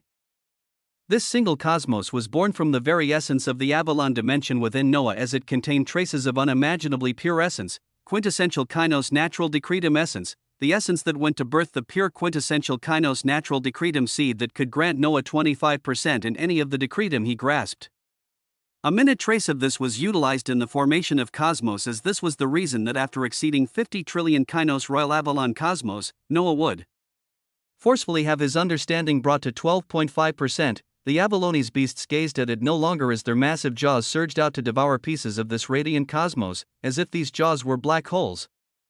The radiant cosmos was decimated and devoured in a mere instant. The frenzied eyes of these Avalonese beasts shone with utmost luminosity and shock as incredulously they felt their understanding of the decretum of Avalon that had remained dormant over the millions of years actually rile up. Yes, even though it couldn't even be considered a significant percentage, as 50 trillion of Kynos Royal Avalon Cosmos would only end up granting a forceful increase of 12.5%, a single one could still rouse the essence of this decretum within their soul, as those who devoured it would feel it right away. This was a shocking usage Noah had learnt about his dimensional layers from Aids and Cheats, where it ridiculously didn't apply to him, as his main body had removed the Kynos Royal Avalon Cosmos from his origin and devoured it like a resource, only to have all of its essence and source go back to his third-dimensional layer to form the same cosmos. But if he granted it to others, they could theoretically attain a forceful understanding of the decretum of Avalon if they gained enough of such cosmos from Noah.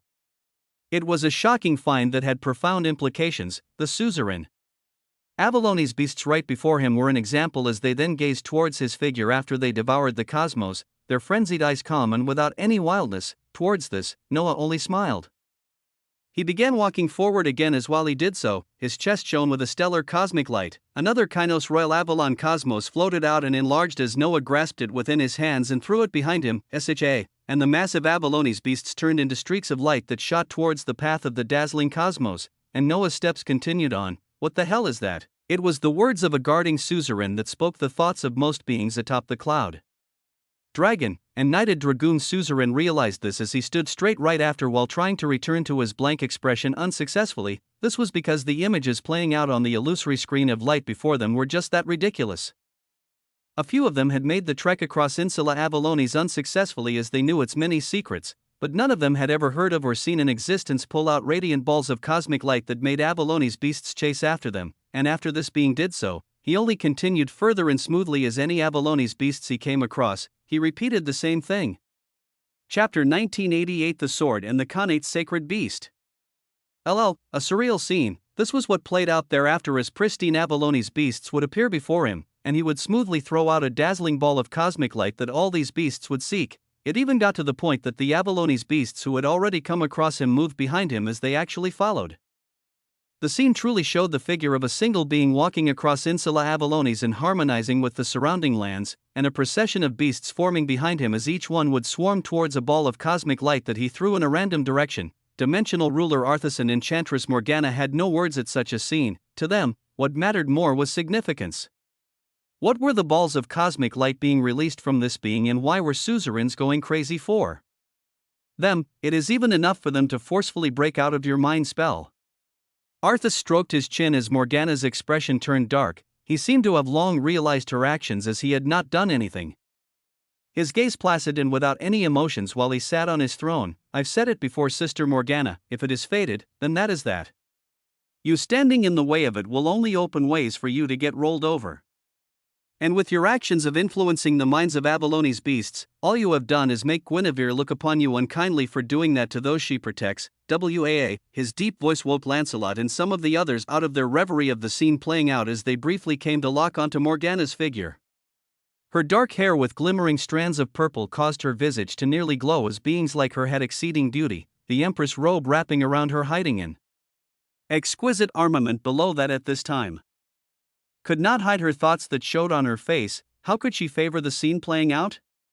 Even if it was still just a probability, the mere chance of it was rising as time passed, as she truly didn't wish to see an outside grasp on something from her own home, something meant for her people to overcome the challenges that lay ahead. She was the leading commander who battled against primordial influences and denied taking in any of the ancient lineages when the Age of Destiny ended, and she used all her time to fight against even the forces of dimensional Hellion rulers as beings like Lilith had entrenched themselves onto some domains of Avalon but had never been able to continue expanding forward. She did all this to protect her home for billions of years, and after all this, a random being they had just met steps forward and stands a chance of grasping the one thing that could shape the weaving of destiny? And what would it mean if actually managed to pull the sword from stone that even she failed to pull multiple times? The thought caused her to grow more somber and livid as her exceedingly beautiful face became even more charming. She was unconsciously raising her staff again as it shone with a blinding light when suddenly, the scenes playing out on the illusory screen underwent a great change. From the massive stellar groves of trees rising endlessly upwards, Noah's figure, that was followed behind by dozens of Avalone's beasts like a wave, had arrived towards a pristine area of a clearing that stretched outward for light years. The essence in this region was even denser, and many clusters of seas of Avalon essence floated in the surroundings, with an area of densest color and concentration being further ahead as it was blinding. An area where the earth began to change into a dazzling purple lake, where at its very center, a crystalline stone could barely be discerned. This fast, the sequence of events shocked the watchers as they observed Noah to actually be nearing the incandescent lake that contained a rising stone at its very center.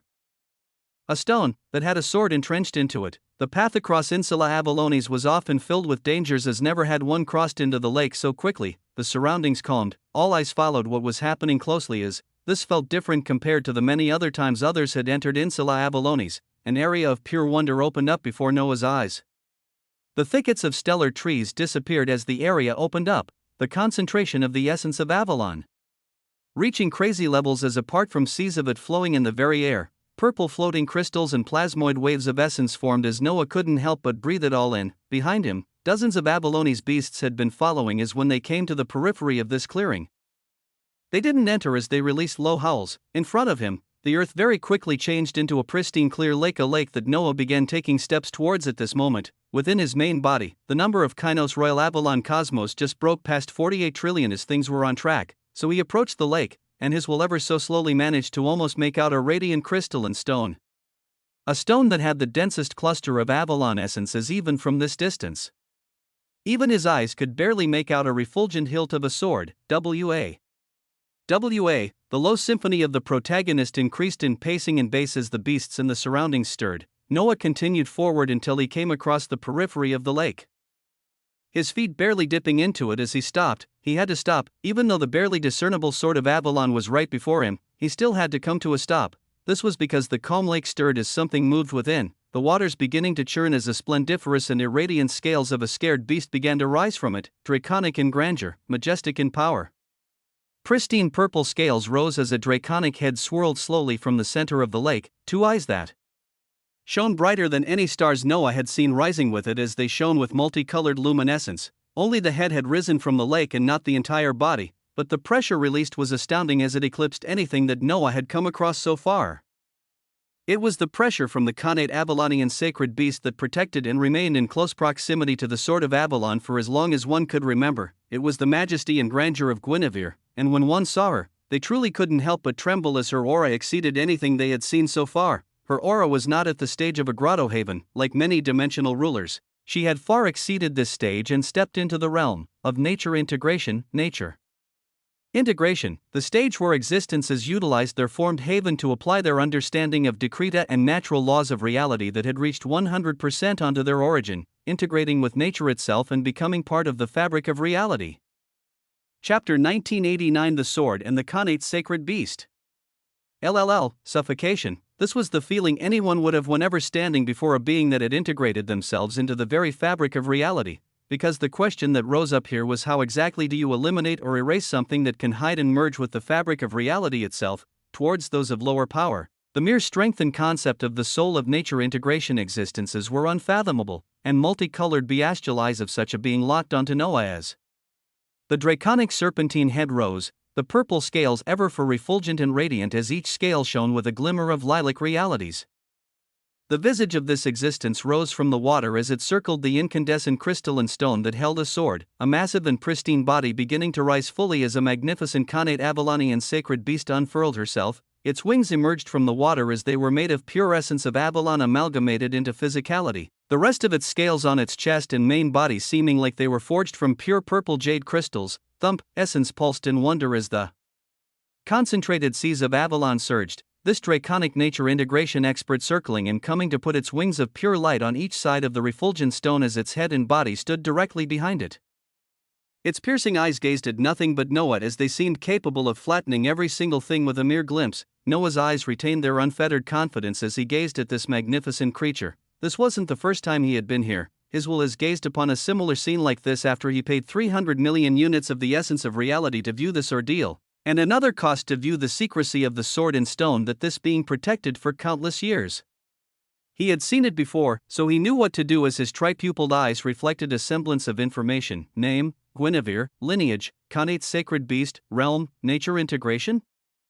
Titles: connate beast, true dimensional vitality values, innate dimensional barrier, reserves of essence of reality, mana, destiny, 100, fate, 100, overall battle power, nature integration, a status panel that hid many things as much of the information Noah held stemmed from what he already knew. But one piece of information was the value of destiny, fortune, karma, and fate. It was among the highest that Noah had ever seen. It made itself known that Guinevere was a crucial existence, so while the two of them locked their gazes onto each other with Noah withstanding the terrifying pressure, he was the first to change the dynamic as he began to walk forward once more. His feet stepped on the clear purple lake water as if it was solid ground, confidently walking ever closer towards the crystalline stone as the scene caused those watching him from an illusory screen to nearly go mad. Where was the test of the connate's sacred beast? Would she not infiltrate his mind and soul to learn about who he is and test what truth lay in his heart? Just what exactly was happening? It was an unfathomable scene as they only saw Guinevere gazing coldly at Noah's incoming figure, her massive draconic body shining the next instant as it began to turn into streams of light, streams that coagulated into a humanoid visage as a dazzling figure bloomed before everyone's eyes. Why? Morgana's heart felt a surge of unknown emotions at this as she didn't at all like the sequence of events playing out. Why was the sacred beast transforming to take on a humanoid form? This was something they had never seen across the billions of years of many existences trying to seek the Sword of Avalon. When Morgana saw this scene and the previous scenes compound on top of each other, the stifling feeling of impossibility of this unknown being obtaining the Sword of Avalon continued to decrease. From impossible, it now seemed like he had a genuine chance as his path was different from all others so far. Inexplicable emotions of pain began to rise in Morgana's heart at this as her strong soul felt like it would be observing a scene it couldn't bear in the next few moments. At the center of Insula Avallonis, many suzerain Avallonis beasts circled the lake that held a nature integration expert and an even more exemplary tool as they watched with bated eyes. The form of a magnificent draconic sacred beast disappeared as in its place, the visage of a woman with radiant purple hair with streaks of white appeared. She was adorned in a pure white dress that hugged her moderate curves, and wings of pure essence of Avalon still erupted behind her as her fair skin glistened with a crystalline light. She floated directly on the path of the crystalline stone holding the sword, her figure moving forward mystically as the essence of Avalon made a path for her. Her eyes swirled with three pupils that shone purple, white, and gold. Her nose sharp as her face held beauty exceeding many women that Noah had seen in his life. It was an ethereal untouchable beauty that made one seem it would flicker away if anyone even dared to come near. Pristine and filled with mystery, Noah was forced to come to a stop as he prepared for the will of the Khanate Avalonian sacred beast to descend unto him. It would simply check his heart and intentions, as at the end of it, Guinevere would even be surprised at the composition of this Avalon dimensional chassis as she would make way for him to try and pull the sword from stone. So he came to a stop as her ethereal figure floated towards him. But the events he had seen before didn't play out. His heart calmed as his eyes turned sharper, his destiny buzzing with an unknown sensation as this existence came to float right before him. Her expression was placid and without emotions as her exceeding beauty felt glacial, her fair hand reaching out at this moment as it shockingly came in contact with Noah's chest, his chest. Her fingers then rose upward slowly as from Noah's chest, an illusory figure of a pendant began to rise, an illusory figure of a necklace, of a lavalier, for you to have attained a broken and shackled Khanate dream treasure. Interesting. Chapter 1990 Unfathomable Wonder. For you to have attained a broken and shackled Khanate dream treasure. Interesting. A shocking set of words released from the red lips of a Khanate Avalonian sacred beast as events unfolded very differently from what Noah saw due to the feature of, I am the main character. This was astounding in itself.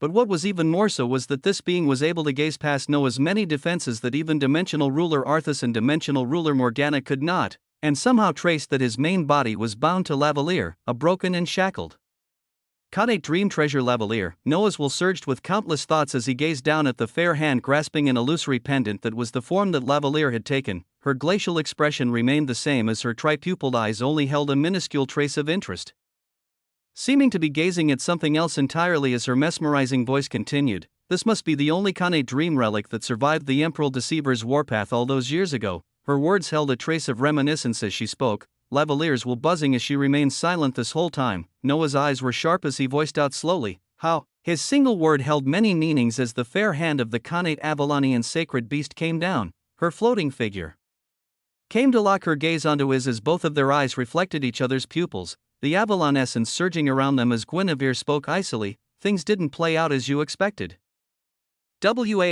This being seemed to be having a competition of sequentially releasing one shocking sentence after another as each one was more unfathomable than the other. When gazing at the fabric of reality, it can at times gaze back at you.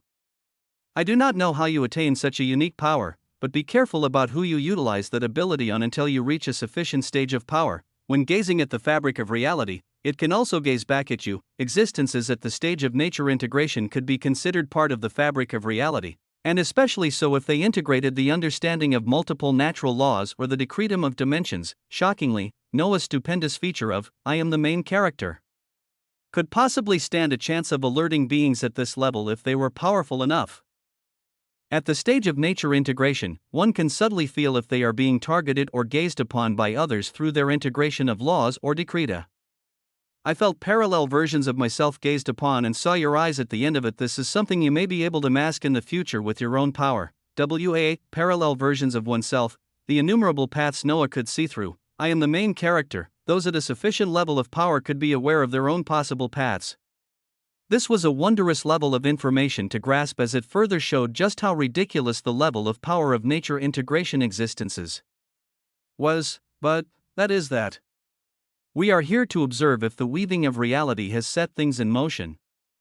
So let's get to it. Her icy expression changed after these words, her tripupil eyes shone with power and authority as she turned her eyes to the left of Noah, seemingly gazing past the thickets and groves of stellar trees and peering past all of them to arrive at the periphery of Insula Avallonis, atop the cloud dragon that two-dimensional rulers sat atop of, surrounded by suzerains. A vast distance was bypassed as around Morgana, a surge of stellar spatial light instantly erupted around her. It was filled with shocking power and authority of a nature integration expert, as Morgana herself could choose to defend against it, but when she and Arthas gazed at the illusory screen that showed the blooming scenes atop the lake, they could see the tri-pupiled eyes of Guinevere gazing at the very center of the screen towards them, as if she could see their every move, and at this moment, her eyes were locked onto Morgana as they spoke volumes. They seemed to say, "I dare you to resist." It was the expression of many words and emotions in a single gaze, as Morgana only felt rising incredulity as she bit her lips while the hand holding her staff trembled, not resisting in the least as her figure disappeared in a burst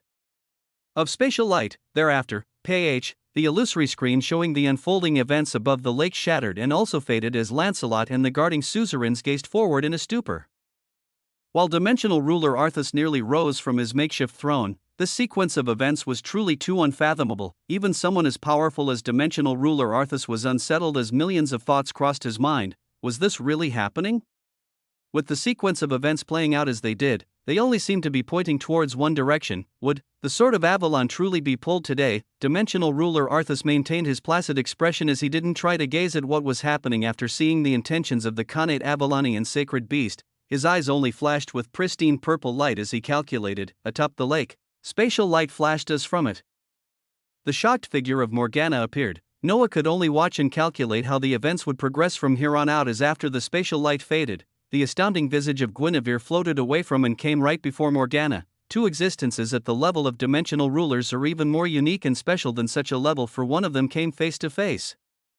The eyes of the Khanate Avalonian sacred beast were just as cold as she spoke out. "Why did you harm those you swore to protect?" The actions of the enchantress to cause a frenzy in the Avaloni's beasts in order to hinder Noah were seen by Guinevere as she now demanded an answer that only caused the emotions of disbelief and unwillingness of this unfolding situation to rise within Morgana, as it seemed events were progressing in the direction she did not wish to see. She gripped her staff tightly as the essence of Avalon surged, her voice coming out slowly. "I didn't harm them, I merely affected their state of mind somewhat." Slap. Noah hadn't even seen it, but he heard the sound of a slap as Morgana's figure flew a few meters soon after. A slap. A dimensional ruler, shockingly slapped as her figure was even flung backwards and splashed on the pristine waters of the radiant lake. Immense silence descended in the surroundings. Noah's eyes carried surprise at this unfolding scene, while Morgana's head rose up, her hand grasping her cheek as she gazed towards Guinevere with incredulity. Her visage was drenched in the mystical water as her curves became even more visible, with immense hurt and pain being present in her eyes as she held her cheek while staring at Guinevere, who floated towards her again, like a little sister who felt betrayed and hurt by an older sister whom she looked up to a great deal. She couldn't shake these emotions from her heart as Guinevere came beside her and put her fair right hand behind her head, pulling her up from her radiant and wet dark purple hair as she pointed her face towards the sword and stone. The words of Guinevere were icy as they came once more. "Due to your actions, I want you to closely watch what will happen next." A dimensional ruler was pulled up by her hair through the hands of a shocking Khanate Avalonian sacred beast, the weaving of destiny reaching a crescendo as the essence of Avalon spun wildly. Chapter 1991 Unfathomable Wonder. To defend her home, this was all that Morgana cared for and what she strove to do for billions of years. She cared not for the purpose and crusade that were passed down to her from her predecessor about the desolate mausoleum. All she wanted was to protect the place she had known all her life and came to love. One of the biggest things to allow one to do this was none other than the Sword of Avalon. Since she first heard the legend of this sword, she had aspirations for it. Then she grew powerful enough to even trek across Insula Avalonis to try and pull this sword, but she was exposed to the terrifying reality of this sword never budging an inch. To her, this was akin to being told she was not worthy, so she redoubled her efforts. She went to the war fronts and areas of most conflict as she pushed back against the forces of primordials and dimensional Hellion rulers. She did this for countless years until she even attained the title of a dimensional ruler. The moment she did so, she had returned to Insula Avalonis again as she grasped the hilt of the Sword of Avalon and pulled, and yet, the result was the same. She tried to seek guidance and understanding from the protector of the Sword of Avalon, but she could remember the cold words of Guinevere even then. It is not a matter of being worthy. Worthier beings than you have tried and left unsuccessful. It is merely a matter of the weaving of destiny and reality. An answer that she had received before that made her angry. Destiny? Reality? I have great attainments in the fundamental natural law of providence, as things like destiny, fortune, karma, and fate are at my fingertips. These were the words she had said to Guinevere back then. she had only shaken her head and sunk back into the lake, Morgana spending the next 1,000 years sitting on the same serene waters of this lake as she stared at the sword in stone. She memorized its radiant hilt and all the minute inscriptions on it, and she memorized the curvature and shape of even the stone it was bound to.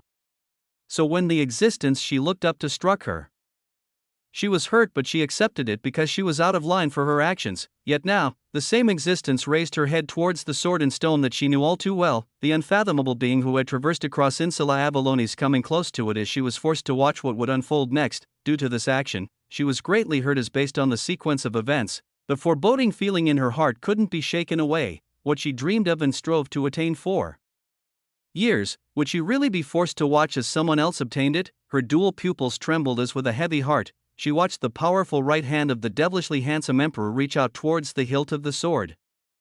The pressure on her head stopped as her hair was released, Guinevere releasing her and giving her the choice to continue watching or not, as at this juncture, she had to watch with all her attention even if she didn't want to. Noah's heart was steady as he arrived before the sword in stone. Clusters of plasmoid essence surged in this area as it would disintegrate Quaker beings, yet it was nourishment for him as it surged into his body and caused him to enter the most optimal state. His hand going towards the hilt of the sword right after, it was a scene she had seen a few times when looking through aids and cheats. He wouldn't have come here if he held no chance of succeeding.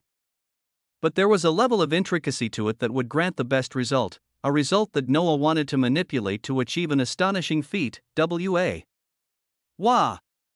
W.A., a symphony of glory and valor began to resound. His hand came to grasp the hilt of an exquisite concept, an exquisite relic that contained within it the authority of a dimension. Shirring, the moment his hand came in contact, a luminous glass of light erupted out as Noah remained still. He didn't exert any force or pull, and he merely grasped it. Countless others had made this journey as they had all failed. So how was Noah different? For one, he had a dimensional layer entirely born of Avalon essences. Through it, he had transformed a clone into a body that could exemplify this dimension's power. Noah's Avalon dimensional chassis was the representative of his Avalon dimensional reality, as this was the crux of attaining the Sword of Avalon. It wasn't so much that Noah was more worthy compared to the many others, it was simply because he was the right fit. His Avalon dimensional chassis complemented the Sword of Avalon as the crystalline stone it was currently sunk into was part of the Avalon dimension, and Noah's body was also part of the Avalon dimension in his origin as. The core difference between the two was non-existent, so when he pulled the sword, it would simply be akin to transferring where it was placed just from one domain of the Avalon dimension to another.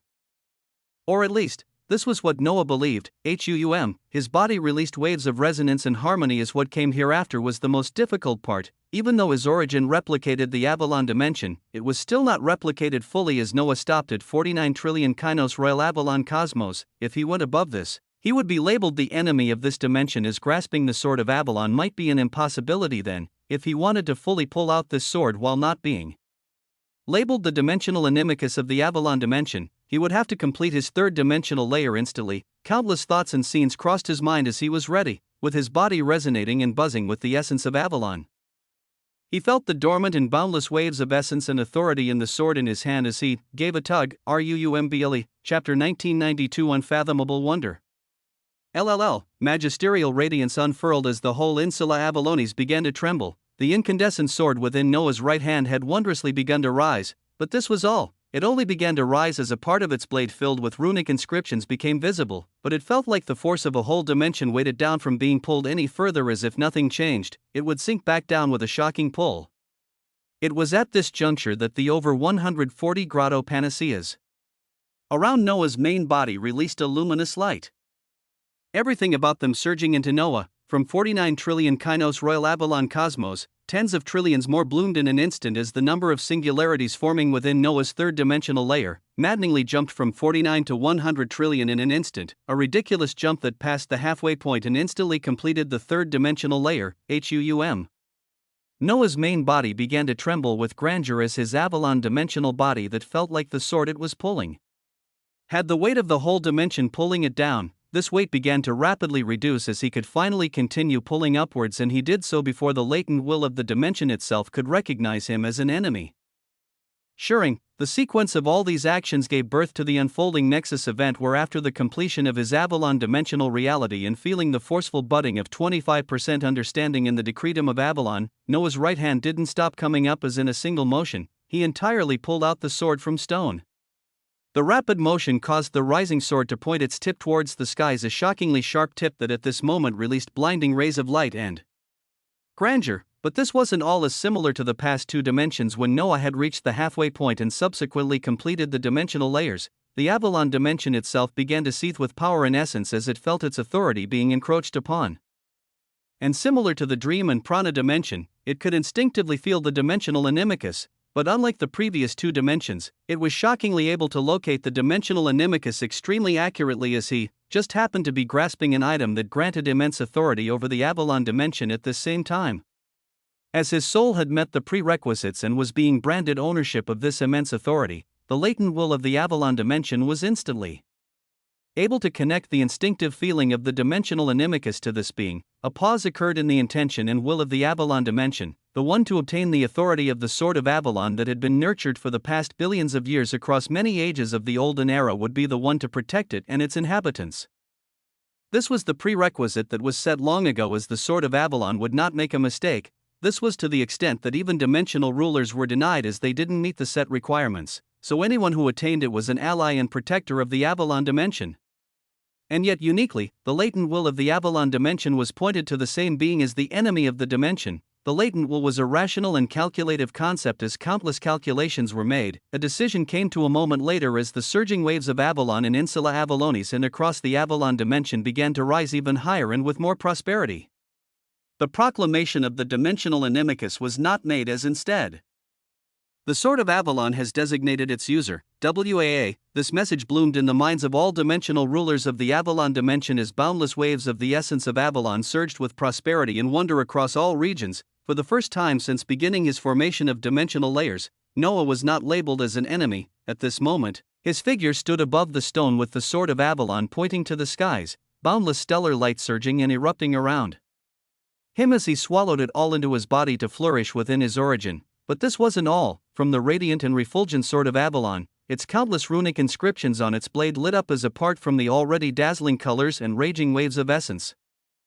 The lit-up runes surged as an encompassing beam of light instantly shot out and tore through the skies. The cylindrical beam was unique as it pulled the countless wild waves of essence and the surroundings into it. All this essence and the decretum of Avalon surging into this cylindrical beam of light and transformed into a shockingly pure purple wave of plasmoid essence that returned back to the sword and flowed into the hand of its owner.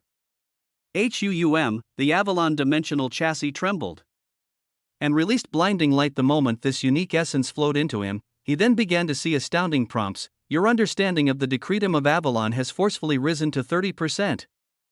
Your understanding of the decretum of Avalon has forcefully risen to 35%. Your understanding of the decretum of Avalon has forcefully risen to 40%. His body and soul felt like he was undergoing a baptism as his understanding of the decretum of Avalon was propelled upwards in an unbelievable manner, with the percentages not even stopping.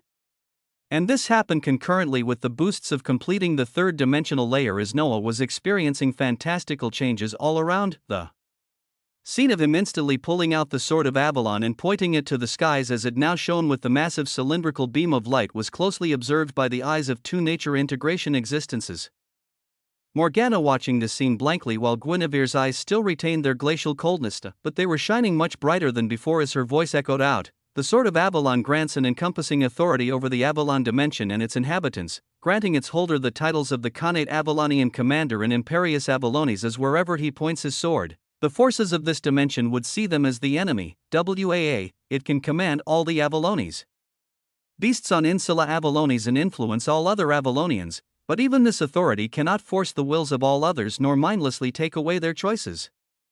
When the time comes that the holder of the Sword of Avalon beckons you to do something, what will you do, Morgana? Chapter 1993 Imperius Avalonis. The winds of destiny were not easily discernible, yet there were still existences with unfathomable power and wonder as they always had their ways. At the distant corners of the Avalon dimension, there was a stretch of domains that retained vibrant purple landscapes, but they were also interwoven with the crimson-black essence of Apollyon through the influence of a single being. The visage of this being actually made itself visible right now as above these vast domains, the figure of Titanic Demonis materialized. It was an astoundingly exquisite form that would even draw the allure of dimensional rulers if they didn't use their authority to protect their hearts, the image of the daughter of hatred Lilith. The sword of Avalon was pulled so suddenly?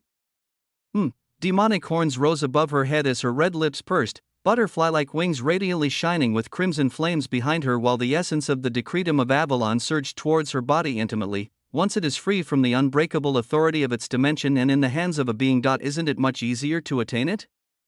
A devilish smile crossed her lips as she wondered whether to mobilize the dimensional rulers under her and divert more of her forces here. Well, there are also the little dogs I own here.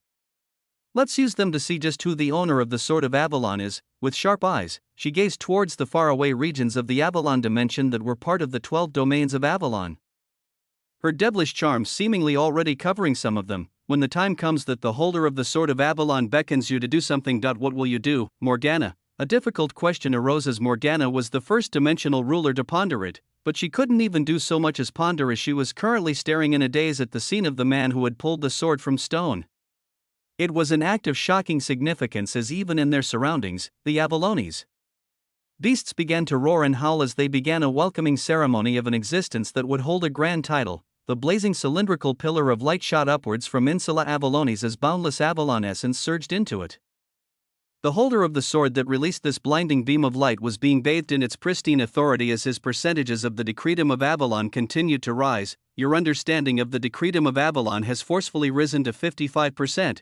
Your understanding of the decretum of Avalon has forcefully risen to 65%. Your understanding of the decretum of Avalon has forcefully risen to 75%. Prompts of majesty and wonder, prompts that instantly propelled Noah's understanding of a decretum to a ridiculous percentage, while also granting him a 750% augmentation to true damage defense vitality values. And this was just beginning. You have obtained the recognition of an absolute Khanate dimensional relic, the Sword of Avalon. You have obtained the titles of Khanate Avalonian Commander and Imperius Avalones. Your authority as an emperor of this age significantly increases. Your authority as an emperor of this age significantly increases. The Sword of Avalon is harmonizing its authority with your soul and making itself visible to you. It was great that his soul strength was robust as bundles of information rained down one after another, the backbone of his throne gaining multiple points of light as its outline seemed more and more like a glorious genuine throne. As he held the Sword of Avalon, he could feel it buzzing as it branded itself onto his soul before he could gain a connection with it and see what capabilities it truly held. As these changes were unfolding with the Avalon dimensional chassis, Noah's main body was bombarded with even more changes as prompts rained down. You have successfully completed the third dimensional reality. A version of pure undefined authority has been isolated for your future use above the Avalon dimensional reality. A version of pure undefined authority. His main body had not been pulled into the unique space where he could see the scenes of 9 anchors entrenched into the desolate mausoleum, and he instead had the capability to do this later by interacting with this pure undefined authority. Within the Avalon dimensional reality, idyllic islands were forming in the midst of vibrant stellar Kainos Royal Avalon cosmos. A floor of billowing purple essence below them that gave off the feel of astounding royalty, yet above this all, a unique cluster of authority could be seen in the form of a radiant white bubble, immensely pristine in color and holding a heart-shaking authority. This white bubble of light remained suspended in the skies above everything as it waited for Noah. He only gazed at this for now as countless thoughts crossed his mind, turning his gaze to the other prompts of information. Your authority as an emperor of this age significantly increases. Through your reign over the Avalon dimension reality, a level of influence can be exerted in the Avalon dimension. The undefined authority under you has increased. Your reserves of the essence of reality have been elevated to the maximum of 800 million. Your maximum true vitality values have risen to 850 billion. The numbers were dazzling to the eyes as even Noah couldn't help but exclaim.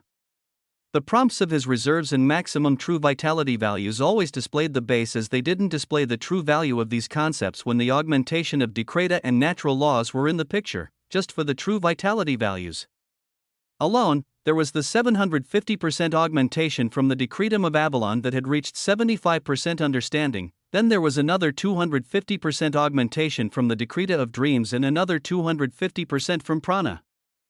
Adding the 100% augmentation from his understanding of the fundamental natural law of mana dynamics and the small percentages in gravitation and polarity. Noah's true vitality value wasn't the base displayed 850 billion, but a true value of over 12 trillion once all the augmentations were brought into the picture. This was power.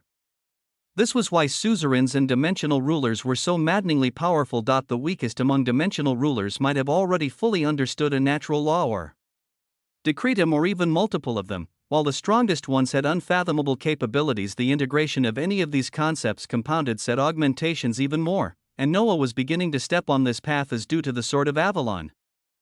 His highest understood concept became the decretum of Avalon. This opened up a pathway that his destiny had shed light on not too long ago when he obtained a quintessential kainos natural decretum seed. Could he smoothly achieve a completely understood decretum in this manner? Chapter 1994 Imperius Avalonis. The future was murky in this direction as Noah couldn't yet decide on the usage of the quintessential kainos natural decretum seed. He needed to obtain more information and gaze upon the innumerable paths where he utilized this seed for the decretum of Avalon or saved it for the hard-to-track and boundlessly fruitful fundamental natural law of mana dynamics that would grant him the mana heart. So gaze upon the myriad paths he would. After all, he had arrived at his current stage in mere days.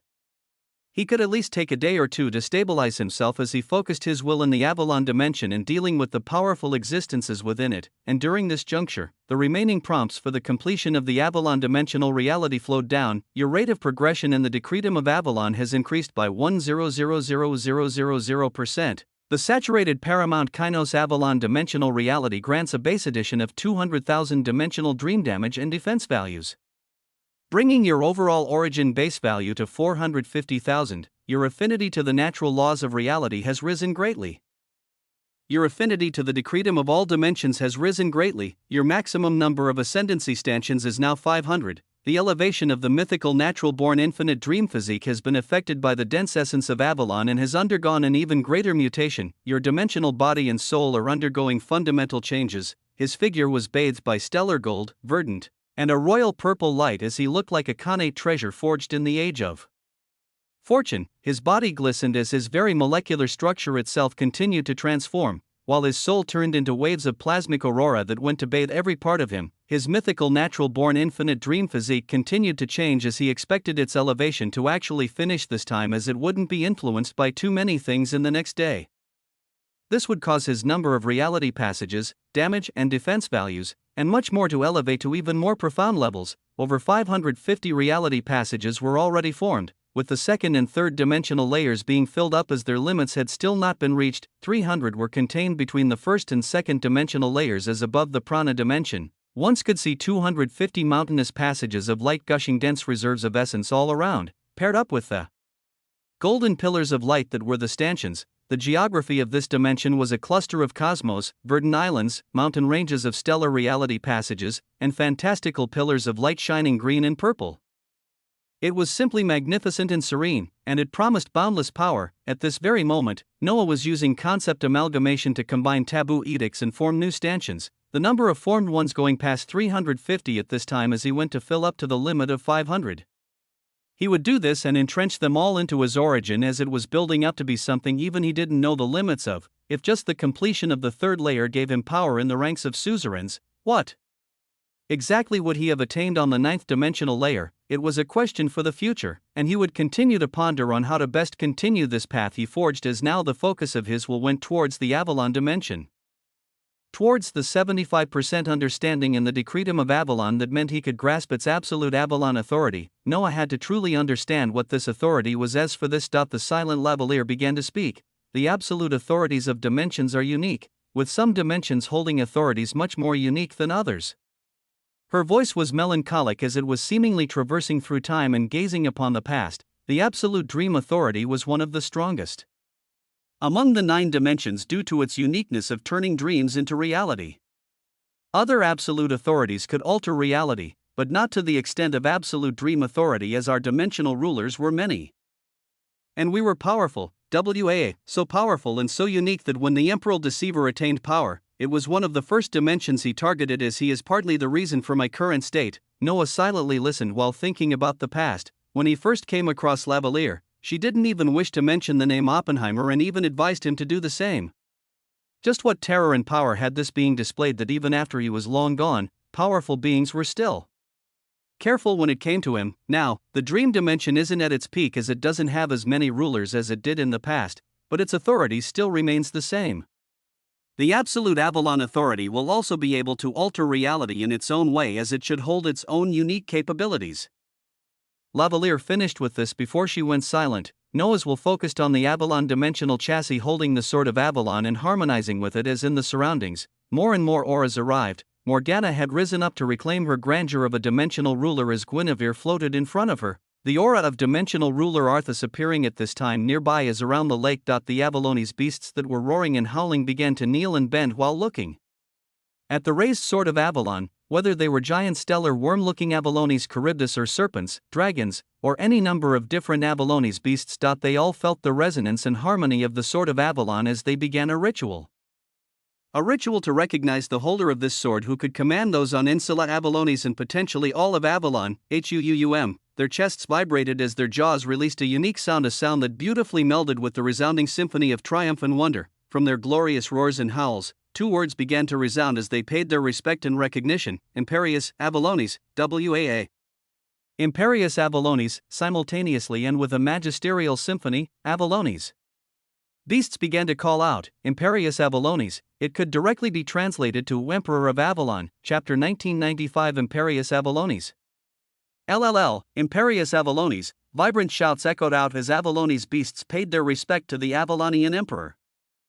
To the Emperor of Avalon, and such a scene wasn't left alone as the commotion this time had spread far and wide. The strongest Avalonians within the Avalon dimension were informed that the Sword of Avalon had designated its owner. At the center of the lake, the beam of regal purple light was beginning to recoil into the dazzling sword, and with its recession came the confluence of multiple powerful auras from all directions. From the 12 domains of Avalon, the most powerful ruling forces were rushing towards Insula Avalonis the moment that the sword was pulled from stone, and they arrived just in time to see the blinding light die down. Just in time to see the being behind all this.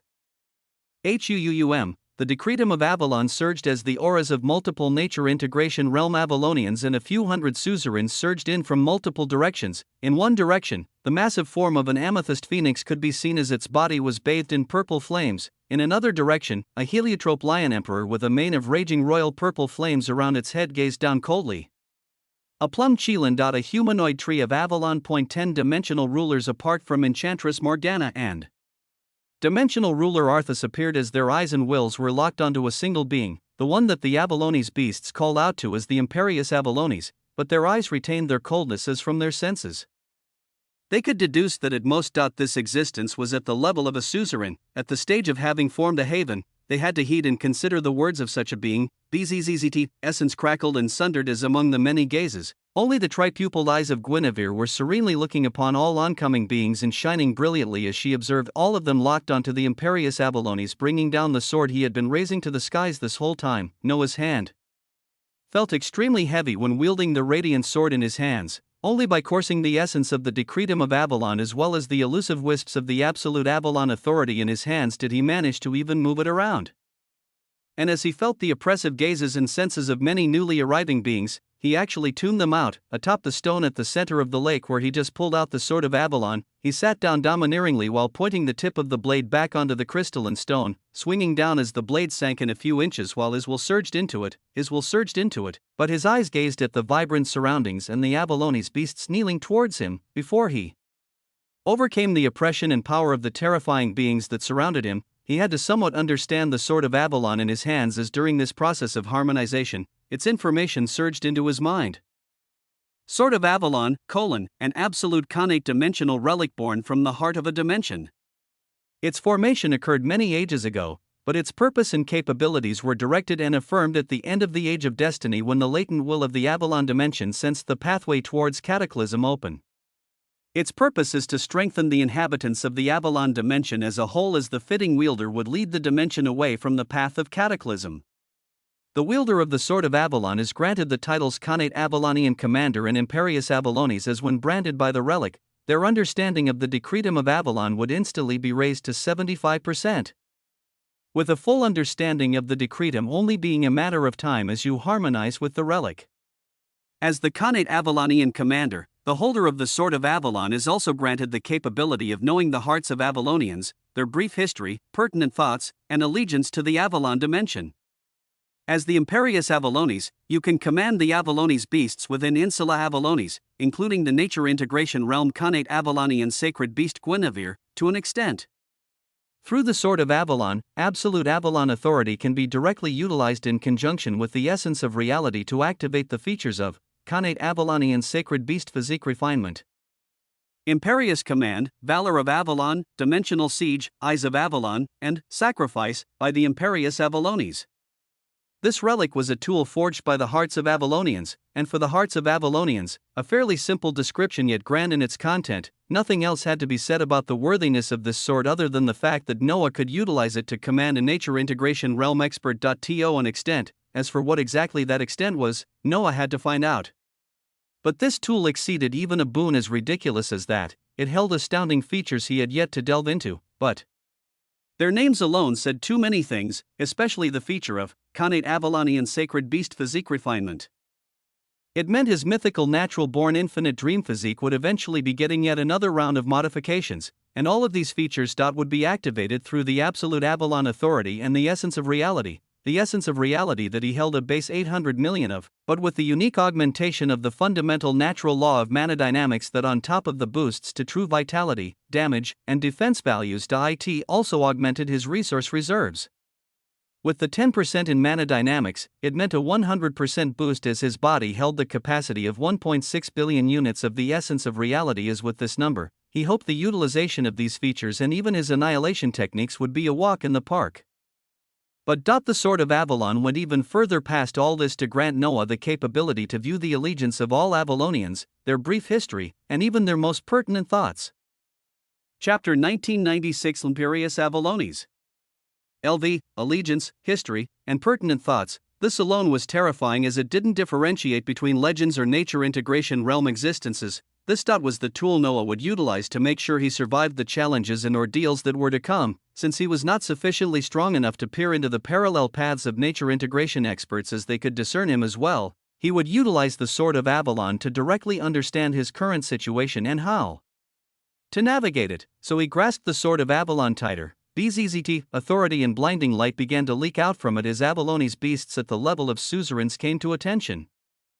Noah's eyes opening to fully gaze at all those around him, to the suzerains and dimensional rulers here, they saw an entirely different scene as the holder of the Sword of Avalon had regally sat atop the crystalline stone, the sword expertly controlled by him to sink into this stone as his gaze was undaunted while he stared at everyone here. Thereafter, the Sword of Avalon began to shine with a robust authority as it put all beings on high alert. Their eyes couldn't help but inscribe the devilish charm and wonder this being displayed, or he certainly played the part of a mysterious emperor. But how would his demeanor be? How would he act while the pressure of 12-dimensional rulers bound down towards him alone? They waited to see, and they were bound to wait for a few seconds as the Imperius Avallones said nothing, only turning his gaze around the whole area as he fearlessly took everything in. This was how it looked to others, but to Noah, everything around him had changed into a world of colorful lights. Above the heads of all Avalonians, he could see their names. And all names were bordered by a radiant color. All of the Avallones beasts held radiant borders of purple and gold surrounding their names. Going past them, he could see borders of white with a tinge of purple. And even borders that were crimson. He instinctively knew what each color meant, as white was neutral, purple gold were those he could command, and crimson were shockingly enemies. His calm gaze landed on the Khanate Avalonian sacred beast Guinevere, who stood in front of the enchantress Morgana and was watching him emotionlessly. Above her head, her name shockingly shone with a vibrant purple gold that was only less radiant than the Avallones beasts that were calling out his name. A powerful nature integration existence was one that he could command. Well, this was to an extent as the borders around her name were not as vibrant as they could be. This was her allegiance. When Noah focused on her history, Khanate Avalonian sacred beast Guinevere, a unique existence that has accompanied the Sword of Avalon since its conception. She knows its capabilities as she cautions you from gazing upon her history and thoughts. Noah's eyes flashed sharply as his tripupilled eyes locked with the tripupilled eyes of Guinevere. He could read what the eyes were trying to say as he marveled at such a being, turning his gaze behind her where a difficult expression could be seen on Morgana. The hand holding his staff trembled ever so slightly with a surge of emotions as she stared at him, with her name being bordered by white light as her allegiance was neutral. Towards this being, Noah focused on her thoughts as the Sword of Avalon released a vibrant light. Why him? Even now, I could crush him with my fingers. What makes him more worthy than I, who has protected these lands for billions of years? The frustration and unfairness could be felt from the thoughts of this being as Noah couldn't help but smile. Why him? This was something that wouldn't just be within the thoughts of Morgana, but widespread amongst all others. If he didn't display and show the powerful beings in the surroundings why he was the right fit, this clone might just lose its life. So he would move to twist this play with him in the lead. The Sword of Avalon buzzed. After a few seconds of deafening silence where nobody spoke, the holder of the Sword of Avalon spoke while remaining seated in a grand manner. There are enemies surging in from all directions. Instead of boasting or talking about his qualifications, he actually began in an entirely different direction as his tripupilled eyes shone, releasing a light that transformed into an illusory screen that displayed a scene from the dream dimension. The eyes of Guinevere and the other nature integration realm existences flashed as they locked onto a grayscaled winged scorpion. The deadliest ones are the abominations that are at this moment decimating the dream dimension. In the image, dream essence avoided the bounds of this creature as it showed the chase of a terrified suzerain, and eventually the effortless death of this grotto haven existence no matter what he defended with, even as his figure threw out dermic and heresy tier abilities. The scorpion abomination was unfazed as its stinger bypassed everything and caused the utter dissolution of this dream suzerain. The surrounding grotto haven realm experts became solemn as the eyes of nature integration existences flashed. Abominations. Noah said this word slowly as he tapped on the Sword of Avalon, his purple hair waving wildly as wisps of absolute Avalon authority laced over it. They can mostly ignore the essence of natural laws and the decreta as if any part of their bodies come in contact with you. Expect the dissolution of your origin. His words were sharp and piercing as he replayed the scene of a suzerain dying so simply to an abomination over and over again. This is just a single abomination, there are no doubt countless more under the command of primordials. Whether you have formed a haven or integrated the natural laws themselves will not matter, as facing these enemies alone will no doubt guarantee death. And that is where I come in. Pristine authority flashed as Noah rose from his seated position. Authority flashed as he stood while placing both his hands on the hilt of the sword, his gaze moving from one dimensional ruler after another as he spoke out the next few words slowly and clearly. Against such creatures, I know how to face them, and how to kill them. Chapter 1997 Cleansing. Against such creatures, I know how to face them, and how to kill them. His image was unshakable as he was ingrained in the minds of all beings here. He spoke such shocking words while his hands clasped the hilt of the Sword of Avalon. His body that was wrapped up in an emperor's purple flaming robe shone with even more magnificence. Above his head, his true display of authority of his crown and framework of a throne was hidden as multiple purple flaming crowns flickered in and out of existence, his hair alone seeming like tendrils of pure Avalon essence as his visage was magnetized to gaze it. It was his tripupilled eyes that completed and drew the gazes of all beings here, as after speaking such a statement, he once more went in another direction entirely. But before all that, we have to take care of some things here first. Shuring. The Sword of Avalon let out a deafening cry. Noah's words came one after another as he didn't even give a chance for others to speak, the powerful nature integration experts not even having the moment to display their power or prowess as Noah used the eye-catching authority of the Sword of Avalon to keep the authorities of all others at bay. At this juncture, his gaze turned towards Guinevere, who stood calmly. Her purple hair with streaks of light glistened with light while she was adorned in her pure white dress, the wings of purple essence of Avalon vibrating behind her, giving her a distinct halo of light that screamed of sacredness. Towards such a being, Noah asked a question. To the one who has protected the Insula Avalonis this whole time, do I ask you, what if the holder of the Sword of Avalon points his sword towards a target and marks them as an enemy? A dazzling question with shocking implications, and yet the answer came without a pause as the eyes of Guinevere retained their glacial coldness. Any target the Imperius Avalonis identifies as an enemy shall become the enemy of the Avalon dimension. I will be the first to move against such an enemy. The capability to command the Avalonis beasts, and even the unique existence that was the connate Avalonian sacred beast to an extent. Hearing the reply, Noah's face adopted a dazzling smile that held a hint of a chill and devilishness. Good. Then, before I can aim my sword at the enemies outside of Avalon, I must aim at those among us, as there are a few rats in our midst. Bzzz. Essence crackled and froze soon after the raging wills and power of dimensional rulers rose. The fluid rivers of essence in the skies above the lake and even the lake water itself froze as a terrifying atmosphere descended. What, in the middle of such an atmosphere, the angry voice of one-dimensional ruler rose. It was Morgana. Enemies in our midst? The only ones here are the dimensional rulers of the 12 domains of Avalon and their followers. Could your words possibly be directed to any of them? Beings that have been protecting the domains of Avalon for billions of years? The same domains that you just now stepped into?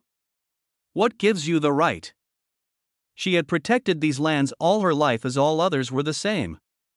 Even if one were to put the worthiness of this being before her out of the question, how could he say any one of them were traitors? What gives me the right? Brilliant waves of authority bloomed from the sword of Avalon as Noah's gaze turned stern and commanding. Even though she was much stronger in power, Morgana found herself unconsciously not being able to walk any further as the aura of absolute Avalon authority began to shine on the sword of Avalon. With a stern gaze, Noah pulled the sword out of stone once more as he spoke domineeringly. This sword gives me the damn right. The sword of Avalon rose as it shockingly began to point towards a direction that would mean this sword had designated a target that would become the enemy of the whole dimension. Things changed so rapidly and quickly that the expressions of all dimensional rulers changed and became solemn. They became solemn as even though this being before them had not reached their power, they could see pure Avalon essence surging from the surroundings and flowing into the sword, transforming into absolute Avalon. Authority only beings like them could freely utilize, and it gathered such authority in large concentrations as the holder of the sword of Avalon spoke powerfully. Heed my first imperious command. Imperious command, a single feature of the sword of Avalon, and yet its grandeur was mighty. Imperious command, a command that can designate an enemy of Avalon. It is a command that has to be followed by all Avaloni's beasts, and to some extent Guinevere. If the designated Inimicus is in the Avalon dimension, they shall face the direct suppression of the decretum of Avalon as a fourth of their strength is suppressed. If the designated Inimicus is an Avalonian who has betrayed their dimension, their strength will face a suppression of more than half as their mastery of the decretum of Avalon begins to decline over time. All Avalonians who heed this command and follow the will of the imperious Avalones will gain the recognition of Avalon as their power will be augmented by 50%. Their understanding of the essence of Avalon experiencing a brief increase until the designated enemy has perished. If there are multiple enemies nearby, a single cast of this ability is enough to designate all of them. To cast this ability, 10 units of the Avalon Absolute Authority, 1 billion units of the essence of Avalon, and 500 million units of the essence of reality are required. There exist among us traitors that harbor ill intent towards the very Avalon dimension. When this sword points to them, they shall be deemed as enemies and marked for death. Chapter 1998 Cleansing. 2. The sword of Avalon shone with utmost luminescence as Noah raised it before anyone could even react. Within this sword, 100 units of absolute Avalon authority were accumulated as Noah didn't know the correlation of these units to the uses of absolute dream authority, but 10 such units were utilized to designate nearby enemies of the dimension. The sword of Avalon was raised as any direction it passed. The hearts of those facing it felt discernible palpitations. It smoothly passed over the figures of Morgana and Guinevere as it pointed towards the skies and came to a stop in the direction of a dimensional ruler, a nature integration existence that gazed forward incredulously as it was the massive purple-furred lion with a mane that was made up of regal purple flames. It was the heliotrope lion emperor. You are an enemy of this dimension. A point of light shone in the direction the sword of Avalon was pointed in like the birth of a star. The illusory image of a massive purple blade descending from the skies and hanging over the figure of the heliotrope lion emperor like a mark that would never leave. At the same time, absolute Avalon authority surged maddeningly and with wrath as it mobilized the dense decretum of Avalon in the surroundings, the manifestations of purple shackles of Avalon surging from the surroundings and wrapping around the visage of this nature integration realm existence as he was directly suppressed, and during all this, the imperious Avalones continued as he pointed his sword to another 2 directions. And you, to a majestic violacious reality wolf whose very body burned with seas of purple flames, to a magenta abyss sea dragon whose scales glistened in the purple skies. It was shockingly 2 more dimensional rulers. Incredulously, the sword of Avalon pointed to a total of 3 dimensional rulers, 3 nature integration realm experts. You 3 had gone against the interests of Avalon and colluded with rulers outside of this dimension and have been marked as the enemies of Avalon. Like a grand judge passing down a verdict, Noah spoke out while bringing the pointed sword towards him, his hand still holding the hilt as this time the sword was held pointing to the skies as it foretold combat. Preposterous, terrifying auras bloomed at this moment as the dimensional rulers finally reacted. Arthas, Morgana, the Amethyst Phoenix, and the other rulers of the 12 domains of Avalon gazed on with utter incredulity at this progression of events, as the designation of three-dimensional rulers as enemies of Avalon wasn't what surprised them the most. It was the fact that at this moment, the suzerain Avaloni's beasts blazed with a maddeningly battle aura as they glared fearlessly at these enemies of Avalon, and the white-dressed figure of the Khanate Avalonian sacred beast. Transformed, Guinevere transformed into her massive and radiant form of a Khanate Avalonian sacred dragon beast as from the skies. Titanic and magisterial chains of manifested completed natural laws, and the Decreta bloomed as a shockingly heavy and oppressive stance for battle was taken. It meant the Khanate Avalonian sacred beast had listened to the words of the Imperious Avalonis as she was ready to attack the ones he had deemed as enemies. Vile. I have served the Avalon dimension for billions of years, with all of you being my brothers and sisters. How can this unknown being yank on the sword of Avalon and make such a verdict? The Heliotrope Lion Emperor raged out with wrath while feeling the shocking level of suppression, with titanic illusions of chains of natural laws and Decreta also blooming in the skies above him as his voice seemed filled with hurt. But before the violacious reality wolf and the magenta abyss sea dragon could even lay out their words, a piercing dragon's cry that drowned out everything resounded, the mesmerizing voice of Guinevere ringing out at such a juncture. The sword of Avalon can discern the allegiances of Avalonians towards the Avalon dimension.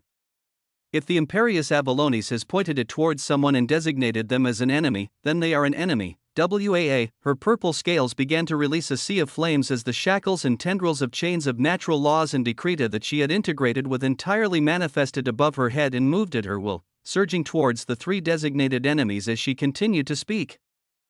Follow the will of the Imperious Avalonis. These words were directed to the figure of Morgana, who was now a point of light beside her dragon's claw. They were directed at dimensional ruler Arthas and all the others as their expressions turned solemn at this moment, looking at the people who could be considered their friends, brothers, and sisters as soon after. Their bodies blazed with power. The figure of Enchantress Morgana gazed on with a daze as she couldn't take her eyes off the being that had done all this, a man she could break with a pinch of her fingers. Yet now, his majesty was so astounding that a single action from him had mobilized one of the strongest existences within the Avalon dimension. And he mobilized her and others against those they had known all their lives. With his hands clasped around the sword of Avalon that shone with an astounding authority, his eyes released beams of purple light as his deep voice echoed out, Heliotrope Lion Emperor, Magenta Abyss Sea Dragon, and Violacious Reality Wolf. The three of you have colluded with the Daughter of Hatred and thrown your allegiance towards her to enact her reign on the Avalon dimension. You have failed your duties as rulers and protectors of the 12 domains, the Daughter of Hatred. The moment Morgana heard these words, her dual pupils blazed with a sea of red. They moved from the majesty of the Imperious Avalonis into the three-dimensional rulers whose domains were actually the defensive lines against the Daughter of Hatred. Where the forces of Apollyon and Avalon had been fighting in such domains for too many years, if the words of this being and the will of Guinevere were to be followed, if this turn of events was actually true, essence crackled on Morgana's body as she grit her teeth. Vortices appeared behind her as they formed into dazzling portals of light, terrifying beasts hidden within, as she was also another holder of the title of one of the strongest existences in the Avalon dimension. With a maddening aura leaking from her, she gazed at the Heliotrope Lion Emperor, Magenta Abyss Sea Dragon, and Violacious Reality Wolf as she bellowed out with authority, "Cooperate for now and do not fight back. We can prove your innocence so long as we can calm things down." She wanted to affirm the truth, so she told her fellow dimensional rulers she had fought on the front lines with for years not to fight back. The solemn and angry gazes of the three-dimensional rulers became even darker after her words. Their auras did not recede, as instead, they blazed with even more power as they began to move back from the center of Insula Avalonis. Morgana saw this scene as her heart ached, her eyes becoming filled with an unbelievable light of power as the vortices behind her spat out multiple nature integration enchanted beasts. Chapter 1999 Insula Avalonis instantly turned into a field of battle that only the most powerful existences could move around in. In the midst of all this, the one to spur everything gazed on calmly. The weaving of time was unique around him, as even though everything was moving in its own time, his own perception could be altered in a way that he could compute his thoughts and think for what seemed like days in the span of an instant. At this moment, in the instant after Morgana erupted angrily and released multiple nature integration enchanted beasts, Noah's thoughts expanded this frame of time, especially so with the unique laws of his gourmandizing dimensional reality with the 20,000 to 1 time ratio as Noah's main body took on this task of expanding an instant into a wide expanse of time. he needed this expansive time to make fundamental changes before events proceeded any further. That is, if he wanted to make the greatest gains. Lavalier, he only called out lightly. He didn't ask her to explain her identity or who she was from the dream dimension. He didn't ask her how exactly her soul had become bound and shackled into a type of connate dimensional relic. He would allow her to do this whenever the time came, as he only discussed with her like always. There lie many possibilities in the next few moments, and since the process has begun, let us expedite it. WAA. His visage was surrounded by waves of fantastical light as the essence of decreta and natural laws flowed into him, branding themselves onto his very concepts, as this was exactly what he expended time to complete. His thoughts were swift: utilize absolute dream authority to complete the changes into heresy and dharma for the edicts of the resplendent treasure emperor, dictum emperor, sanguine emperor, tyrannical emperor, antediluvian, a slew of concepts released from him as Lavalier buzzed with activity. These will take many uses. They'll need some of the remaining grotto panaceas. Take what you must. WAA. Noah was decisive as the choice was made. The number of resources he would need were simply astronomical from the fourth dimensional layer and forward. This was why his focus instantly locked onto the resplendent treasure emperor that made grotto panaceas possible.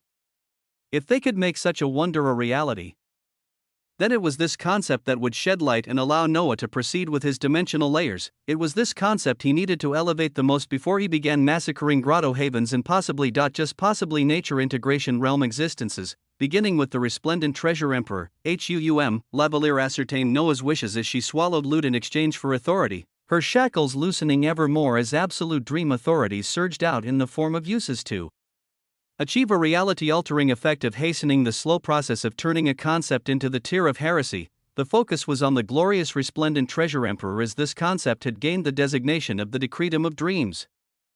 All for the purpose of incorporating the wonders of making one's dreams into a reality. Shirring, golden essence burst open like a flood as Noah's already gold, green, and purple-colored stellar visage became even more vibrant. Prompts of wonder followed soon after. The resplendent treasure emperor has broken past great limitations and achieved heresy.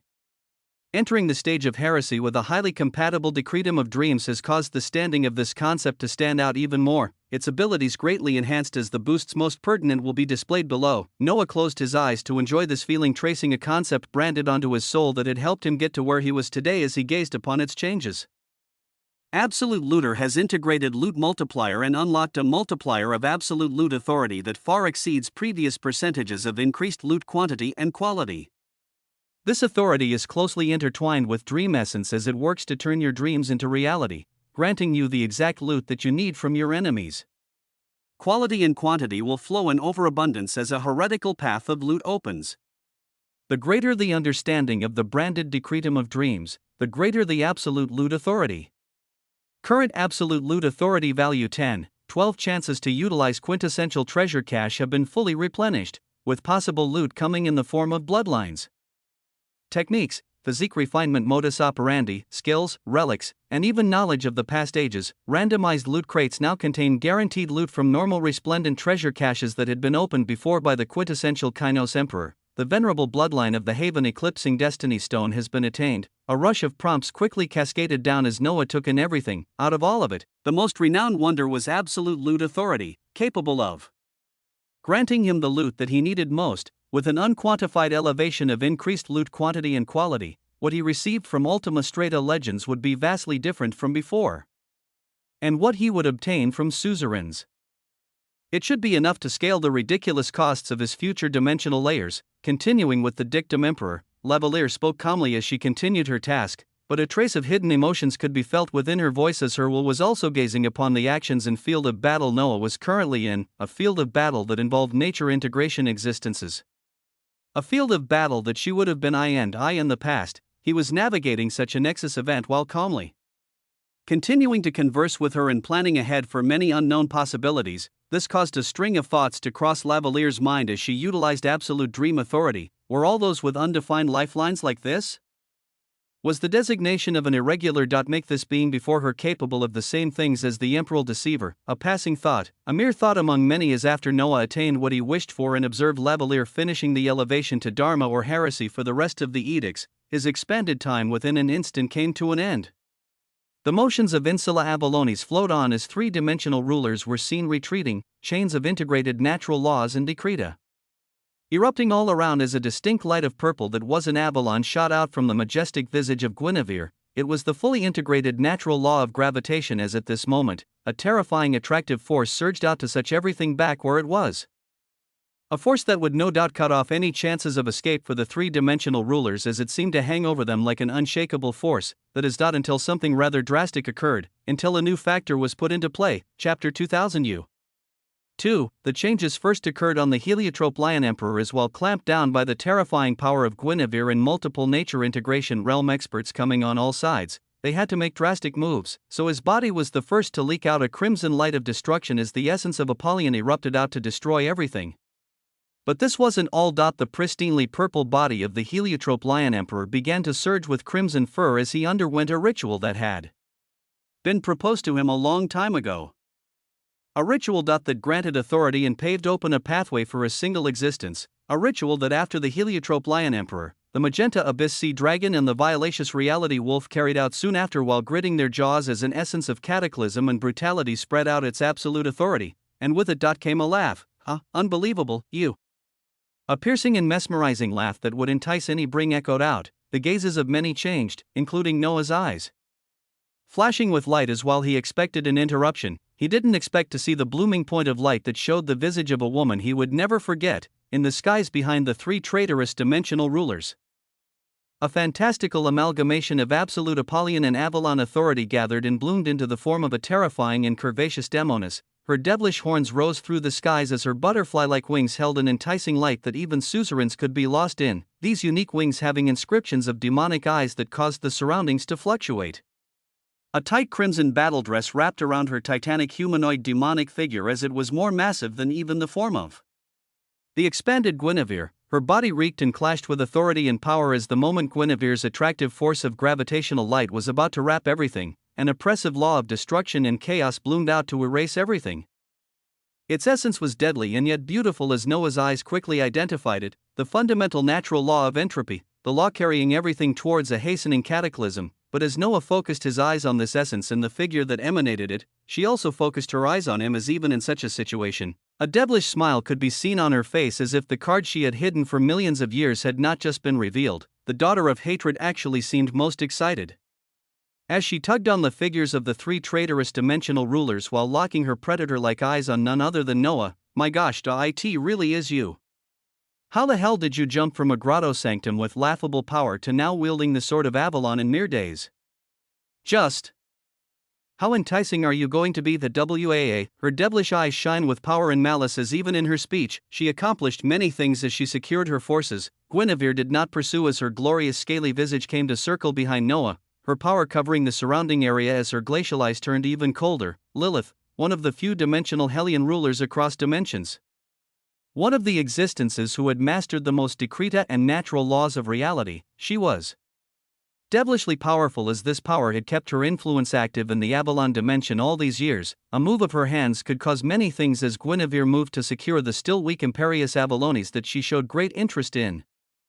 Noah's gaze was sharp as he saw whatever the three Avalonian dimensional rulers beside Lilith were doing. It was greatly elevating her authority as she seemed to be eating up theirs and adding it to herself, so he took a page out of her own book and simply acted. Against an existence feared across dimensions, he raised the sword of Avalon and pointed towards her. Imperious command, WAA. Within the sword of Avalon, the regenerated 10 units of absolute Avalon authority were burned yet again, along with millions of units of the essence of reality and Avalon essence. The mastermind of the enemies of Avalon is even more of an enemy. His voice was deep and carrying powerful weight as it resounded out. The illusory image of a purple sword appearing above Lilith as she was marked as well. Tendrils and chains of Avalon surged from the surroundings and churned towards her as her smiling expression faded. Utter calmness and coldness pervaded within them as she shockingly didn't push away the coming chains, allowing them to come close as she used her fair fingers to even caress the oppressive chains that should be reducing her battle prowess. Her cold expression matched if not exceeded Guinevere in the inhumane beauty as she uttered out serenely, "I'm hurt by such a cold reception when the last time we met. You took my heart of destiny." Incomprehensible and shocking words for the Avalonian dimensional rulers to hear emanated from her as Guinevere's eyes flashed powerfully. Morgana's enraged figure surrounded by powerful nature integration enchanted beasts gazed between Lilith and Noah coldly. Hearing about the heart of destiny, the Avalonian dimensional rulers couldn't help but gaze at Noah with more attention as the sword within his hands continued to release a vibrant luster, the dimensional deceiver only causing changes of emotions in others as he remained the same. He had not wanted to catch her attention before, but now, Lilith's piercing eyes seemingly saw his combative and unyielding gaze as the tendrils and chains of oppressive might from imperious command twirled in her fingers, her body releasing a glimmer of light as she instantly crushed the chains in her hands and those wrapping around her. At the same time, the purple skies behind her wings split open as a massive rift formed, hellish pillars of magma filled with light shooting to the skies as they displayed none other than the Apollyon dimension. Faced with the newly risen sword of Avalon and all of the dimensional rulers of this dimension, the daughter of hatred chose to retreat at this juncture as she didn't have her true body here. Her eyes were sharp and piercing as she pulled upon the three traitorous dimensional rulers. Her mesmerizing words ringing out as she dug out memories of many dead primordials. Alexander King. Was it? Come to me when you have the time. Our aims might not differ as we may even be seeking the same thing. An enticing power was laced within her words as Guinevere's figure shone even brighter behind Noah, the daughter of hatred seeking to make a grand exit just as she had entered, but the imperious Avalones would not let things unfold and end just like that. Loot could not escape by his hands so easily when he had just elevated the resplendent treasure emperor to heresy. He knew he may not be able to touch Lilith, but the traitorous dimensional rulers trying to leave with her. They had to. Stay, I never said you could leave. Tyranny and majesty overflowed from his figure as he spoke in such a way while surrounded by extremely powerful existences. The sword of Avalon released a blinding light. Another ability from it was called upon as the whole insula Avalones began to tremble.